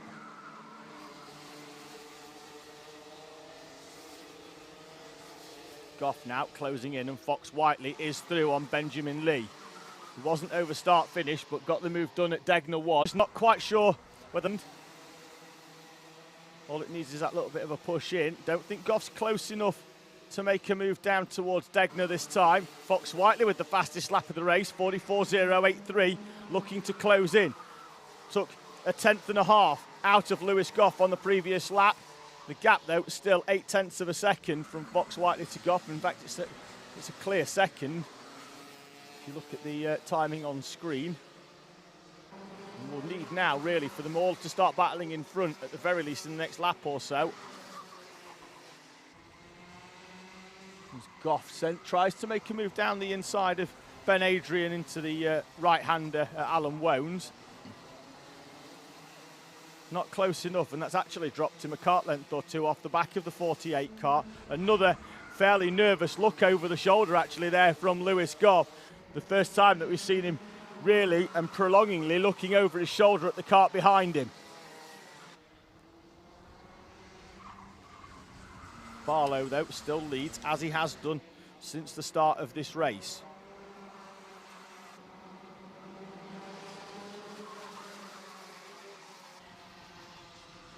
Into the right-hander in this third heat for our Minimax drivers. Barlow, in all likelihood, I think he's moving up next year into the junior ranks, given his age. And leading the way, though, from Oliver Fabricius. Personal best from Goff. The gap, though, closing once again from Fox-Whiteley. He takes another 0.2 out this time, and you can see there, and now Goff down the inside of Ben Adrian. He's through, and Fox-Whiteley's now right on the back. One more kart between the two of them. The difference being is that between the top three, it's 35 for a win, then 34, 33, and then it's down to 30, so there is a 2-point swing between third place and fourth place. And then even further, another point down to fifth, so Fox-Whiteley, at the very least, will need to find a way past Ben Adrian as they head over the start-finish line. Minute and 17 remaining, so they'll get, I think, 3 more laps in.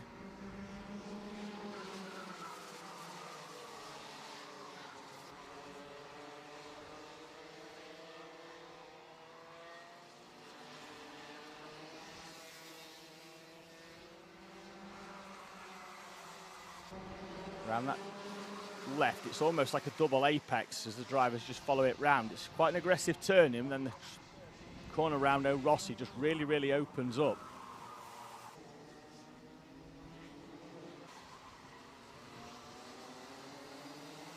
The top 5 split by 0.7 of a second. We'll see it when they come over the line, 6.5.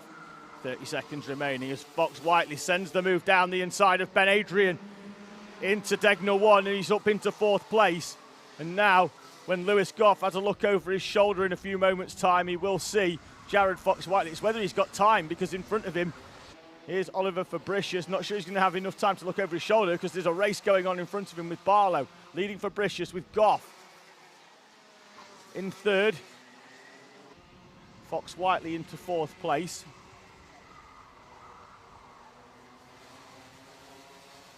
Six seconds, 5. Last lap board already out, so we go down to 0 now for Leon Barlow, and immediately up on sight of that last lap board, he comes tight to the inside. Fabricius gets a little bit of snap oversteer. Will this allow Goff to get the run? No, Fabricius comes to the inside, then there's contact into the back of Fabricius. You saw his head just move ever so slightly. Don't know whether that's going to damage the front fairing on Lewis Goff. We'll find out that post-race. He's going to get the cutback though on Fabricius. Fabricius is going to run him to the inside. Could Fox Whiteley go around the outside? And Ben Adrian is right on the back of this now as well. As now Goff tries a tighter line down the inside on Fabricius. Fabricius wider. Still tight into Alan Wones for the final time. It could be a straight line move down the inside for Fox Whiteley on Goff. It's not going to be. Leon Barlow will come through to take victory with the checkered flag from Fabricius. Then Goff and Fox Whiteley. Then Ben Adrian in 3rd place as well.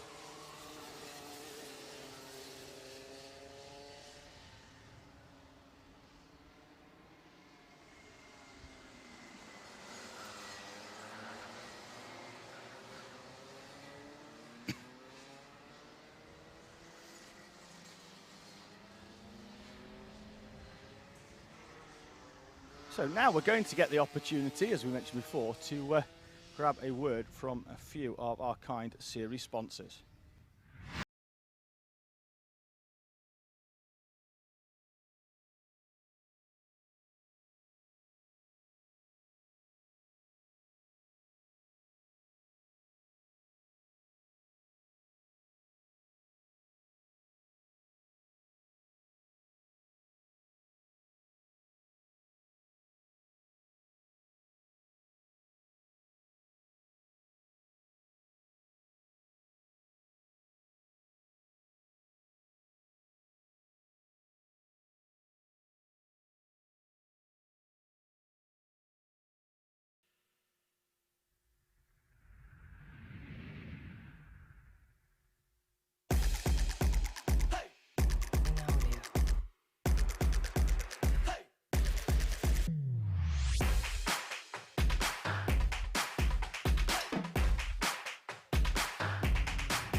Junior Max making their way out onto the grid then. They're already coming around the final few complex of corners. Seamus Cox on pole position with Joe Garraway alongside. Shields and Ellis on row 2, Waring and Hurst Grover on row 3. Then it's going to be Stoner and Hewitt, Naylor and Filipiak, Adrian and Latimer in front of Rhys Owen and Catherine Potter, Jacob Dukes and Jensen Mason, Ben Horner and David Goodman. Here we go then into the tram lines. No time to breathe. We're away and racing. In junior row tax, Hurst Grover comes to the inside of Nicholas Ellis. Let's see if everybody can get round the first corner this time in Junior Max. They can, nice and clean in Heat 3. They've learnt their lessons from Heats 1 and 2. Shields up into 2nd place, then Cox down into 3rd. And then there's a bit of a gap actually from with Cox. Then it's Ellis, then it's Hurst Grover, with Ollie Naven and Curtis Latimer trying to go down the inside of Bartek Filipiak into the right-hander. Can't get it done though and has to settle back out.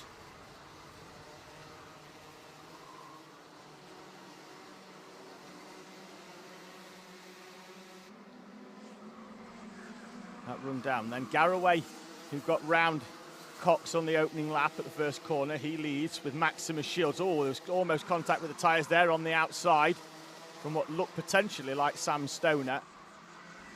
Shields, Cox, Ellis, Hurst, Grover, Naylor, Stoner, Filipiak, Dukes in 9th with Latimer in 10th place.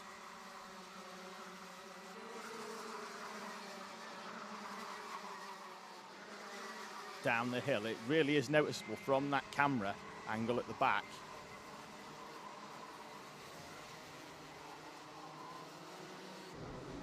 And how much of a drop away it is for these karts, particularly these karts that are a lot quicker, and how much that drop away affects them as they go up and over and drop back down.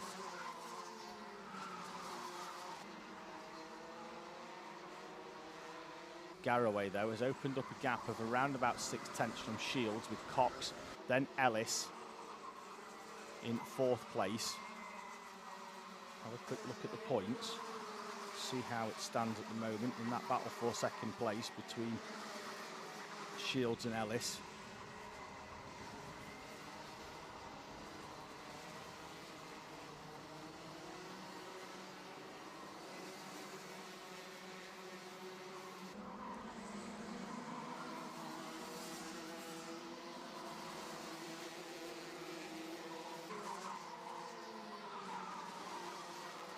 Round the right-hander with Nicholas Ellis now all over the back of Seamus Cox. Although Cox pulls out a bit on the way out. Looks like that kart is geared very much to get out of the corner for Seamus Cox.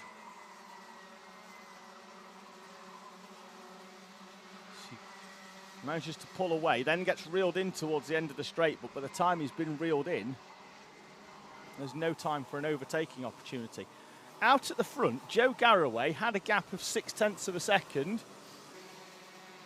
And that has dropped down to 4/10 now as Max Shields closes in on the back of the 158 kart.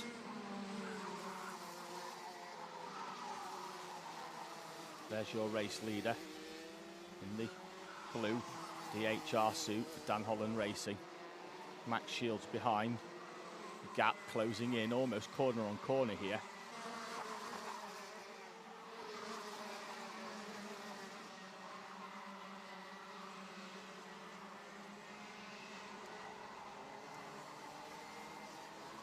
Not even at half race distance yet.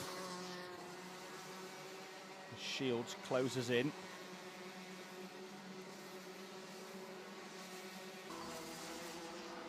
There's a move finally down the inside by Nicholas Ellis on Seamus Cox. Cox tries to come back to the inside as we've got a retirement there. Looks like the 18 of Jaden Hewitt it is. You can see him drop down to the tail. He moves off into pit lane and Jaden Hewitt retires.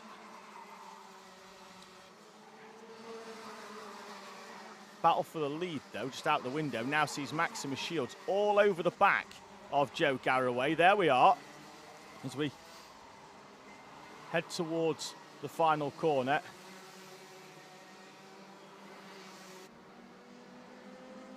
Opens up ever so slightly as they go further down the straight. Personal best for Filipiak, Latimer, Stoner. Horner is up into 13th there, you can see, with Melissa Adrian in 14th.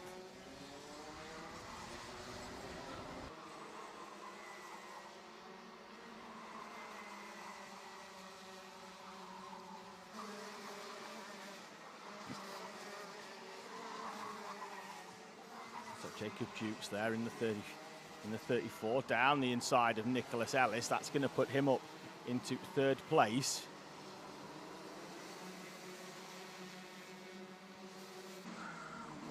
There's the confirmation on the screen. Shields with the fastest lap of the race, a 43.149 for him.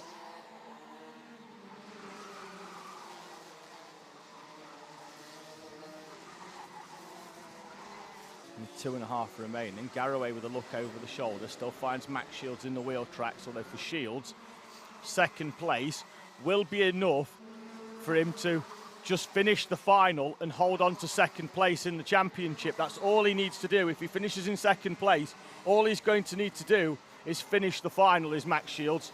So if he sticks there right now on the back of Joe Garraway, that's going to be more than enough to secure him the points as he heads towards that final race of the day. The top two have a gap of 2.7 seconds back to everybody else, with Jacob Dukes, then Nicholas Ellis, Seamus Cox and Ollie Naylor battling it out as they head towards Shoemakers. That double apex right, Harry Hurst Grover as well, right behind them. 1 minute and 45 seconds remaining in this final heat before we head towards our Honda Cadet B final.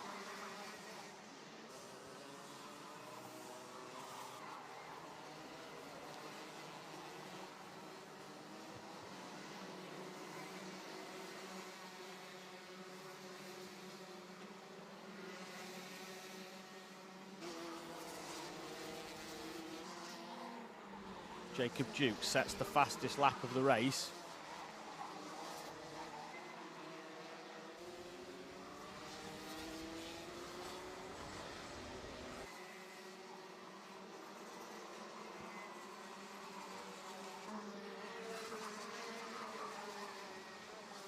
Just under 1 minute.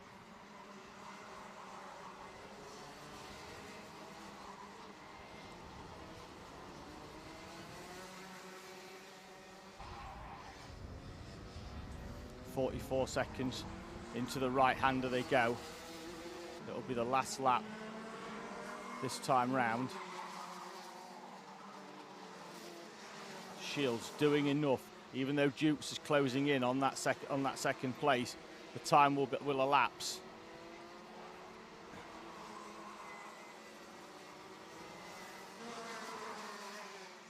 At the end of this lap.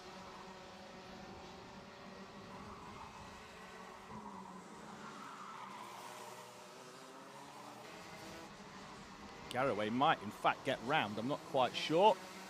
Let's see. He is over the line with 2 seconds remaining, so we are going to get 2 more laps in on this one. Jacob Dukes continuing to close in on this battle for the lead, which is 1.8 seconds.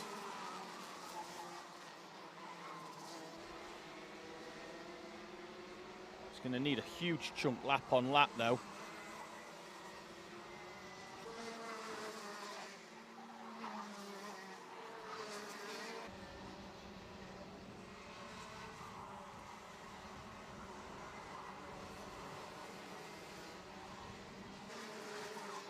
Last lap board this time then for Joe Garraway, with Max Shields right in the wheel tracks. Garraway pushing on forward, Dukes closing in 1.1, and now he's going to defend to the inside. I'm not even sure Shields wants to try and get through for this one. Points are what matter for Maximus Shields, not taking the heat victory. He needs the points for second place for this one. Nicholas Ellis in 4th place as it stands at the moment. Shields doesn't want to get too close and risk a front fairing penalty. The rest of the field behind still close enough to try and take advantage. Maximus Shields though in 2nd place, putting himself in a prime berth for taking 2nd in the championship and having a good start for the final as well. Garraway comes out of the corner. He's going to take his 2nd victory with Shields right behind, and then a closing Jacob Dukes in front of Nicholas Ellis, Ollie Naylor, Seamus Cox, Jensen Mason, Harry Hurst Grover, Bartek Filipiak, and then it's going to be Sam Stoner.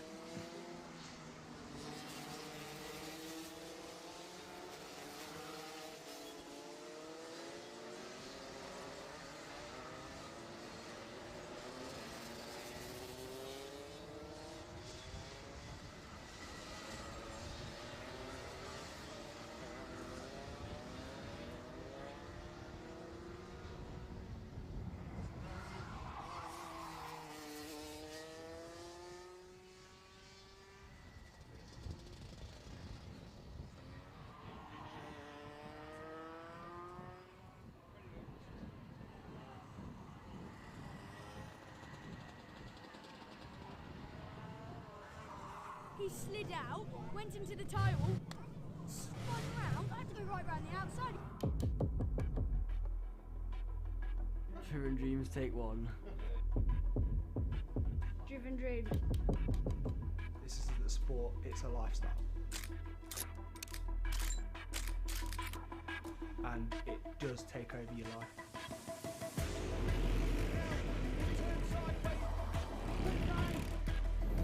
It feels nerve-wracking and also very exciting. The entire family has to support this to get to the level that he's at. If you fear of crashing, there's no point in doing it. Be able to drive a car that goes 100 miles per hour. Just add no faith to just send someone down the inside. It'll be quite physical and exhausting, but I'm going to have to pull through and do it. Obviously, motorsport is the dream job. I don't know, am I allowed to say anything or not? No, because then people will find out and use it against us.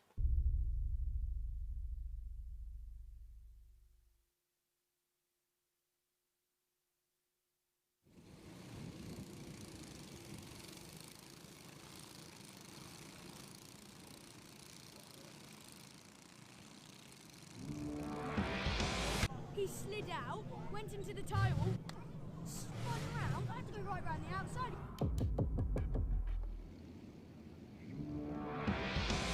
He slid out, went into the tile.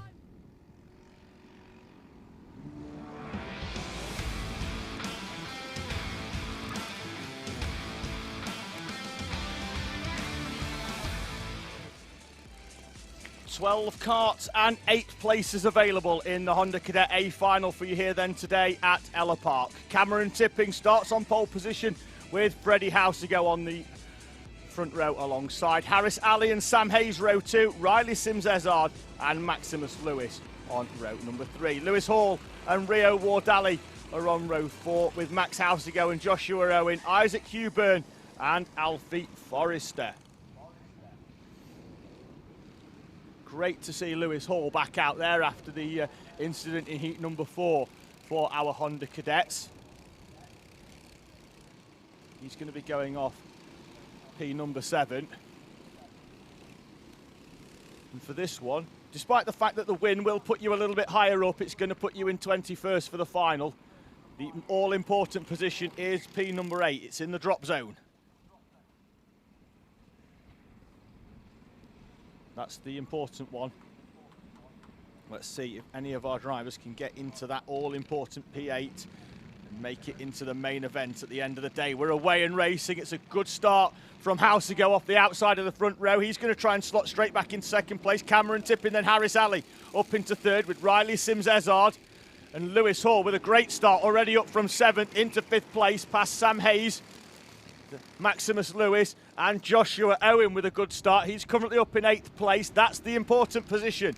Is Joshua Owen in the 57, currently in 8th place. Although on the outside of him at the moment, he's got the 38 of the second of the two Housegos. That's Max. Trying to run all the way round the outside. Tipping, though, leading the way at the moment in this 10-minute plus 1 lap final as Sam Hayes dives down the inside of Riley Sims-Ezard. Down the inside into Alan Wones. Great move there. Sims-Ezard then will drop down into 5th place. And Freddie Housego defending already from Harris Ali as Ali sets the fastest lap in 3rd place and once again comes to the inside. Ali, though, staying in the wheel tracks rather than slotting out and then trying to get the cut back. Here's the move. It's going to be trying to be down the inside, I think, into Alan Wones, into Hulms. And Harris Ali does get down the inside, but then Housego's going to have a bit more on exit and he's going to sweep round the outside and holds on to 2nd place. 8 are the drivers that go through. So it's Joshua Owen in 8th place at the moment. That's the driver that we're looking for in terms of the drop zone. He's currently holding back Max Housego, Rio Wardali, Alfie Forrester and Isaac Huburn. This is the battle for 2nd place. Cameron Tipping already disappearing off into the distance as both Ali, and now Hayes on the back of that as Sam Hayes tries to get down the inside of Housego. This is the battle for the final place in the final behind Joshua Owen. Just looking out the window, I can see Harris Ali and Sam Hayes have both found a way past Freddie Housego. There they are, Housego then down into 4th place, but still heading towards that A final with Sims Ezard Hall, Maximus Lewis. And at the moment, Joshua Owen, he goes into the corner, runs a little bit wide, and now Max Housego could be on the inside, although Joshua Owen, I've just seen him swept all the way around the outside and holds on to 8th place. Just going to keep an eye on that gap for the lead. On the previous lap, it was 1.3 to Freddie Housego. Now Harris Ali and Sam Hayes have come through as well. It'll be interesting now to see what happens with that gap. It's out to 1.5, but there was the overtakes in the middle of that one as to whether both Ali and Hayes can close in on the back of Cameron Tipping. There's the field coming through. Still Joshua Owen in 8th place. He sweeps his way round the double apex right-hander at Shoemakers. Still 7 minutes remaining, and now it's Alfie Forrester on the back who's managed to work his way through, and he's on the outside. Well, he sweep round the outside, and Alfie Forrester with a fantastic move, and then he's got the inside for Clinton's. Joshua Owen, though, back down the inside, hard on the brakes at Barney's, and Joshua Owen fights back, and he's back up into 8th place. In this 5-kart battle, it's almost like a shootout for one remaining place in the A final, and Forrester's back through into the final corner. The top 7 look comfortable, although we said that at Hooton Park and most of them took each other out and allowed everybody else an opportunity to come back through. But now this top 8 here, we've got Forrester leading from Joshua Owen, but Owen swarming all over the back of the 79 of Alfie Forrester, the 10-year-old from Derby, holding on to 8th place at the moment and heading towards the A final despite retiring from heat number 3. So he's had to come through from the back of this race, already made 4 overtakes to move himself up into P8, and he's starting now to move away from this battle behind. At the front though, just looking out the window, Harris Ali and Sam Hayes, the gap was 8 tenths, it's probably down to 2. Keep an eye on the top left corner of the screen. 1.5 tenths is the gap. We could be heading towards a change for the lead here. Lewis Hall gets past Riley Sims Ezard on that previous lap. Now it's Cameron Tipping with Harris Ali for company. Ali takes a different line as Tipping runs very, very wide, and Harris Ali is through, and down the inside as well is coming Sam Hayes. Cameron Tipping makes a mistake on the exit of Shoemakers. Harris Ali is through into the lead with Sam Hayes up into 2nd. Tipping will still be in the final if he holds on though. 3rd place for him at the moment, in front of Freddie Housego and Lewis Hall, who's in a great battle with Riley Sims Ezard and Maximus Lewis.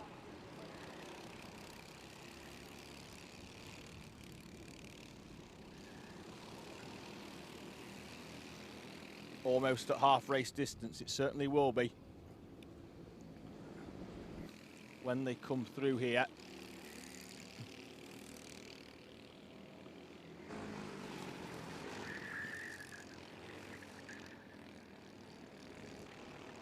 Harris Ali has a gap of 8 tenths of a second from Sam Hayes. Cameron Tipping hasn't been dropped though by Sam Hayes since he came through.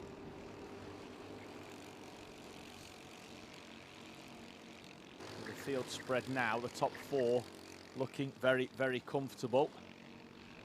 Then you've got another battle for 3 from Lewis Hall, Riley Sims Ezard, Maximus Lewis, and then Alfie Forrester in 8th place.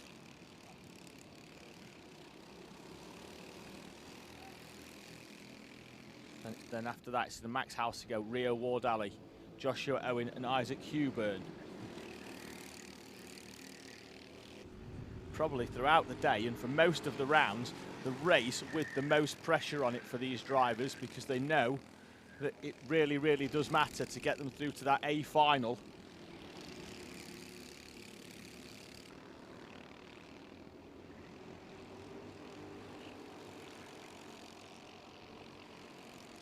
Just having a quick look in the CKC announcements Facebook WhatsApp group. Don't know if one has been found yet, but there's just, because we're out over the PA here at the circuit as well. If anyone's got a spare extra small helmet that could be borrowed for the final, that would be greatly appreciated. Not sure who it's from. Looks like it could be from Ross down at BSR. So if somebody's got one, please get in touch with Ross so we can get a driver back out for that A final in around about half an hour's time. Speaking of A finals, it looks like it's Harris Ali heading there in P1, although Sam Hayes has begun to close the gap in ever so slightly. On the previous lap it was just over a tenth of a second, and he's heading now towards slipstream territory. 4/10. Cameron Tipping hasn't been dropped as well. These drivers though just need to be very, very aware that whilst they want to start the A final as far up as possible, going for one place could potentially ruin their entire race and drop them all the way down, all importantly, potentially outside that top 8. Harris Ali with the hand signals to Sam Hayes. Sam Hayes, though, with the fastest lap, 50.059 for Hayes, using the slipstream of Harris Ali, and takes almost 3/10 of a second out of the 76. 2 minutes and 10 seconds remaining in this Honda Cadet B final. Personal bests also coming in as well for Tipping. Sims Ezard in 6th place. Forrester in 8th place. He's got a gap of 3 seconds back to Max Housigo in 9th place as Harris Ali bounces over the curbs.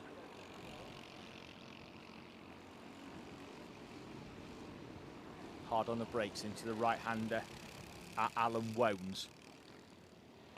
Hayes close enough that Ali can't be confident in holding on to this victory, but not quite close enough to send a move down the inside, particularly into Degner 1.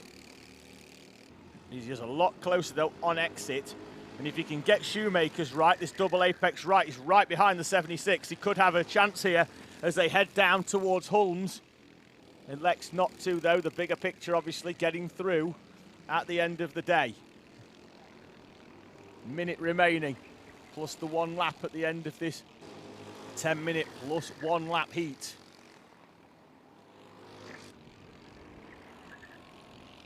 Eight drivers will go to the onto the back of the 20 that have already qualified through the points from their 3 heats for the Honda Cadet A final. Sam Hayes, of course, had that retirement to pretty much, it dropped him all the way down to the back. He did finish and collect points when he came into contact with Rio Wardali in the 3rd heat of the day. 30 seconds, the last lap board I think will greet them when they come round next time.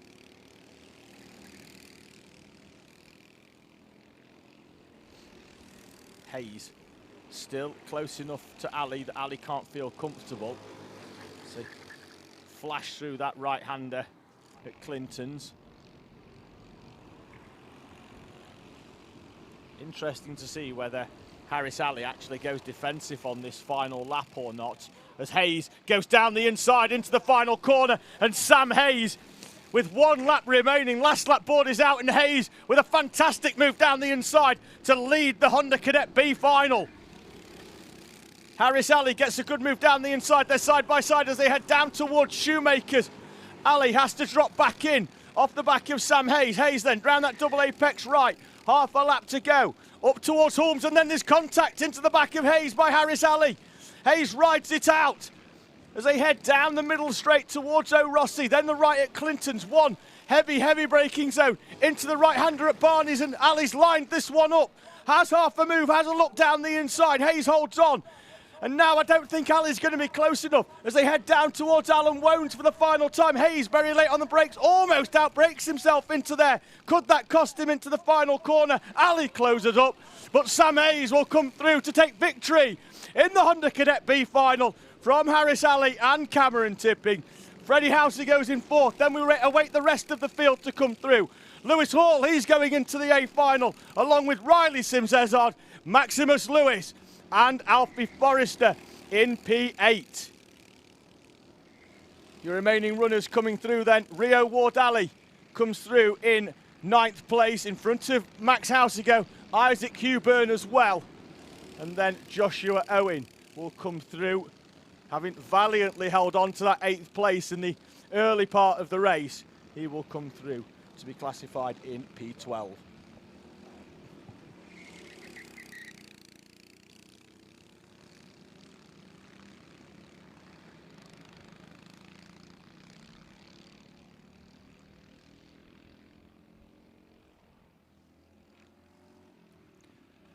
Well, that's one final, albeit the B final out of the way, which means now it's time for some A finals. We've got 4 for you here today. We will start with Micro Max, then we're going to go to juniors, then it's going to be Honda Cadet, and then we'll finish the day with that mouth-watering championship battle in our Minimax class. Next up for you, though, the first main final of the day.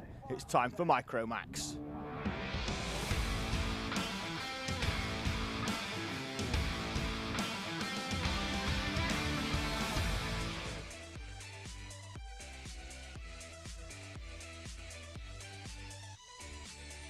Daniel Minto then will start on pole position with Adam Turacek alongside Harry Neeson and Alex Jones, row 2, Logan Lauder and Aston Brown on row number 3.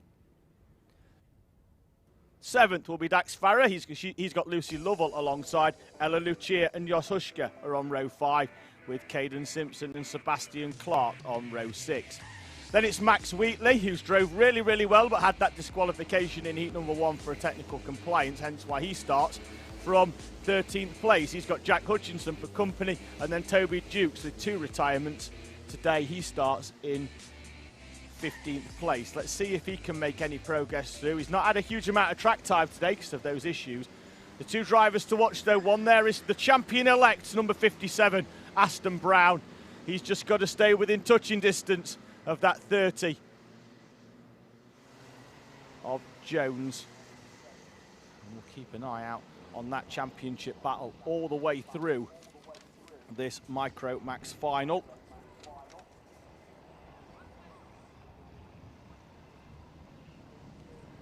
Micros then, he seem to be nicely in position as they head down towards Alan Wones here at a increasingly sunny Ellough Park. As they line up side by side, Minto and Turacek. The first time really today, because of the random grid format, that they've been anywhere near each other, and they line up off the front row with each other. Red lights go green and we're away and racing in the Micro Max final. Who's going to take the first one as they go into the corner? Minto, as we've got one driver going very, very wide. That's Lucy Lovell. She'll drop down from 8th place all the way down to 15th as she goes very, very wide into the Degner 1 hairpin, and there's contact already between Daniel Minto and Adam Turacek. Minto takes to the escape road and rejoins in the lead. Turacek will come back to the inside. Sure, that one will be looked at by our clerk of the course, as Minto then leads from Adam Turacek, and Turacek's going to send it down the inside into Barney's. Great move by the 12, and now the move finally done for the 12 of Adam Turacek. Through he comes into the lead. 12 minutes plus 1 lap for this final. We've got 4 extra minutes for our Honda Cadets and all of our other classes as well. We're all up to 12 now after that 10-minute Honda Cadet B final, so 12 for everybody. It's going to need a dab more fuel in the tanks to make sure that they all make that minimum weight when they come over, with it being a longer race. Turacek leads them from Minto with Harry Neeson in 3rd place. Then it's Lauder, Jones, Brown doing what he needs to do and staying in the wheel tracks of Alex Jones, with Farah, Lucia, Simpson, Clark. Duke's already up from 15th up into 11th. The Sterling opening lap and a half for Toby Dukes. Max Wheatley, Lucy Lovell, she's back up into 13th, having dropped all the way down. Then it's Jack Hutchinson and Jos Hushka on the previous lap, although now I think Hushka has found a way through. He has. On Hutchinson, that moves him up into 14th place. Minto in 2nd place, you can see him there. Harry Neeson pushing him along, with needing to close that gap to Adam Turacek at the top, at the head of this Minimax final. 0.6 of a second on that previous lap was the gap.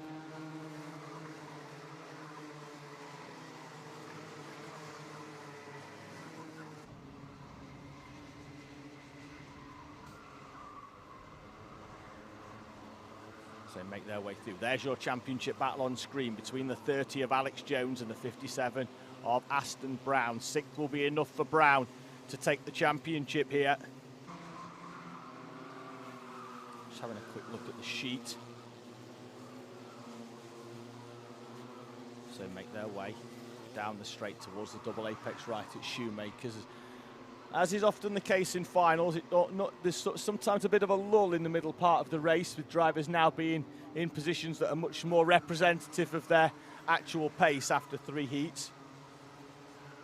Exception of which obviously is Dukes and Wheatley. Dukes with 2 retirements, Wheatley with that issue in heat number 1, which meant he scored no points. So they're coming through, having run, particularly in the case of Wheatley, as Jones goes down the inside of Logan Lauder for 4th place. Particularly in the case of Wheatley, he's had good pace all day to run well inside the top 3 and would have probably been challenging for a podium. Logan Lauder tries to get down the inside of Alex Jones. That door firmly closed and too far back was Lauder. Turacek sets the fastest lap of the race though, the gap opening out now to 0.8 of a second for your current race leader.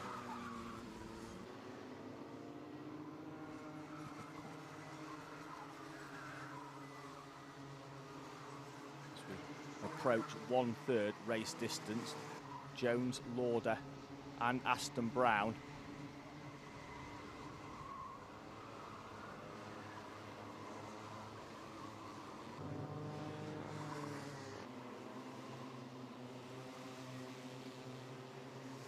Aston Brown does not need to do anything more than follow these 2 karts home to be crowned the 2022 Cadet Kart Championship champion in our Micro Max class.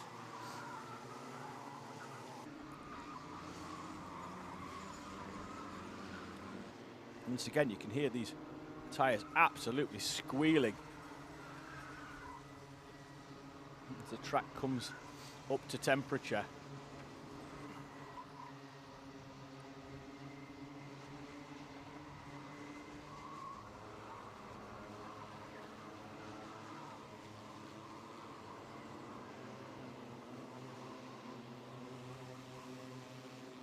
Over start finish with 7 minutes remaining, just keeping an eye on the championship permutations as they are.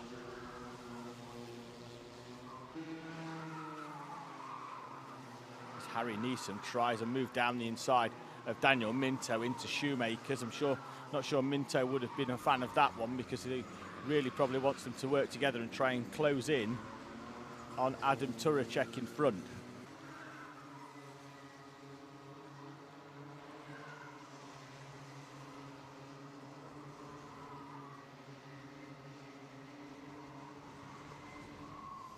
Lauder goes defensive as they head down towards Alan Wones.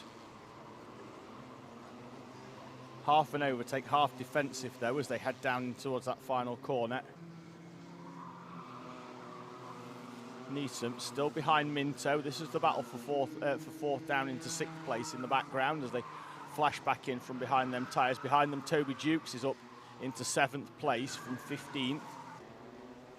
Needs 3 seconds though to close up on the back of this battle, but still plenty of time. Over half the race still remaining for Dukes to close up, with Farrah, Wheatley, Lucia, Simpson, Lovell, Clark, Hushka and Hutchinson.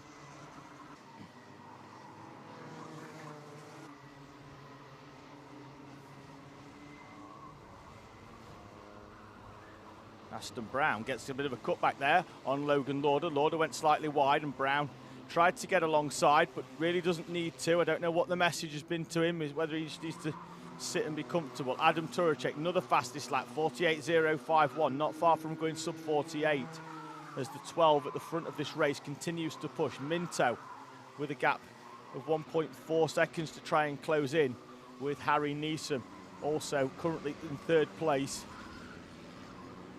heading towards that final step of the podium. Having a quick look at the Honda Cadet B final, just make sure that there's no penalties been applied in that one. No, all clear, so the top 8 that came through will be going through into that Honda Cadet A final in around about 35 minutes time.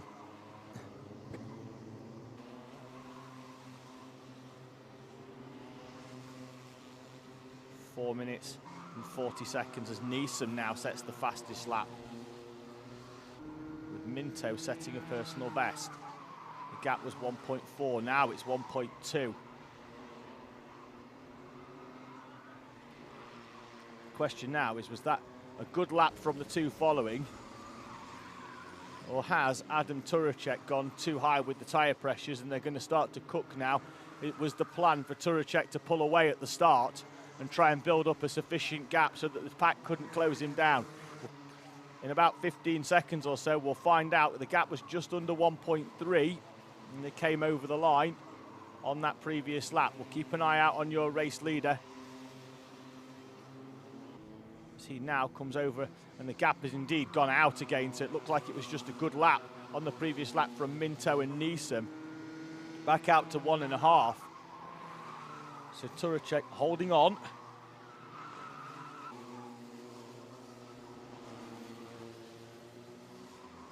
Great move there by Neeson down the inside on Minto for second place. Don't think Minto was expecting that one.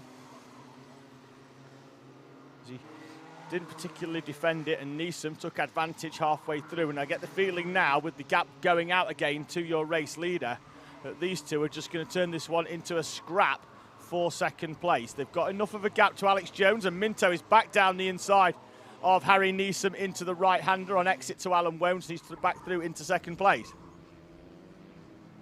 2 more tenths for your race leader, Adam Turacek.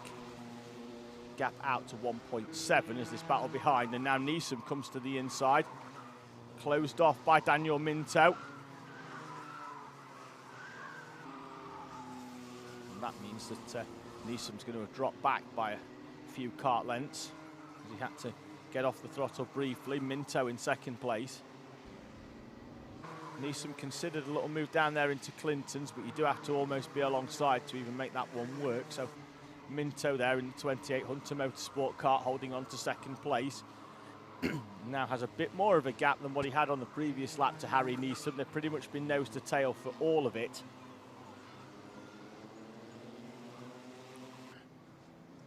Looks over his shoulder actually as they get towards the end of the straight, and Neeson closing in on the brakes, and then Minto hard. Oh, we're down to a Battenberg flag here. We've got an issue out on track, trying to keep an eye out as to where that could potentially be, but the race has been slowed here with 2 minutes remaining.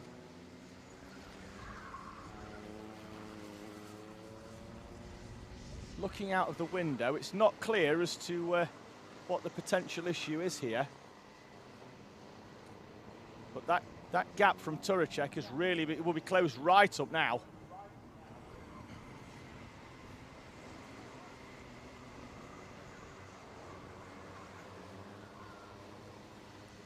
Battenberg flag out then, so the whole field's going to be nose to tail. And we're away and racing once again, and Neeson gets the jump. That's the Lucy Lovell into the pit lane. That could have been the problem with that car. She's down there with the assistant clerk Rory, but Harry Neeson gets the jump on Daniel Minto. And now Alex Jones, Logan Lauder, Aston Brown, Toby Dukes are right in the mix here. The top 8 karts all the way down to Max Wheatley.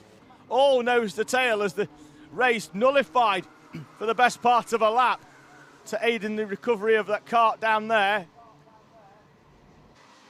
We're down to under 1 minute now. We'll be through. They'll not get the last lap board this time, but I'm fairly sure it'll be the time after. So we're going to get 2 laps in to this Honda Cadet, this Micro Max final, which now sees Adam Turacek coming under pressure from Harry Neeson, and Neeson is right behind the 12 of Turacek. 26 seconds. It will be the last lap board next time round. Brown with the fastest, with his personal best. He's passed Logan Lauder in 5th place. He's 15 seconds and 1 lap away from being crowned the 2022 Micro Max champion.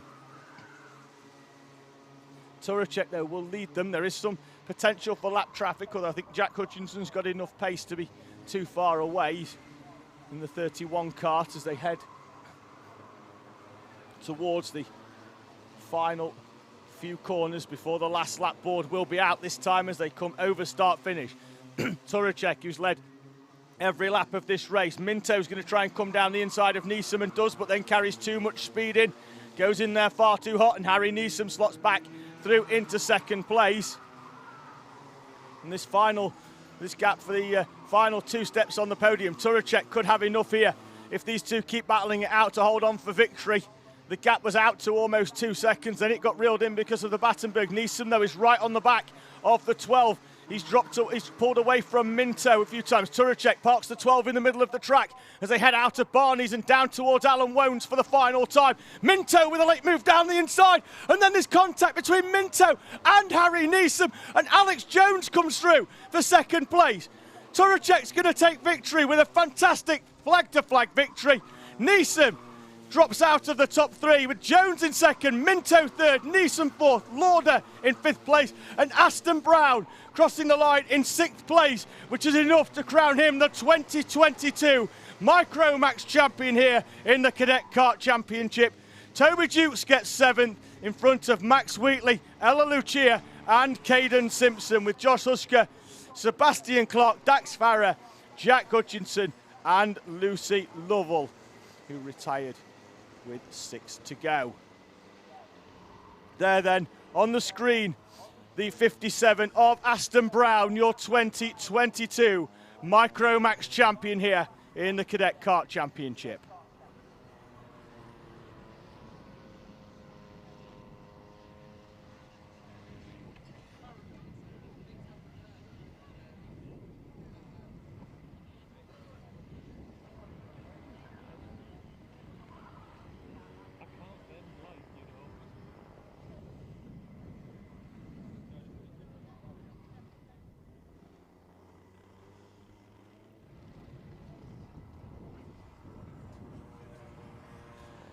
Micromax then making their way off. The final few runners just heading towards scrutineering.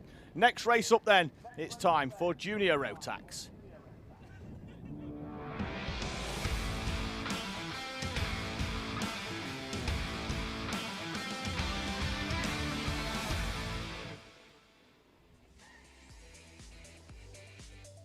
Here's your grid then for the Junior Rotax final. Joe Garraway and Jacob Duke share the front row. And then it's Maximus Shields and Nicholas Ellis. Those two battling out for second place in the championship. Maximus Shields, though, just needs to finish the race to take that second place crown. Seamus Cox, he starts in 5th. Alongside him, Ollie Naylor in the 85. Then it's Ben Horner in 7th. Sam Stoner, Curtis Latimer and Harry Hurst Grover, with Bartek Filipiak and Melissa Adrian on row number 6. Rhys Owen starts 13th with Jaden Hewitt alongside. Jensen Mason and James Waring are on row 8, with Catherine Potter and David Goodman completing your 18 kart grid.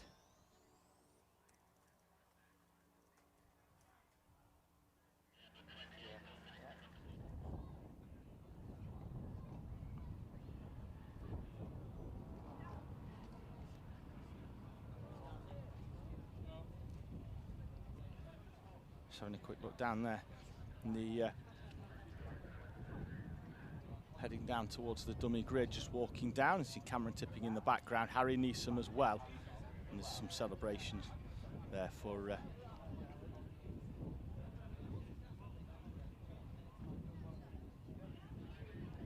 the congratulatory rub of the hair there for your winner.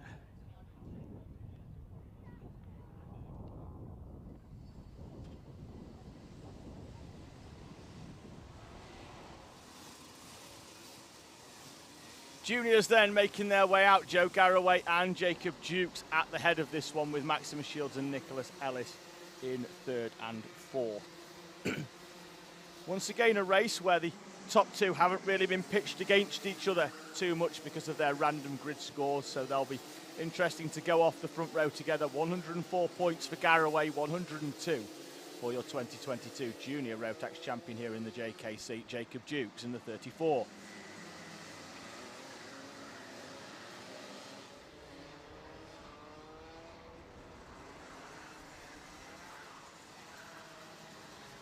Field closing up then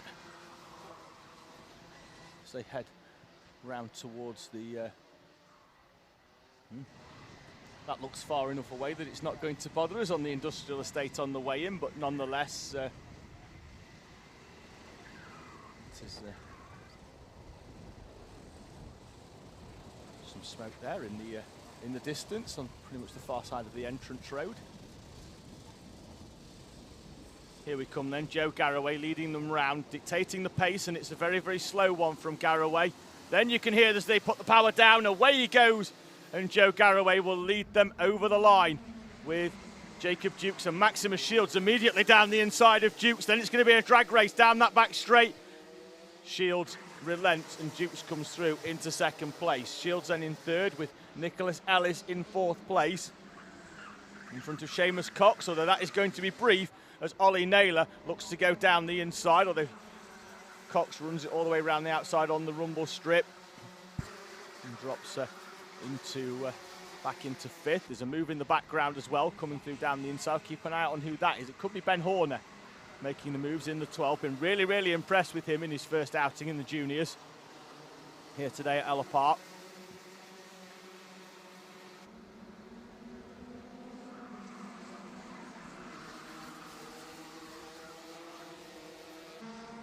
Minutes plus 1 lap, which is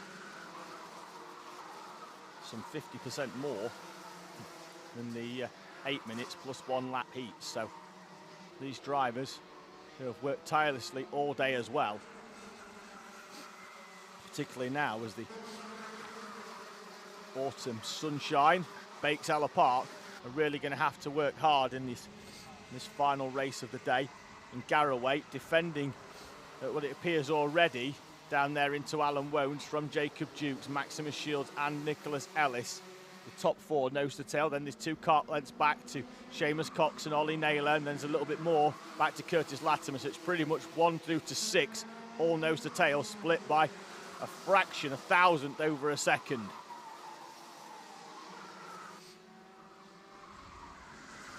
Into the left at Holmes. Shields goes very, very wide. Ellis behind him. This will be enough for Shields. As we mentioned, finishing would be enough for Shields. Jaden Hewitt has dropped. He's going to drop down the order. He's currently in. Let me quick look where he was. He was in 12th, but he's going to come through in 18th place. He's had a bit of an incident. Not quite sure why, but didn't look overly happy about it. That's for sure.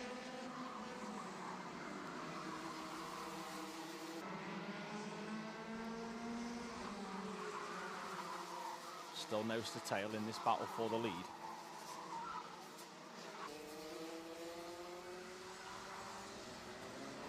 Slow round Holmes, a lot slower than what it looks when they're in single on their own. Certainly because they're conscious that they don't want to run into the back of each other and potentially drop that front fairing.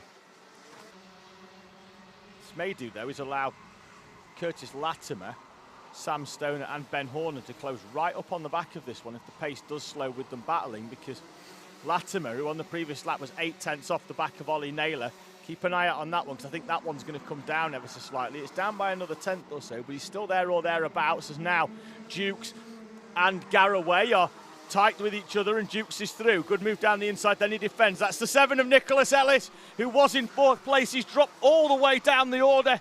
He's going to be at least outside the top 6 or 7. We'll keep an eye out from where he's going to slot back in.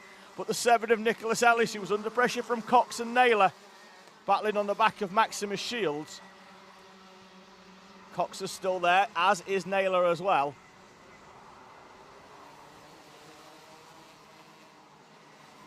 And get confirmation when Ellis comes through over the start-finish line next time round, whereabouts he is.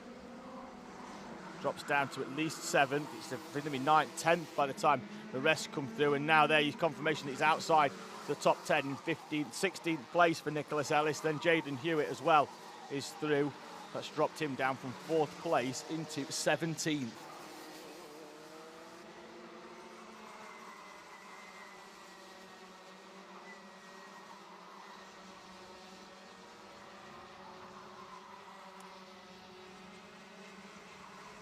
Shields still on the back of Garraway. Since Dukes got through, he has managed to open up a gap of around about half a second, but Garraway with him as they make their way up towards Degner 1. Garraway with the fastest lap on that previous, with Shields setting a personal best as well.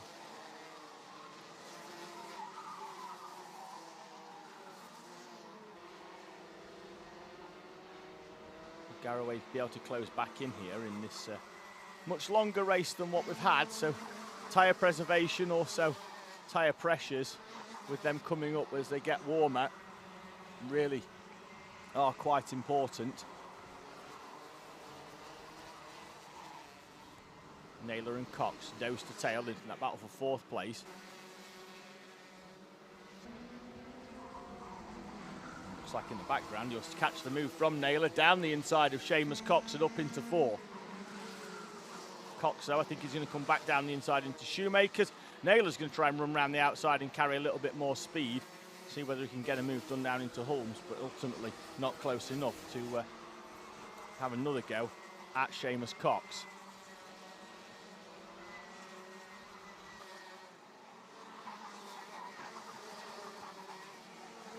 There is Cox in that green and orange machine.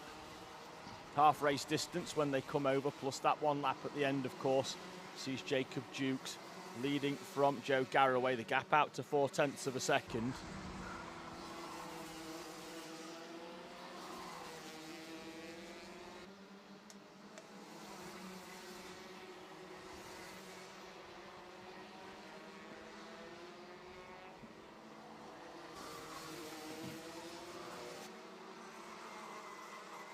See whether there's anything Naylor can do here to get past Seamus Cox. He's already had one go and got the move done almost down the inside, and Cox managed to get the cut back at Degner 1. So looks like Naylor's got some pace at the end of the straight. Needs a good run out of the final corner though. Does indeed close up. Let's see whether he's close enough this time, or in fact, looking in the background, there's contact in the background. You'll see in a few moments. The rest of the field will come through. There is Naylor. There is Seamus Cox. Naylor got alongside. Cox squeezed him to the inside, and they basically just snowploughed into each other and came to a halt on the outside of Degner 1.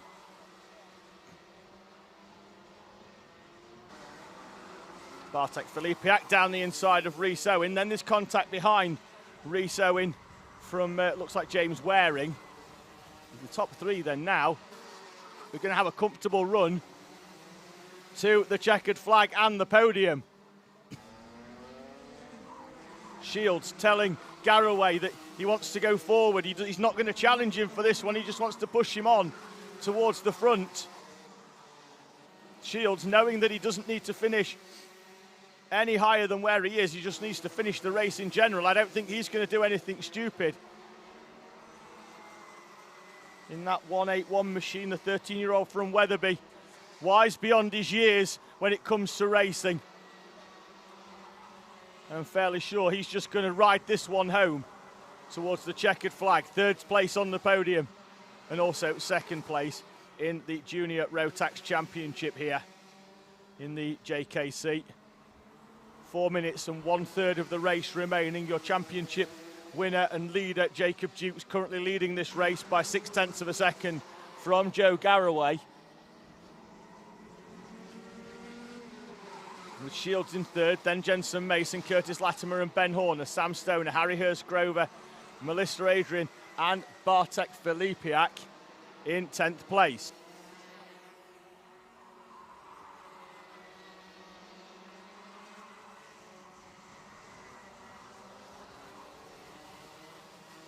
For those of you at the circuit, could the owner of van EY05HYF, that's EY05HYF, please move your van immediately? Thank you.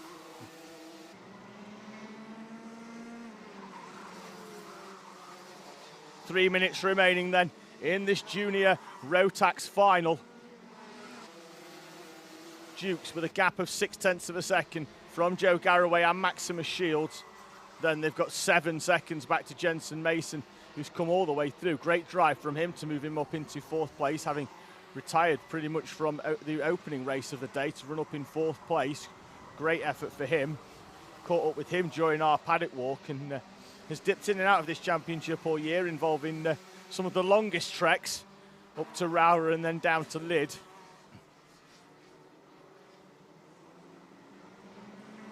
It's Dukes, Garraway and Shields. A second now between them. Dukes is opening up a little bit of a gap at the front as James Ware, and that's Seamus Coleman coming back through the field. He's going to try and run it all the way around the outside of Waring, and then he's going to cut back into the tyre wall on the outside.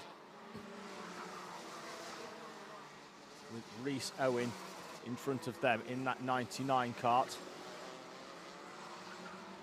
Then there's contact between Waring into the back of Rhys Owen as well. They're side by side.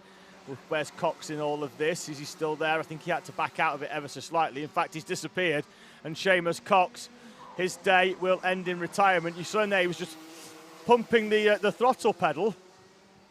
I don't know what the issue there is, but it looks like we could even have a black flag potentially over start-finish for somebody as well. Not sure who that's for. We're not going to get... It could have... It's one of these three. It could well have been the 85 of Ollie Naylor. So I'm not sure whether it was a problem with Seamus Cox. It looked like he was pumping the throttle pedal and got absolutely nothing out of it.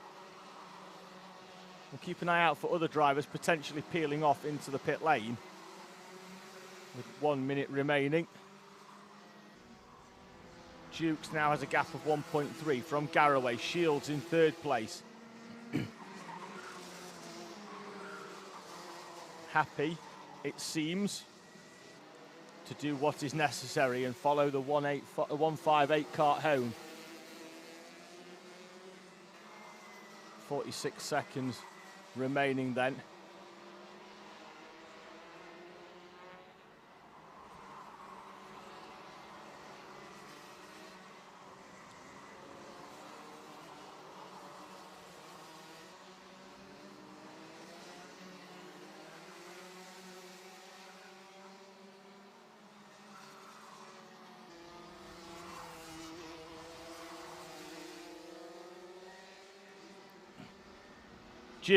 Dukes leads from Garraway. I think the driver that was called in under the black flag was potentially Melissa Adrian. She's been shown as 2 laps down.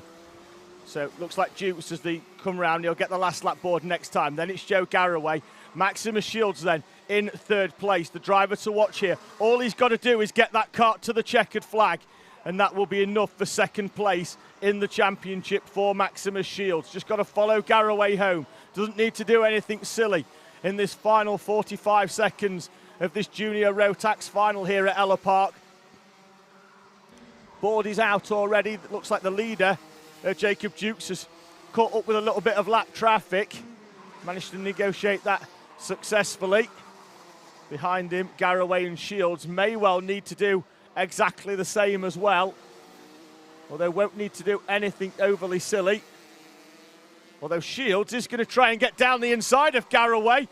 Had enough of looking at the back. He wants second place here. Shields, who only needs to get to the end, is starting to play a very, very dangerous game here with Joe Garraway as they head down towards Alan Wones for the final time. Your race leader, though, Jacob Dukes, comes out to take the checkered flag, and victory here at round number 8. Garraway will get second. Shields takes third and second in the championship. Then we wait for Jensen Mason to come through. Fourth place for him, in front of Ben Horner, Curtis Latimer, Harry Hurstgrover, and Ollie Naylor in 8th place. The top 10 will be completed then by Sam Stoner and Bartek Filipiak, in front of Nicholas Ellis, James Waring, Rhys Owen, Jaden Hewitt and Catherine Potter, and David Goodman. Your final runner on track with Melissa Adrian and Seamus Coleman off into the paddock.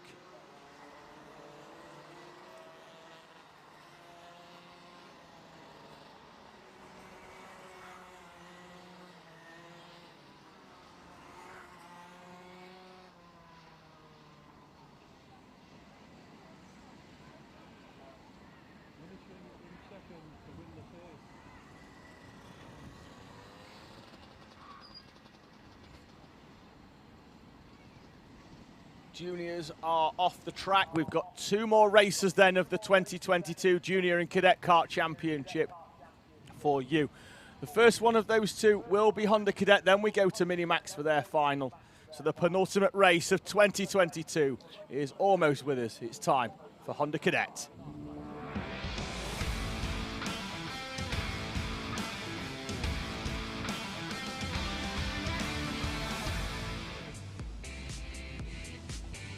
Having a look at the live chat comments as always. Talia Jones on saying, whatever happens today, Alfie, you've had a fantastic season. Good luck for the A final. That'll be for Alfie Forrester.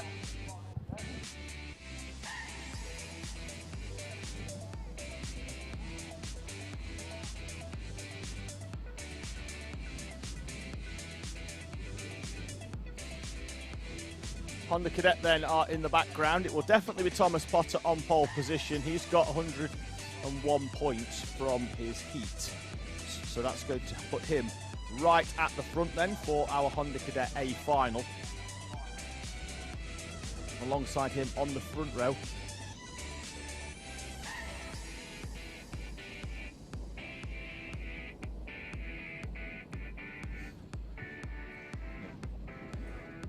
grid-wise on this one, it looks like I might have to put my skills to test because the timing isn't updating, hence why you got the grid from the last race rather than the one that's coming up on the screen there, because it ties into the timing. So we are having a little bit of a technical issue on that at the moment. Looks like they could just be having a refresh. It will be Thomas Potter there on pole position with Stanley Clark alongside on that front row.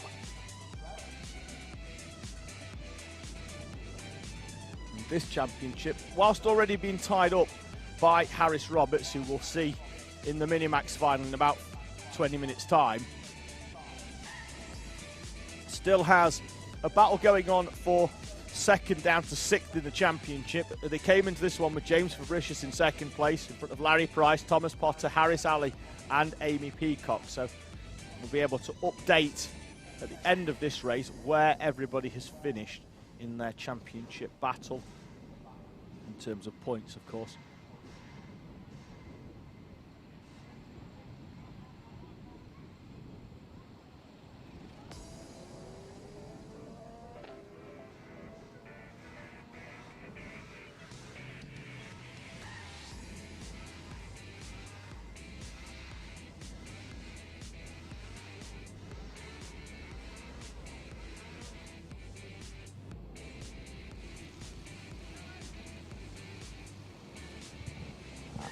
Here we go then for our Honda Cadet A final. It's Potter and Stanley Clark on the front row. Then it's going to be Jensen White and Ralphie Branscombe on the second row with James Fabricius and Tom Drake on row three. Oh, we've got off on the start as Branscombe tries to warm his tyres up.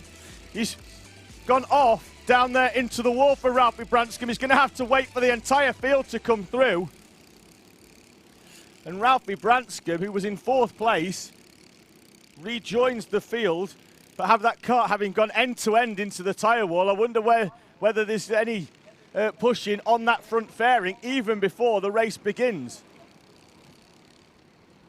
A spin as well further down for Sebastian Bierman as the drivers try, somewhat too hard in a couple of cases, to get their tyres nice and warm, ready for the start of this race.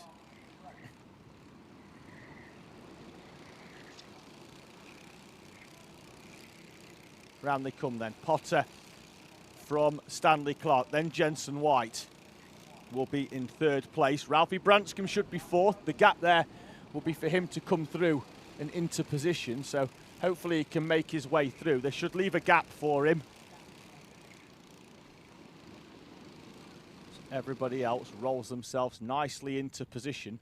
We wait Branscombe. He should be able to come round the outside and slot into that position. In fact, he's going down the middle of the tram line. There he is in the 96 kart. Drops into second place. And that he'll be rolled back into position in that 96.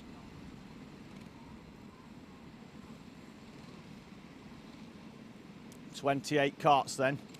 Looks like we're just going to make sure everyone's in the right position as they head down towards the tail end. Lewis Hall seems to be so it's Cameron Tipping's a little bit too far forward, as is Sam Hayes as well. And looks like that they were expecting those drivers in front to go a little bit further back. They're just going to be repositioned and pushed back as the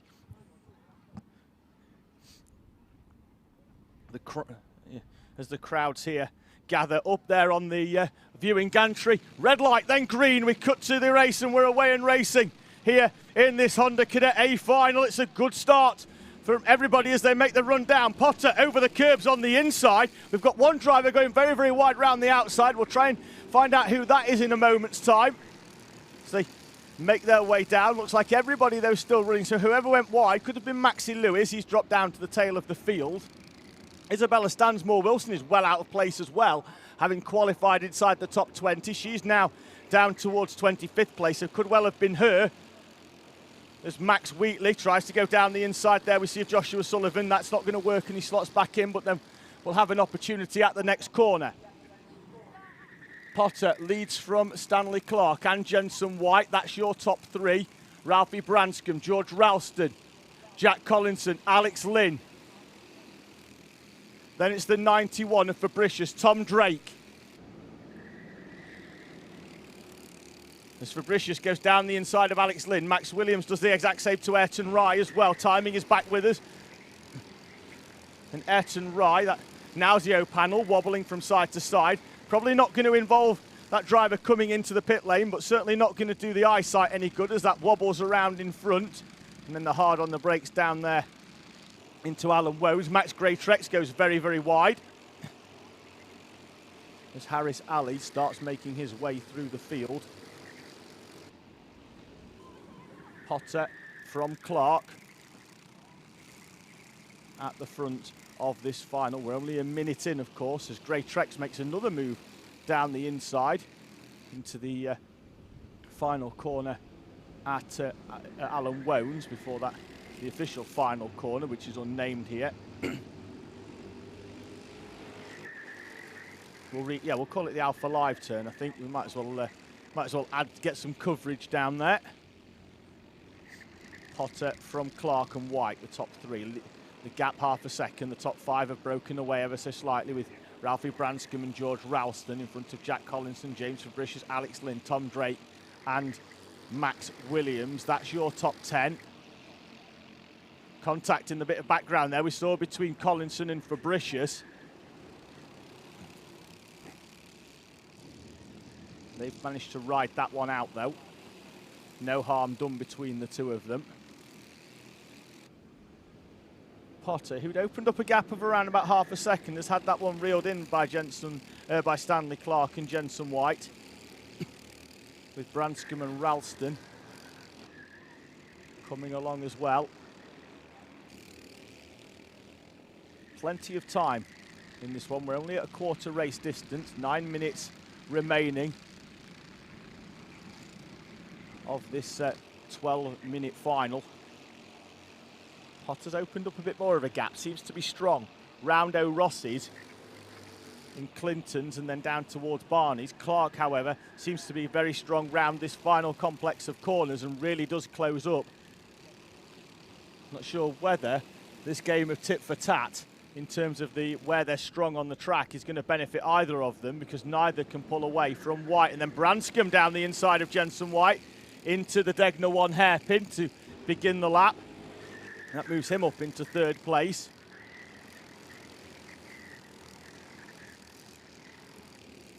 Is there anything he can do now about Stanley Clark? Branscombe, who's won a race already today. Heat number 3 in Honda Cadet. Race that was Battenberg halfway through and then red flagged, and then he had to come back and win it again effectively, did Ralphie Branscombe.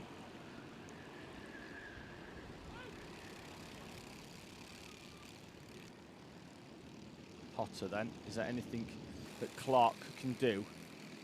Branscombe close enough to push Clark here, and Branscombe's got a good run down the inside of Stanley Clark. Clark tries to close the door and defend. Branscombe is through though. Clark will try and get the cut back and make his way through, but I don't think he can.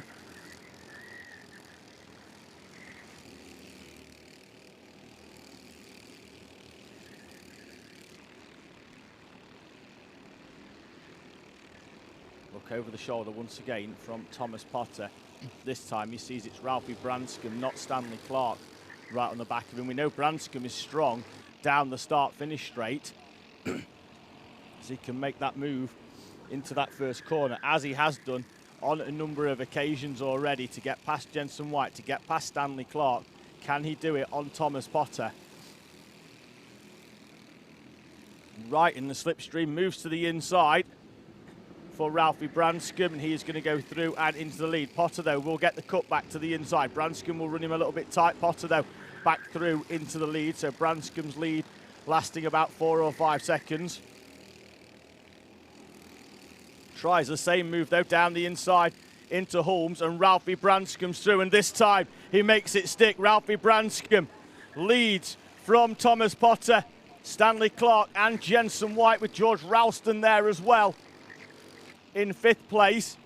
Behind them, though, James Fabricius, who's managed to find a way in the last few laps past Jack Collinson. He's up into 6th, and right there on the back now of George Ralston with Collinson. Then it's Lynn, Tom Drake, Max Williams, Sullivan, Peacock, Wheatley, Rye, Lawn, then Price, Samuel, Hayes, Greatrex and Ali.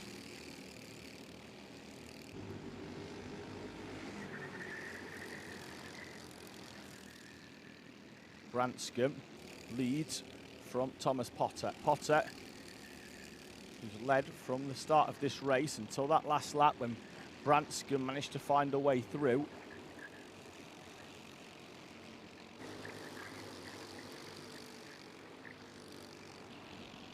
Now Branscombe is actually starting to, so the places that he needs it, is starting to open up a kart width or two. Fabricius on the brakes down the inside of Ralston. Ralston's going to run Fabricius wide, but Fabricius, despite overcooking it ever so slightly, manages to come back in and go. So yeah, missed the apex, but then had enough to be run round the outside and hold now 5th place, does James Fabricius. The battle behind then now, I think that's the battle for 8th we caught the back of, with Lynn, Drake and Williams all nose to tail.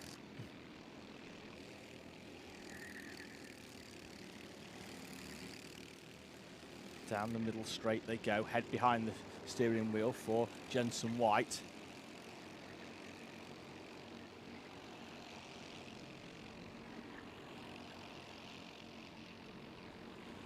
Heading towards 4.5 minutes, so we're going to be beyond half race distance quite comfortably. Branscombe, though, coming under pressure from Thomas Potter now. Potter closing right back in on the back of Ralphie Branscombe, with Stanley Clark in 3rd place. They've broken away ever so slightly then from White, who's going to come under pressure ever so shortly from James Fabricius.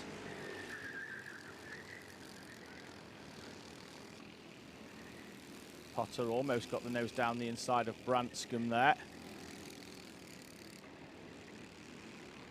So bounce over the rumble strips. George Ralston goes very, very wide from 6th place and drops a few kart lengths off the back. In fact, he's probably closer now to Jack Collinson than what he was to behind him, to what he is to James Fabricius in front. Potter up and over the curbs once again on the inside. Branscombe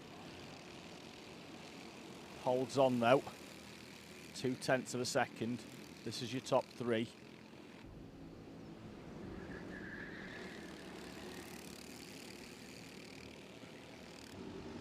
Personal best for Branscombe, personal best for White as well, both in the region of 49.6. The pace in this one, very, very intense. Most of the top 10 inside the 49s for their best times. There's Ayrton Wright off into retirement on the outside. Yellow flag out on the entry at Clinton's. Kart, though, is safe, and there's no need for the yellow flag to stay out any longer as Ayrton Wright parks that kart well out of the way.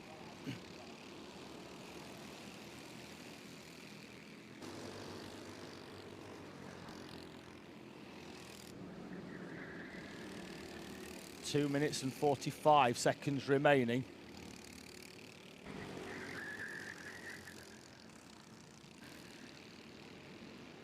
For Branscombe to hold on here from Thomas Potter, Clark and White. Fabricius right on the back of it as well. This is your top 5. Trophies in Honda Cadet, because of the depth of the grid, go down to 5th place. So this looks like it could be then, as Ayrton Wright takes the has a comfortable seat in that of our cameraman down there. On the outside of O'Rossi.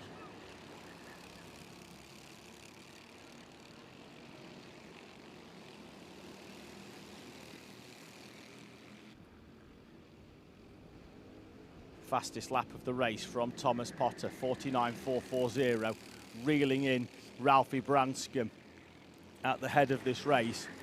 0.2 of a second now, 1 minute and 40 remaining. Now sends the move down the inside into Holmes. There's a little bit of contact between the two of them, and Branscombe urging Potter to think about it and try and move away from the chasing pack, but half of that is down to lead preservation as well.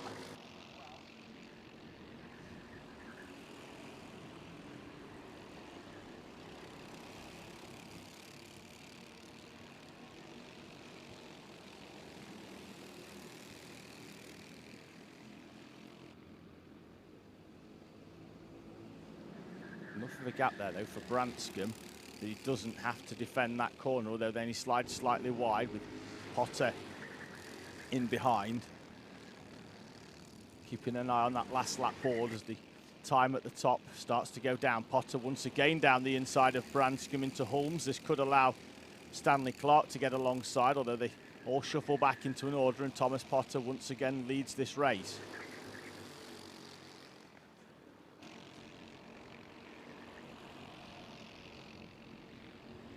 Now Potter has a look over the shoulder. Branscombe down the inside into Alan Wones. That's going to allow the rest of the field to come through, and Stanley Clark inherits the lead here from Ralphie Branscombe and Jensen White, although now Clark's on the outside and everybody else is going to try and come through down the inside. White's up into third place, Fabricius in fourth, Potter down into fifth place. Fabricius to the inside of Jensen White as they head towards Shoemakers for what will be the penultimate time.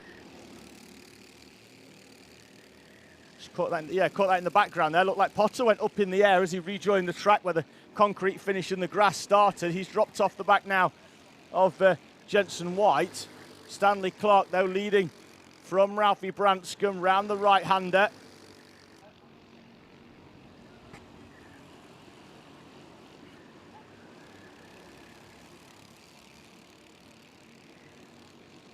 Last lap board will be out this time for Stanley Clark. Ralphie Branscombe in second, then it's Fabricius.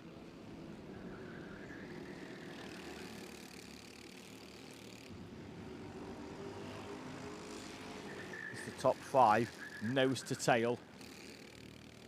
Half a lap remaining for Stanley Clark. He's going to go defensive into this corner. Branscombe goes wide. He's going to try and get the cut back and get the better run, but I think he's going to find James Fabricius where he wants to be. Does. And now head towards Barney's for the final time. Clark's defensive. Branscombe's down the inside on Stanley Clark. That's going to open the door for James Fabricius, who's going to come through from third place to inherit the lead. The move from Branscombe down the inside. Fabricius sweeps through, and James Fabricius is going to come through and take victory in the final round of the Cadet Kart Championship from Ralphie Branscombe, Thomas Potter, Jensen White and Stanley Clark in P5. Then it's Collinson, Ralston in 7th, Lynn, Drake, Max Williams. Then we wait 3 or 4 seconds back for the rest of the field to come through. It's Price, Peacock, Wheatley, Sullivan, Lorne, Hayes, Gray Trex, Samuel, Ali and Sebastian Bierman to complete the top 20 in front of Tipping Hall, Stansmore, Wilson, Housego, Forrester, Lewis, Sims, Ezard and the retiree in Ayrton Rye.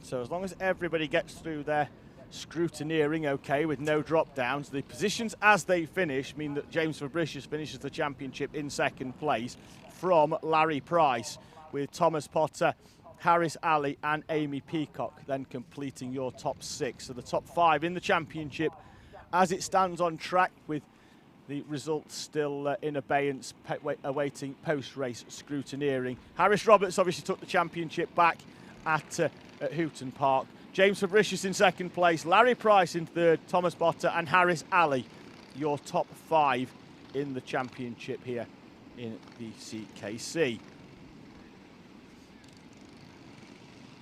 Ayrton Rye's kart there, I think will be pushed back in, not sure the issue was that it does seem to be bouncing ever so slightly, so it could be a slightly bent rear axle on that one, but we'll see as that kart is pushed back down there into the pit lane. Have a minute or so as those final few karts are coming off, because I think we're going to be weighing all of those final karts before at the end of this race. There's the trolley for the 18 of Ayrton Rye, who took that fantastic victory in the heat earlier. The day unfortunately ends in retirement for the driver of the 18. Now Ayrton's down there in the was in the comfy seat. I don't know if she wants to give us a little wave for the camera as we follow her in to bring the season to a close. The final race, though, of the 2022 Junior and Cadet Kart Championship is up on us. It is the final championship battle in Minimax between Lewis Goff and Jared Fox-Whiteley.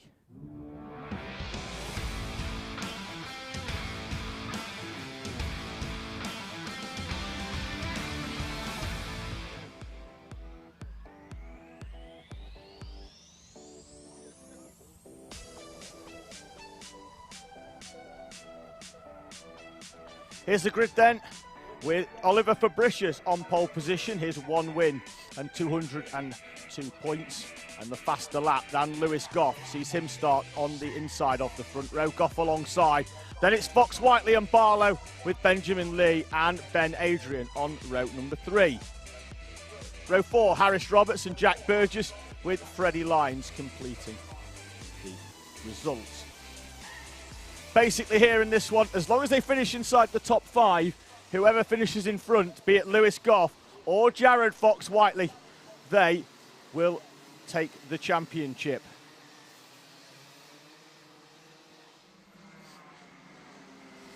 The big if, and it's not something that we want to happen, but if something akin to Senna and Prost at Suzuka happens, and neither of the two drivers finish this race, or at least complete half race distance, the title will go to Fox-Whiteley by virtue of 4 points. What with the drop round provision would mean that both drivers would drop this final round, and the point scores from the previous 3 and from the previous 7 would count. Here we go though. Fox-Whiteley will be on the inside, albeit in 3rd place. Goff on the outside, albeit in 2nd and slightly further forward, as we await for them to come through and into their positions. Nervous times for the drivers, even more nervous for those watching this final race of the 2022 Junior Kart Championship. Fabricius powers down, and he is through, and immediately Lewis Goff slots straight in behind us. That's Ben Adrian going very, very wide. He might have to pay to get back in. He's gone that wide at the first corner. He has rejoined the race though, albeit some 5 or 6 seconds down off the back of the pack. Fabricius, though, leads them away.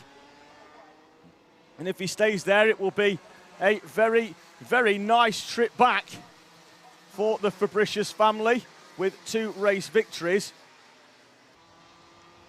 If he can pull away from the battle behind between Goff and Fox-Whiteley. Move in the background, that's Harris Roberts getting to grips with the Micromax very quickly, sends it down the inside of Jack Burgess into Alan Wones and moves himself up into 6th place. There's your standings as they come over the line then. Fabricius from Goff and Fox-Whiteley, Barlow, Benjamin Lee, Harris Roberts, Jack Burgess, Freddie Lyons and Ben Adrian now starting to try and close back in on the rest of the pack. Fabricius has a gap of almost a second already back to Lewis Goff and Jared Fox-Whiteley. Then we've got Leon Barlow and Benjamin Lee, 4th and 5th. Harris Roberts 6th, Jack Burgess, Freddie Lyons and Ben Adrian.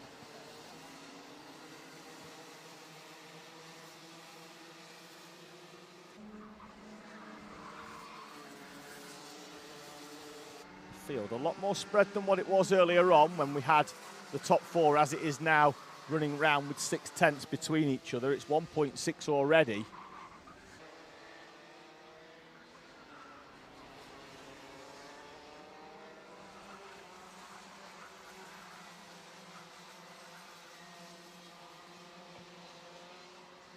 The The all-important gap at the moment, 0.4 of a second between Jared Fox-Whiteley and Lewis Goff.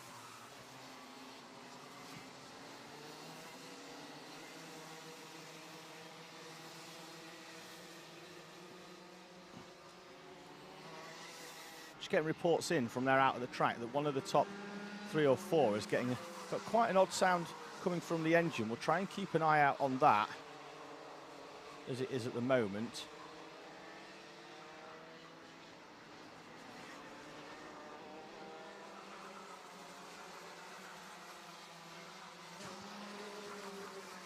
Fabricius, then it's Goff, then Fox-Whiteley in 2nd and 3rd, with Leon Barlow in 4th place.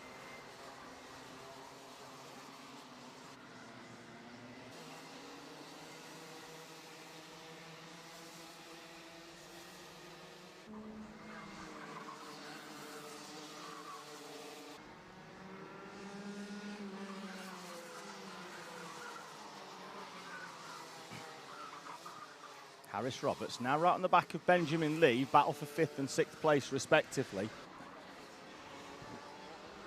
As they bounce their way over the curb on the outside.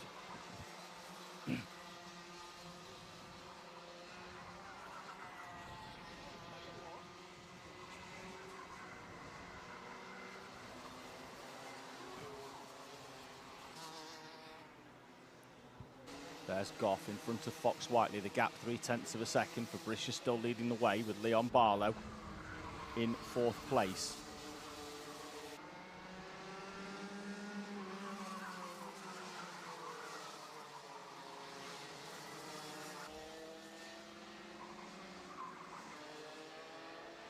First third of the race already consigned to the history books. Oliver Fabricius leading by 0.8 of a second.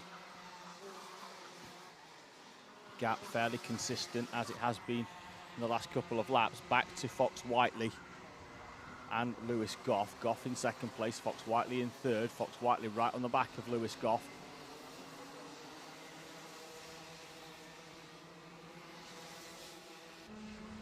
As they head down towards Degner 1.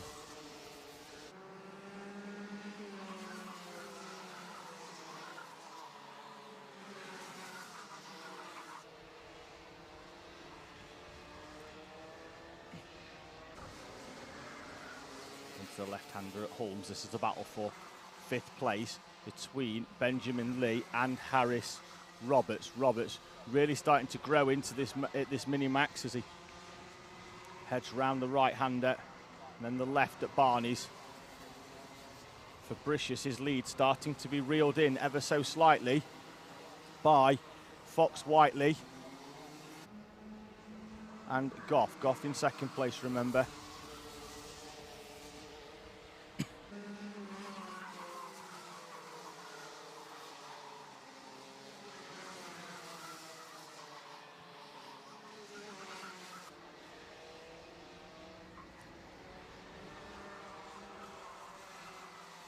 As it stands at the moment, just looking at the numbers, if it stays as it is, it will be level on points at the end of this race. Goff in 2nd place, Fox-Whiteley in 3rd. They'll be level on points. It'll go down to the tie-break, which is the total number of finals won, of which so far going into this race weekend, Fox-Whiteley's had 1, that was at Rowrah. Goff's had 2, had the final at GYG and the final at round number 6 as well at Landau.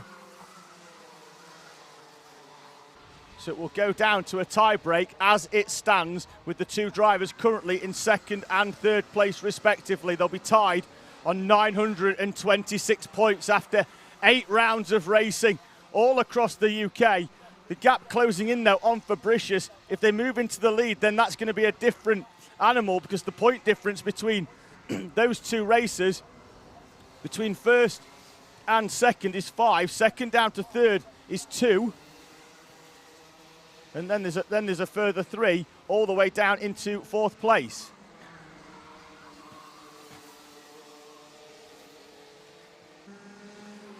Lewis Goff with the fastest lap of the race. He's still closing in. He wants to take this one, not on the technicality of the most final victories. If you are down there and you're packing up in the paddock, you might want to make your way down for the final 5 minutes of this Mini-Max final, because it's about to hot up. Fabricius has led the way since the start of this, but Lewis Goff, Jared Fox-Whiteley have reeled it in. If Goff finishes second, Fox-Whiteley in third, level on points. At the end of this, it'll go down to the tie-break, which will be 2 final victories for Lewis Goff, 1 final victory for Jared Fox-Whiteley. They need, in terms of they want to get there, Fox-Whiteley needs to be in front of Lewis Goff. If Lewis Goff is in front of Jared Fox-Whiteley, he needs to stay where he is, but he's got to get past Fabricius. Neither of them at the start of the day factored in the fact that Oliver Fabricius was going to be so good here at Ellough Park, with 1 heat victory already to his name and pole position in the final. He moved away. Now he's started to get reeled in by Lewis Goff and Fox-Whiteley. Hard on the brakes as they go down into Barney's. Slightly wide on apex for all 3 of them now. Fox-Whiteley right in the wheel tracks of Lewis Goff. As we say, as it stands, whichever driver finishes in front is going to win the championship. It'll be level on points, with Goff winning with the 2 final victories as it is at the moment. Half race distance easily gone. We're down into the last third. 4 minutes of the 2022 Junior Kart Championship to go, and Oliver Fabricius is leading the way from Lewis Goff and Jared Fox-Whiteley, the 2 championship protagonists, second and third. Once again, hard on the brakes down there into Barney's. Fabricius almost having that kart sideways, ready for the turn into the right-hand side. Goff with the yellow helmet, Fox-Whiteley with the orange. Through the tram lines, the top 3 split by less than half a second. Fastest lap of the race by Goff with a 44.09, almost matched by Fox-Whiteley with a 44.106. The driver with the best view in the house at the minute, Leon Barlow, and down the inside goes Lewis Goff into Holmes. Has the door closed on him? Will he have the run on the outside? Tries to squeeze Jared Fox-Whiteley. Fox-Whiteley keeps his foot in, and Lewis Goff sweeps round the outside and holds on to second place. I told you it was going to hot up. Don't you ever doubt me here at Ellough Park. This one's getting tasty with 2.5 minutes to go. Fox-Whiteley, though, he's going to need to close right back in on the back of this one. Goff, though, in going for that lead, he's dropped as well off the back of Fabricius. Fox-Whiteley's going to have to work hard now to try and close in on the back of Lewis Goff. 2 minutes and 15 seconds remaining. They head down the back straight towards Shoemakers for that final time, with 2 minutes remaining here. Fox-Whiteley needs to close up the gap out to Lewis Goff, having had the nose chopped off that 22 kart. Could really do with Leon Barlow having a little bit of a push fest on the back of him, trying to close back up. But Barlow, though, will want that final step on the podium as well for his own. Goff is closing in now on the back of Fabricius, ever so slightly once again. The previous lap, it was 0.5. Now it's under 4 at 0.376. Into that double apex right, and he is noticeably closer once again. Not close enough to make a move as we follow Fox-Whiteley and Leon Barlow, 3rd and 4th respectively. Little bit of a time lost on that previous lap from Fox-Whiteley, but as soon as Goff gets on the back of Fabricius, Fabricius isn't going to give up this lead too soon. Don't know how much Lewis Goff, because I think the 2 of them will have factored in at the start of the day that it was going to be a 1-2 for Goff and Fox-Whiteley. Goff might think that he needs to get past Fabricius here, and he doesn't. Just needs to stay with him in that 2nd place, and by virtue of his 2 final victories at GYG and at Landau, that's going to be enough to secure Lewis Goff the championship here in the JKC. Fabricius very, very tight into the left-hander at Holmes.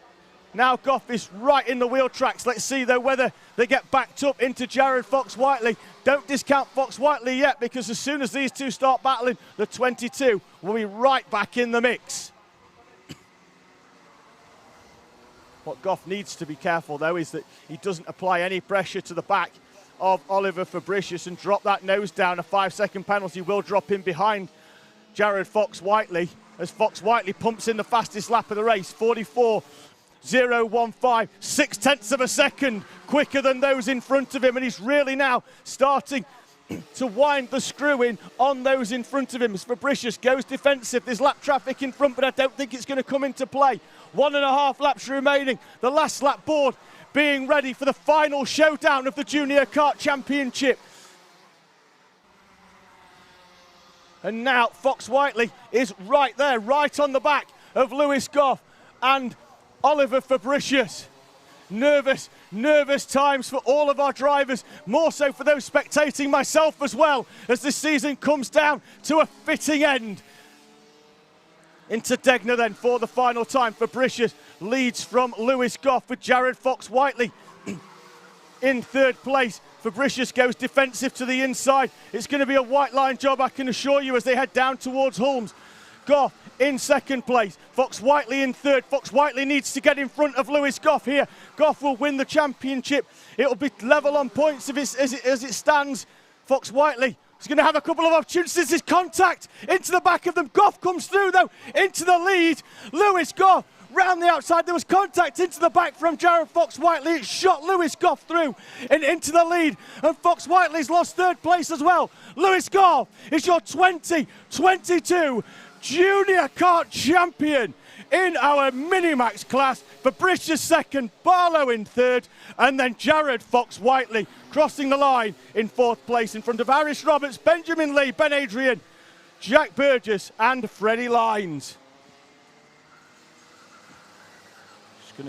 What we will have to keep an eye on down there is whether we've got any dropped down penalties on the noses, or whether any incident there, or whether that last lap incident will be looked at.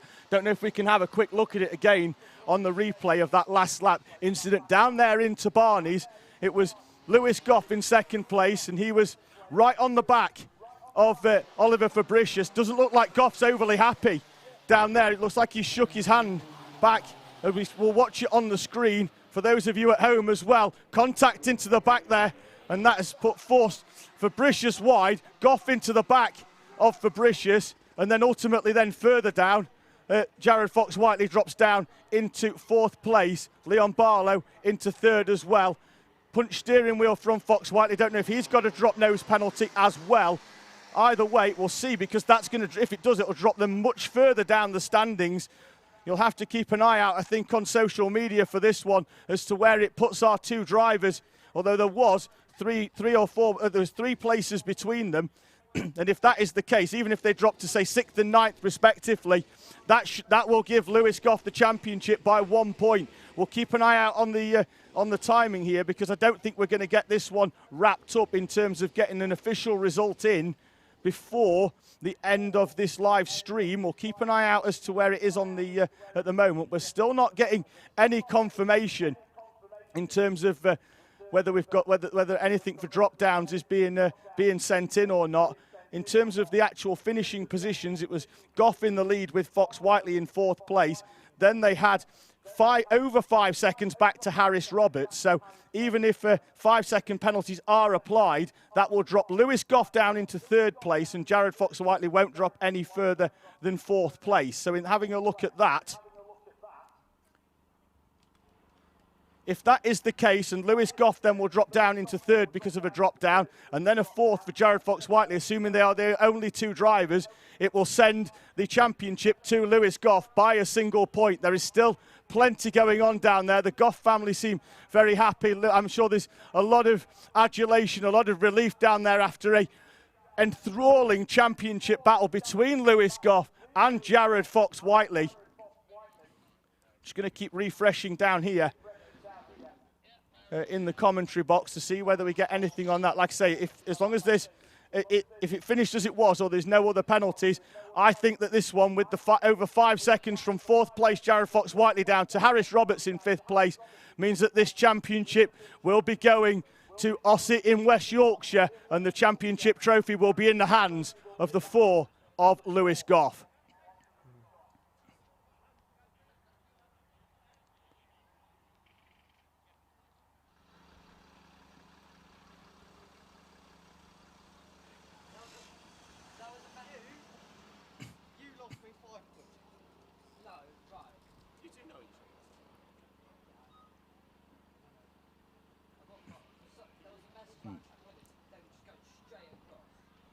We're just waiting for confirmation. If there is a CKC official down there that does know the results, if you could let me know what the final result is down there, please. That would be fantastic. If you could just drop me a message in the in our CKC media group, that would be fantastic, please. If we've got a confirmed result down there, I'm going to keep looking at timing. I think whilst we're going to keep that down there, I think we're going to try and keep this one going so that we can wait for a confirmation. The timing tower is over start finish. They'll have that radioed back in from scrutineering in regards to front fairing penalties and anything else. Now, those karts will have a rigorous scrutineering procedure in terms of their technical compliance, which may go on certainly a lot longer, but we're just looking for confirmation in terms of any potential drop downs down there as to who's taken this one.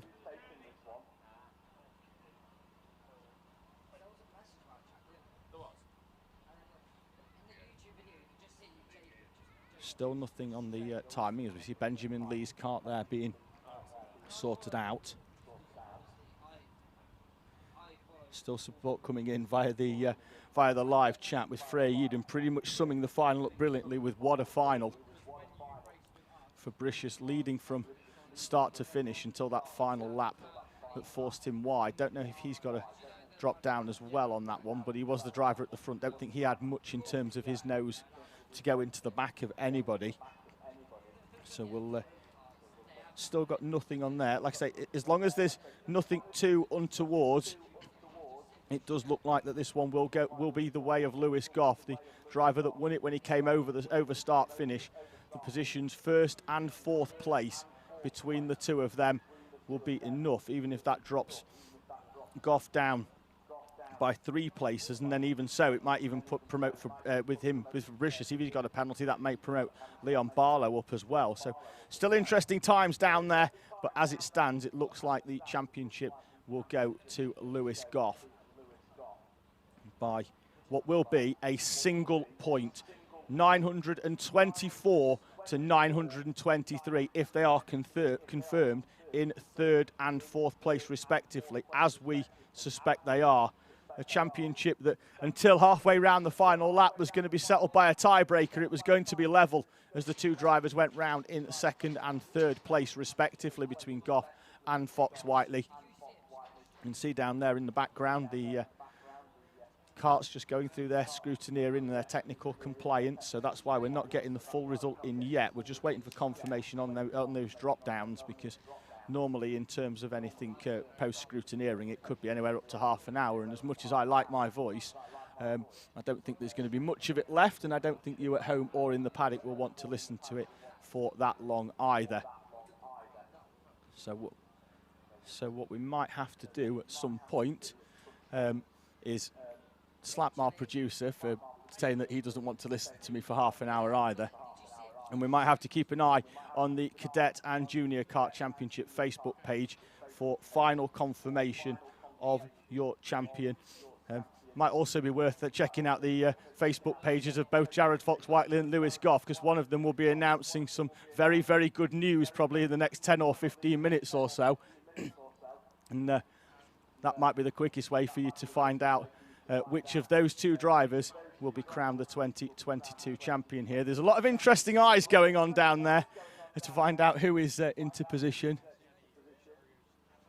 I think we are getting somebody in the live chat. I think that they must have slowed it down and just says that both Jared and Lewis appear to have got drop noses. If that is the case, then they'll still have Lewis in front of Jared, and that will be confirmed in 3rd and 4th place respectively, which, as I say, will send the championship in the direction of Lewis Goff.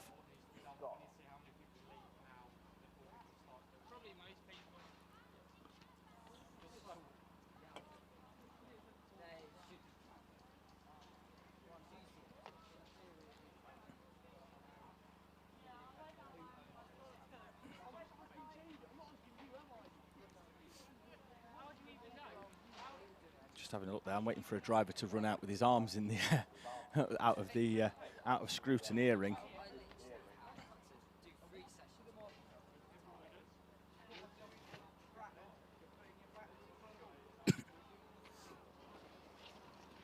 our crew down there from Driven Dreams, the docu-series that will be out in the early part of 2023, just filming some, just filming a playful beating of Harry Hurst Grover down there by, by I think that's his dad, so.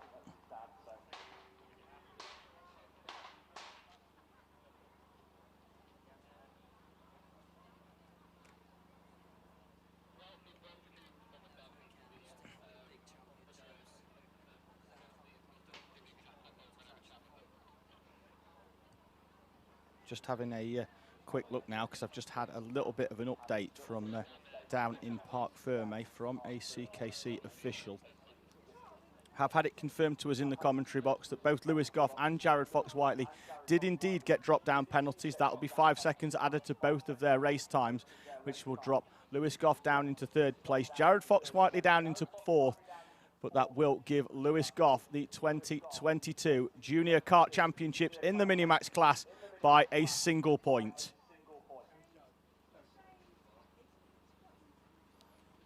And that for us will be a close of the 2022 season here in the Cadet and Junior Kart Championship. Plenty of action coming up as well on the Alpha Live channel throughout the next few months as well. And then into 2023 as the Cadet Kart Championships merges with BKC to make the largest cadet-only championship in the UK. We look forward to welcoming you back in 2023 for live streaming that event. It's been a wonderful season, capped fittingly by a wonderful final in Minimax. I have been David Sullivan. It's been an absolute pleasure and an honour to commentate on this championship throughout 2022, and hopefully I'll be back with you guys next season.